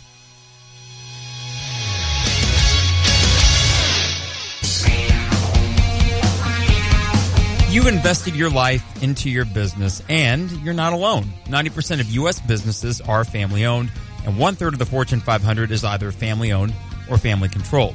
Unfortunately, only 30% of family-run companies today succeed in the second generation. BUC Wealth Management is here to help with succession planning for your business. To keep the family in the family business, their experts share the following advice. Plan early, 5 to 15 years before the projected event. Communicate the plan. Ensure your family understands your goals. Know your value. Accuracy is essential. Overvaluing can impact salability. Sounds about right. And financial interest. I'm not very well attuned to business things. Low valuation can also have negative tax implications, including estate taxes. So ask for help. Put your trust in the expertise of the financial professionals at Busey. They'll build a relationship with you so you don't have to handle these difficult decisions alone. Estate planning is essential for business owners. First, determine the value of your business, then decide the best way to reduce the equity senior family members hold in the business to reduce estate taxes. The legal and financial issues around succession are many. Thankfully, so are the resources available to you. BUC Wealth Management can help your family and your business stay together and continue to be successful for years to come. So call 1-800-67-BUC or visit Busey.com today. I have 4 more tickets to give away for the Southeast Missouri State game on Friday against Illinois. So we will give out these on the text line again, 217-359-2255. That's 359-2255. The first one we gave out, Tracy Abrams. So let's go. Cameron Liss. Thorne. The 33rd texter to text in Thorne with an E. That's Thorne. Mike Thorne to 217-359-2255. Win 4 tickets to the season opener on Friday night. All right, excellent. Crazy to think it's already starting, but of course the story right now is less about the on-court performance that we're going to see this year and more about the recruiting class for 2017 that may be taking a hit for John Gross. So we're going to bring on Brian Snow of Scout.com. Brian, can you tell me anything good? Good's a relative term. I suppose that's true. He hasn't totally decommitted yet, so that's good. He hasn't signed it. He hasn't pulled a Quentin Snyder and already faxed his letter into another school, so that's good. It's never. So that's what you're going for. I can give you something good. Yeah, that's positive. You can hold on to some hope there, Brian. It's never easy at Illinois, and I would imagine the wins are a part of that. John Gross hasn't had a lot of luck here, but what do you make of just how difficult it's been for him to kind of close some of these recruitments? You can throw Jordan Goodwin in there as well. You know, it's so weird. Just a confluence of things from, Quentin Snyder just like magically pulling a football move and decommitting at the last minute, to this situation with Tillman, to, Cliff Alexander saying at 9 a.m. he's coming to Illinois and then on TV says he's going to Kansas. Mm-hmm. Yeah, it's just been so many different things, and you can't really put blame on the coach necessarily, so it's just been a run of bad luck on a lot of different levels. But at some point in time, we're all judged by wins and losses. So good luck, bad luck, or no luck. Yep. That's what it comes down to. What do you think happened here with Jeremiah Tillman to where now it seems like SLU is definitely the leader in the clubhouse here? You never know. I mean, you hear all sorts of wild rumors all the time, and sorting through fact from fiction can be difficult. There was always rumors of good, or once Goodwin committed, would Tillman, look at him, and it didn't seem that way. But I don't know what happened. I don't know what changed Jeremiah's thinking, but I don't even know if Jeremiah's thinking has changed. It could just be for whatever reason he wants to wait. I have no idea. But it's just an interesting situation. I have no real great insight into what his mindset is at the moment, but Jeremiah's kind of just doing his thing. Okay, so let's say you're a 2018 recruit looking at Illinois. You see this story unfold. What is your thought regarding Illinois and how much they kind of rank and maybe new things that you would consider as a recruit that's looking at Illinois? Yeah, we'll get inside the 16-year-old mind here, Brian. Well, I'll make it real simple. First of all, the 16-year-old's probably saying, who's Jeremiah Tillman? And then he's also probably saying, what does that have to do with me? Yeah. And then third of all, he would say, he committed to Illinois? He wasn't going to sign? That doesn't make sense. I think fans get caught up in the first mistake they make is they think kids watch a lot more college basketball than they really do. They watch very little college basketball. And then the second thing is they think these kids are inundated with the recruiting minutia as much as they are, and they're really not. They might be inundated with their own at certain points in time, but when it comes to other kids, it's simply like, hey man, where are you going? And then it's like, oh, I'm going here. Oh, okay, cool, I'm going here. I think a lot of that gets played up by the media. Oh, so-and-so's recruiting that guy. It really doesn't work that way. They don't pay that much attention. Occasionally the adults will around them. But I think in terms of 2018, this is just a total and complete non-story. Obviously, there's a huge blow to Gross. Because Jeremiah's a really good player who filled a huge need for them. In this class, I like Trent Frazier. DeMonte Williams has a high ceiling. Javon Pickett's a nice in-state player who can probably be a good role player scorer for you eventually. But obviously, this lacks the punch now of, I think even more so the perception for John Gross than anything. Yeah, here's the thing, perception doesn't matter if you're winning or as long as you're winning, no one cares what your perception is. Yeah. Perception is wins and losses. So that's what it comes down to. He has a good year this year. If Illinois has a good year, guess what? No one's going to care. They might care, but they're not going to be, trying to throw him off a building. So that's what it is, but at the end of the day, the way you win games is by getting good players, and obviously Jeremiah's a really good player, so if you don't have him, that becomes a problem. Brian, is there a shelf life for a coach to go out and get that program-changing class? It was 2017, and Gross got here in 2012, so I think this would be his 6th or 5th class. Either or, now you're getting into a situation where you're in year 6, year 7, if he goes beyond this year. And you mentioned it, recruits just kind of pick a school and go with it. But in trying to amass 4 or 5 really good guys in a class, does it make them look at Illinois maybe and think, well, what has he done and why is it taking so long? I bet you they would have no idea how many years he's been at Illinois. Are they really real quick question, is it really just as simple as picking a new pair of shoes? It seems like the considerations it's relationships. It's relationships. Okay. For different kids, it's different things. But, the first thing is your relationship with the staff. That's always going to be your first thing. Now, for some kids, it's like, I can have a great relationship with the staff. I don't want to leave far from home, so I'm not going to. For some kids, it'll be, I just didn't like the campus. For some kids, it'll be their style of play doesn't fit me. Whatever it may be, their depth chart. But you got to have a relationship first, and then whatever factor is important to that kid afterwards. And for different kids, it's different things. So it's not like they just randomly walk down an aisle and say, "Oh, I'm going to go to St. Louis," or "Oh, I'm picking Indiana." Not quite like that, but in terms of the stuff that the fans will focus on, "Oh, he's been there for 6 years. He's only 3 games over 500 in the league." That would require them to do a lot more research than they're willing to do. I've had kids tell me they've gone to Virginia because they play fast. Think about that for a second. That's good.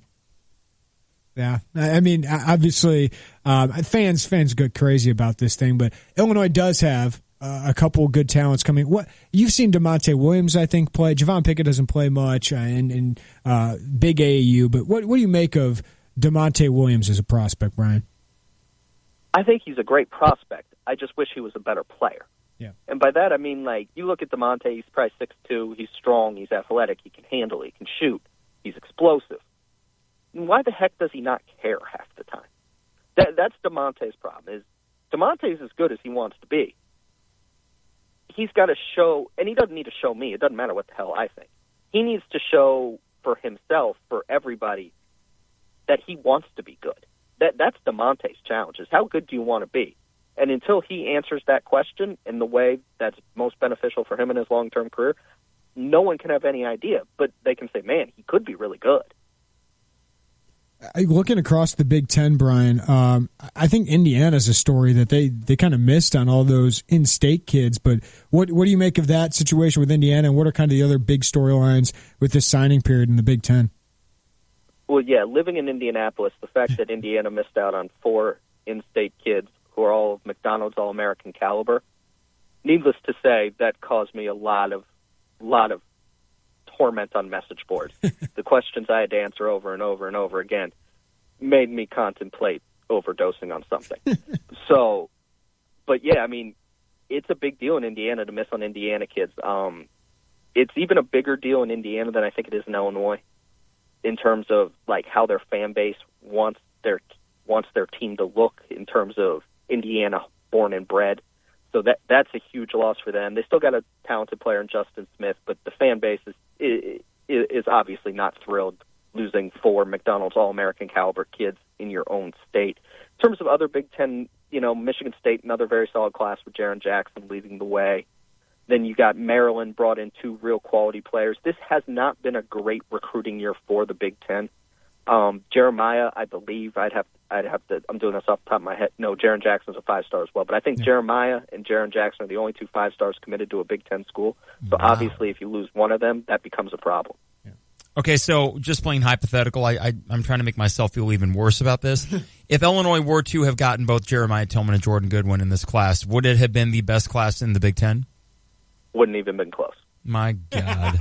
It just sucks. Travis Ford, Brian, would be this big of a pain in John Gross' side.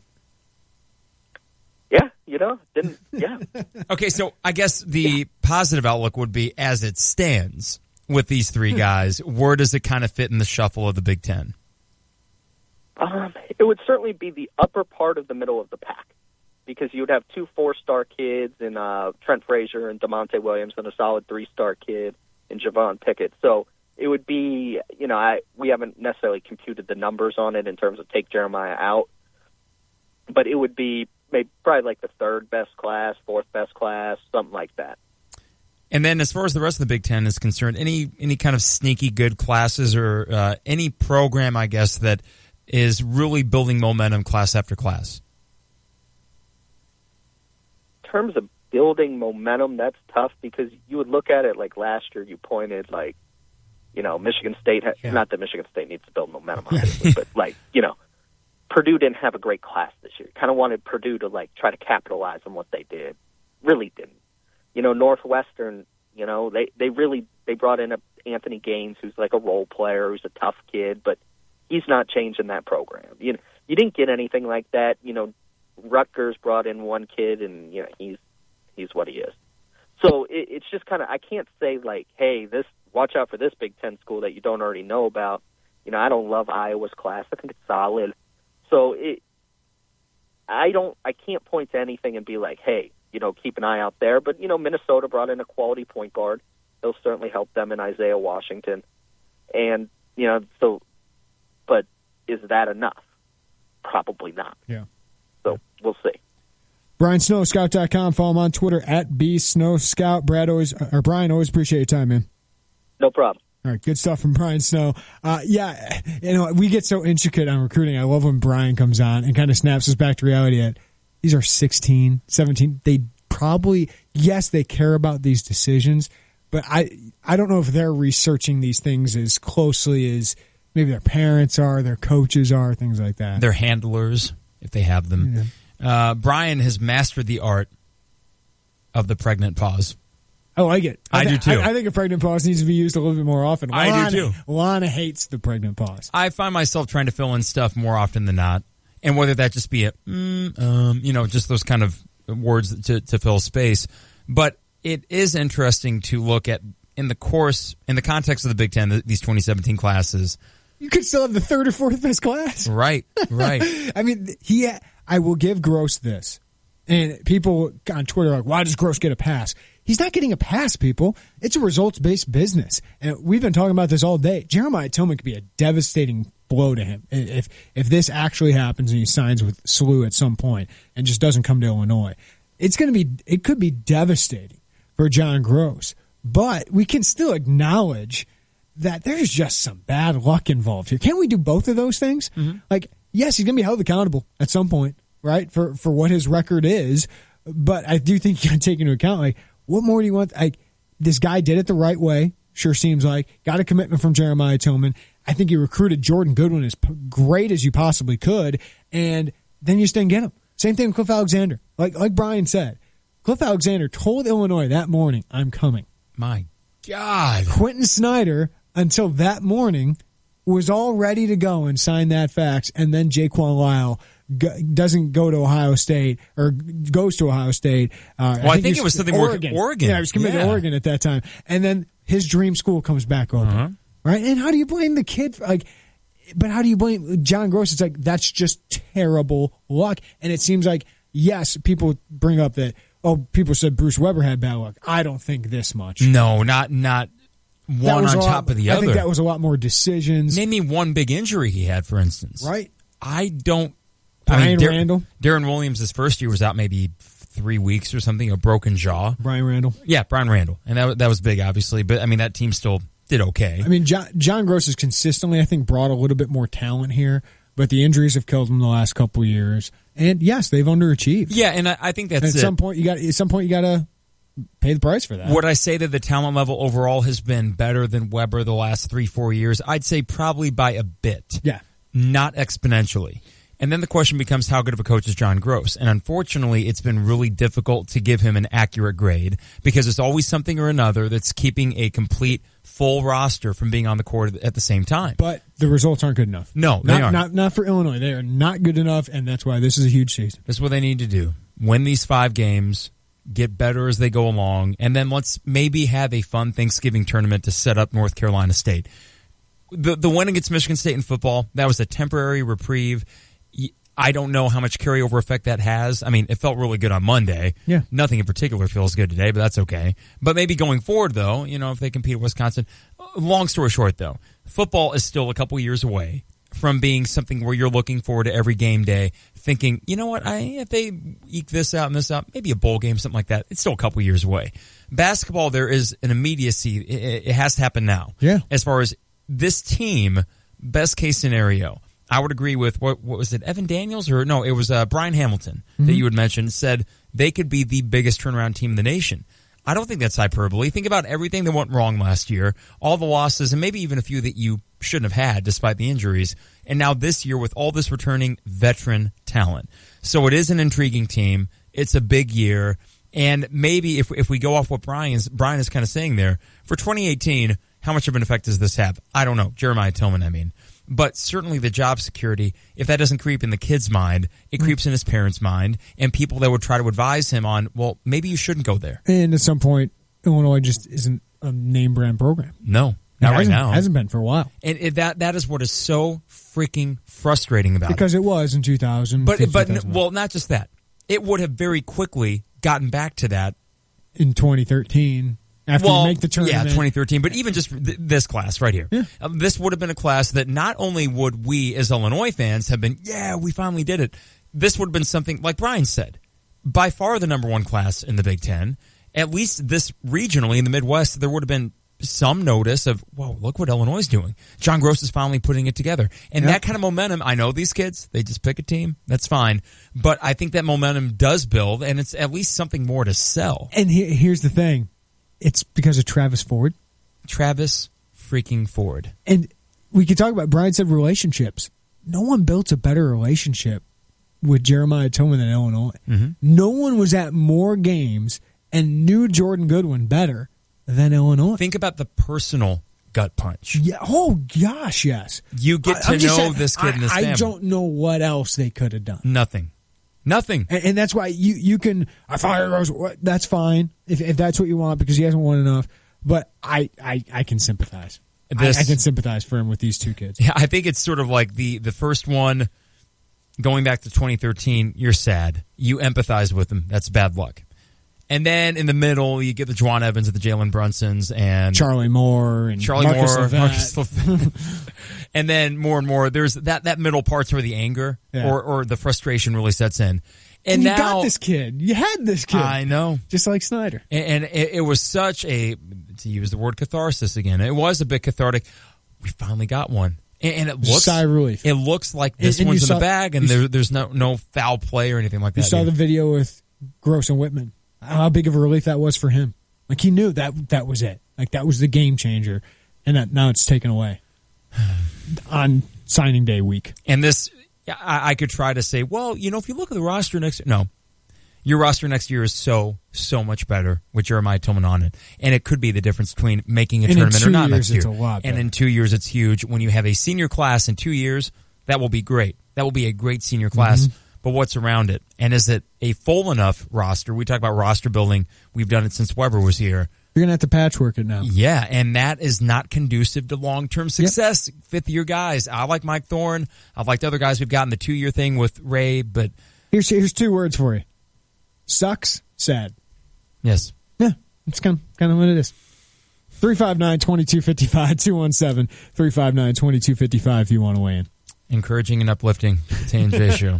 Hi, it's Corey with Max Twin City Recycling. We pride ourselves on giving the area an outlet to recycle and get paid for their unwanted metals. We're taking our community focus a step further with our Recycling for a Cause program. Each month, Max Twin City will choose a different local charity to feature in an effort to raise money for those causes. Visit maxrecycling.com for a complete list of program details.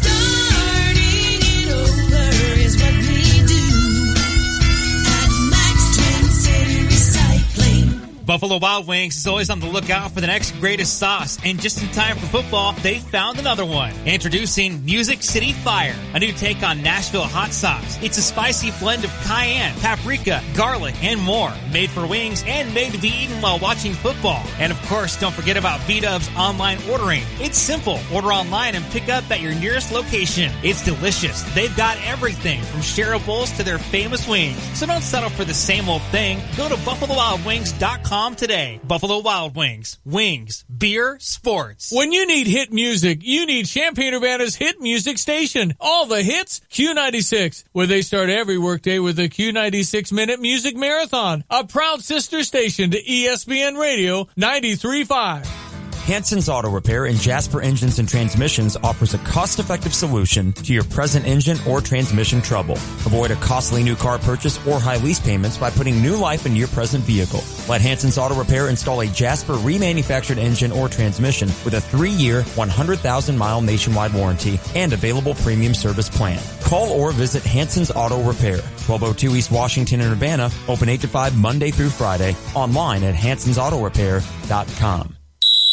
Are you at your best when the whistle blows? With Carl Sports Medicine, you can jump higher, run faster, and be on your game every time. Take advantage of our professional athletic training services, plus injury prevention and free sports medicine walk-in clinics with injury experts. Get ready to reach your personal best. Visit carl.org/sportsmedicine or call 217-383-3300. Carl, official medical provider of Fighting Illini Athletics. Score big and join us at Sunsinger Restaurant Wine Bar before or after the game. Enjoy delicious hand-cut Angus steaks, chops, and fresh seafood, or gourmet salads and sandwiches, along with draft beer and 30 wines by the glass. Sunsinger makes tailgating and entertaining easy. Their gourmet deli has a wide array of side dishes, appetizers, and custom party platters with a unique selection of beer, spirits, and gifts. Sunsinger Restaurant Wine Bar is the area's best choice when spending time with your friends and family on Windsor at Galen in Champaign. Got a question? Talk to our experts now at StevieJay.com. Experts are there, ready to answer your questions for free. Home improvement question. Our experts from Land, Heating, Cooling, and Plumbing can help. Need help with home remodeling? Talk to our service experts from Flooring Services, where the world is at your feet. Need to pay for those home improvements? Talk to our financial experts from the U of I Community Credit Union. They are the Stevie J Broadcasting experts. Ask an expert today at StevieJay.com. That's StevieJay.com. With over 6,000 firearms in-store and online, backed by our Best Price Plus guarantee, there's no better place to buy a gun than Gander Mountain. Add our knowledgeable sales associates and everything you need to secure your guns, and it's clear why Gander Mountain is America's firearms supercenter. This week, the Taurus 709 Slim 9mm is only $269.99. Friday, November 11th only, save 25% on American Eagle 9mm FMJ ammo. We live for this. We live outdoors. Gander Mountain. Attention veterans, get a free slice of pizza at Rosati's Pizza on Veterans Day. Rosati's Pizza, 701 South Gregory in Urbana. Whether you're looking for a new or pre-owned vehicle, you can count on the winning team at Sullivan Park Hill. Check out the all-star lineup of Cadillac and Chevrolet cars, trucks, and SUVs. Score big with Sullivan Park Hill's exclusive Q-certified 100,000-mile warranty. Let's drive home a winner in your new vehicle today. For the best in sales, service, and collision repair, it's Sullivan Park Hill, off I-74 between Neal and Prospect, Champaign. We're talking with Tim Wood of Stone Seed. Tim, I understand there's been a new breakthrough with soybeans? Not just a breakthrough, Stevie, a game changer. There's a new Monsanto soybean with a yield 6 to 10 bushel better than the competition. 6 to 10 bushels better? That's a pretty significant upgrade. And not only is there an increased yield with these soybeans, but these beans have been bred over 7 years. The first time in history a product like this has had so much breeding and selection. 6 to 10 bushels better. A soybean bred over 7 years. What else? Dicamba is the only platform with a 14-day residual. It also has improved safety and vapor grip, a technology that reduces the volatility of dicamba to nearly zero. Tim Wood of Stone Seed. Give him a call, 493-2295. That's 217-493-2295. Better soybean yield, better breed, increased safety. We have it all at Stone Seed. Stone Seed. We live here. We farm here. We know Illinois. Hi, it's Stevie J. Start your day with me along with Diane Ducey. Weekday mornings 7 to 9 here on ESPN Radio 93.5. I keep playing this song for some reason. It is the Tay and J Show. Mike Carpenter with Jeremy Warner. Last segment of heavy show, heavy stuff. And you know what? And again, we appreciate. Got a couple texts throughout the show. The first segment where we just touched on the election, and we appreciate any feedback. To be honest, but also appreciate the feedback that it's. Excuse me, I shouldn't eat peanuts during the breaks. It's also something where we aren't going to come in with any sort of regularity and talk about news events. But it's something that big. That is truly the elephant in the room. Yeah, I mean, whenever there's been a mass shooting, and it's been too often,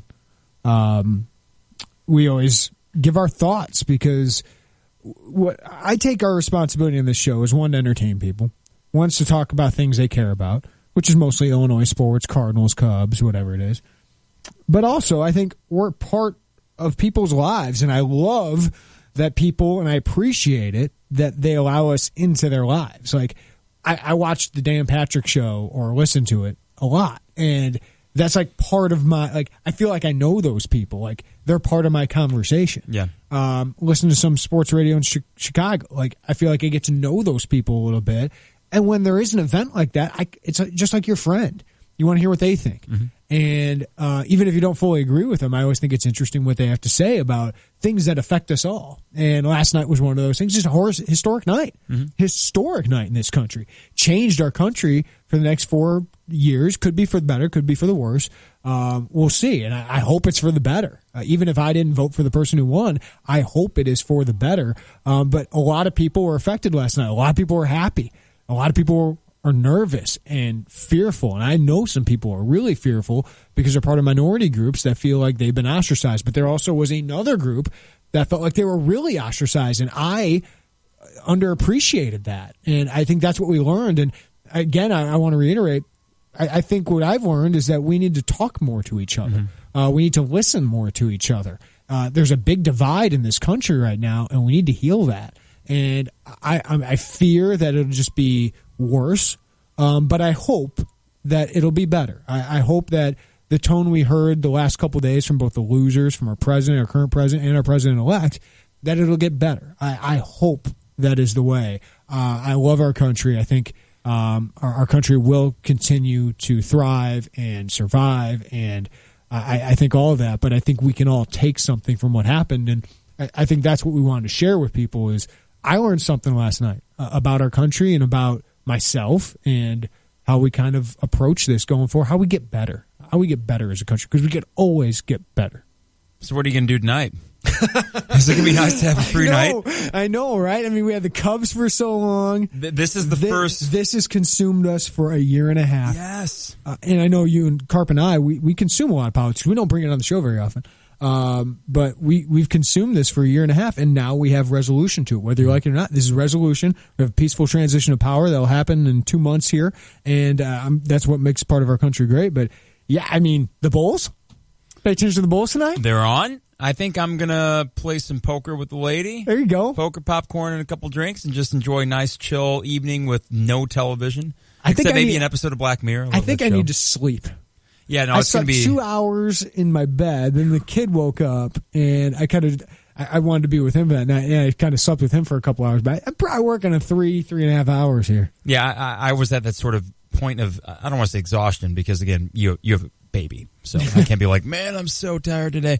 Yeah, I got a good 4 hours of sleep, but tonight's going to be one of those nice 10 o'clock, go to bed, get the good 8 hours of sleep, and I don't think I'll be the only one doing that, because I think a lot of people were up late last night, and now tonight, okay, what do we do? I don't want to say hit the reset button as in disengage or don't pay attention, but this morning the sun came up, and we continue to live our lives, and we continue. I hope people. I got up this morning when the sun came up. I'm like, okay, what's next?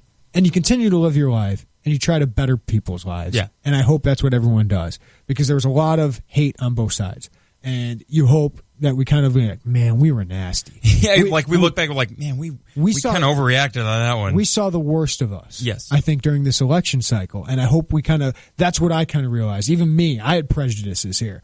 Now, let's look back and try to fix those things. So hopefully we can do that. Did you see the Planet Earth 2 thing? No. The iguana?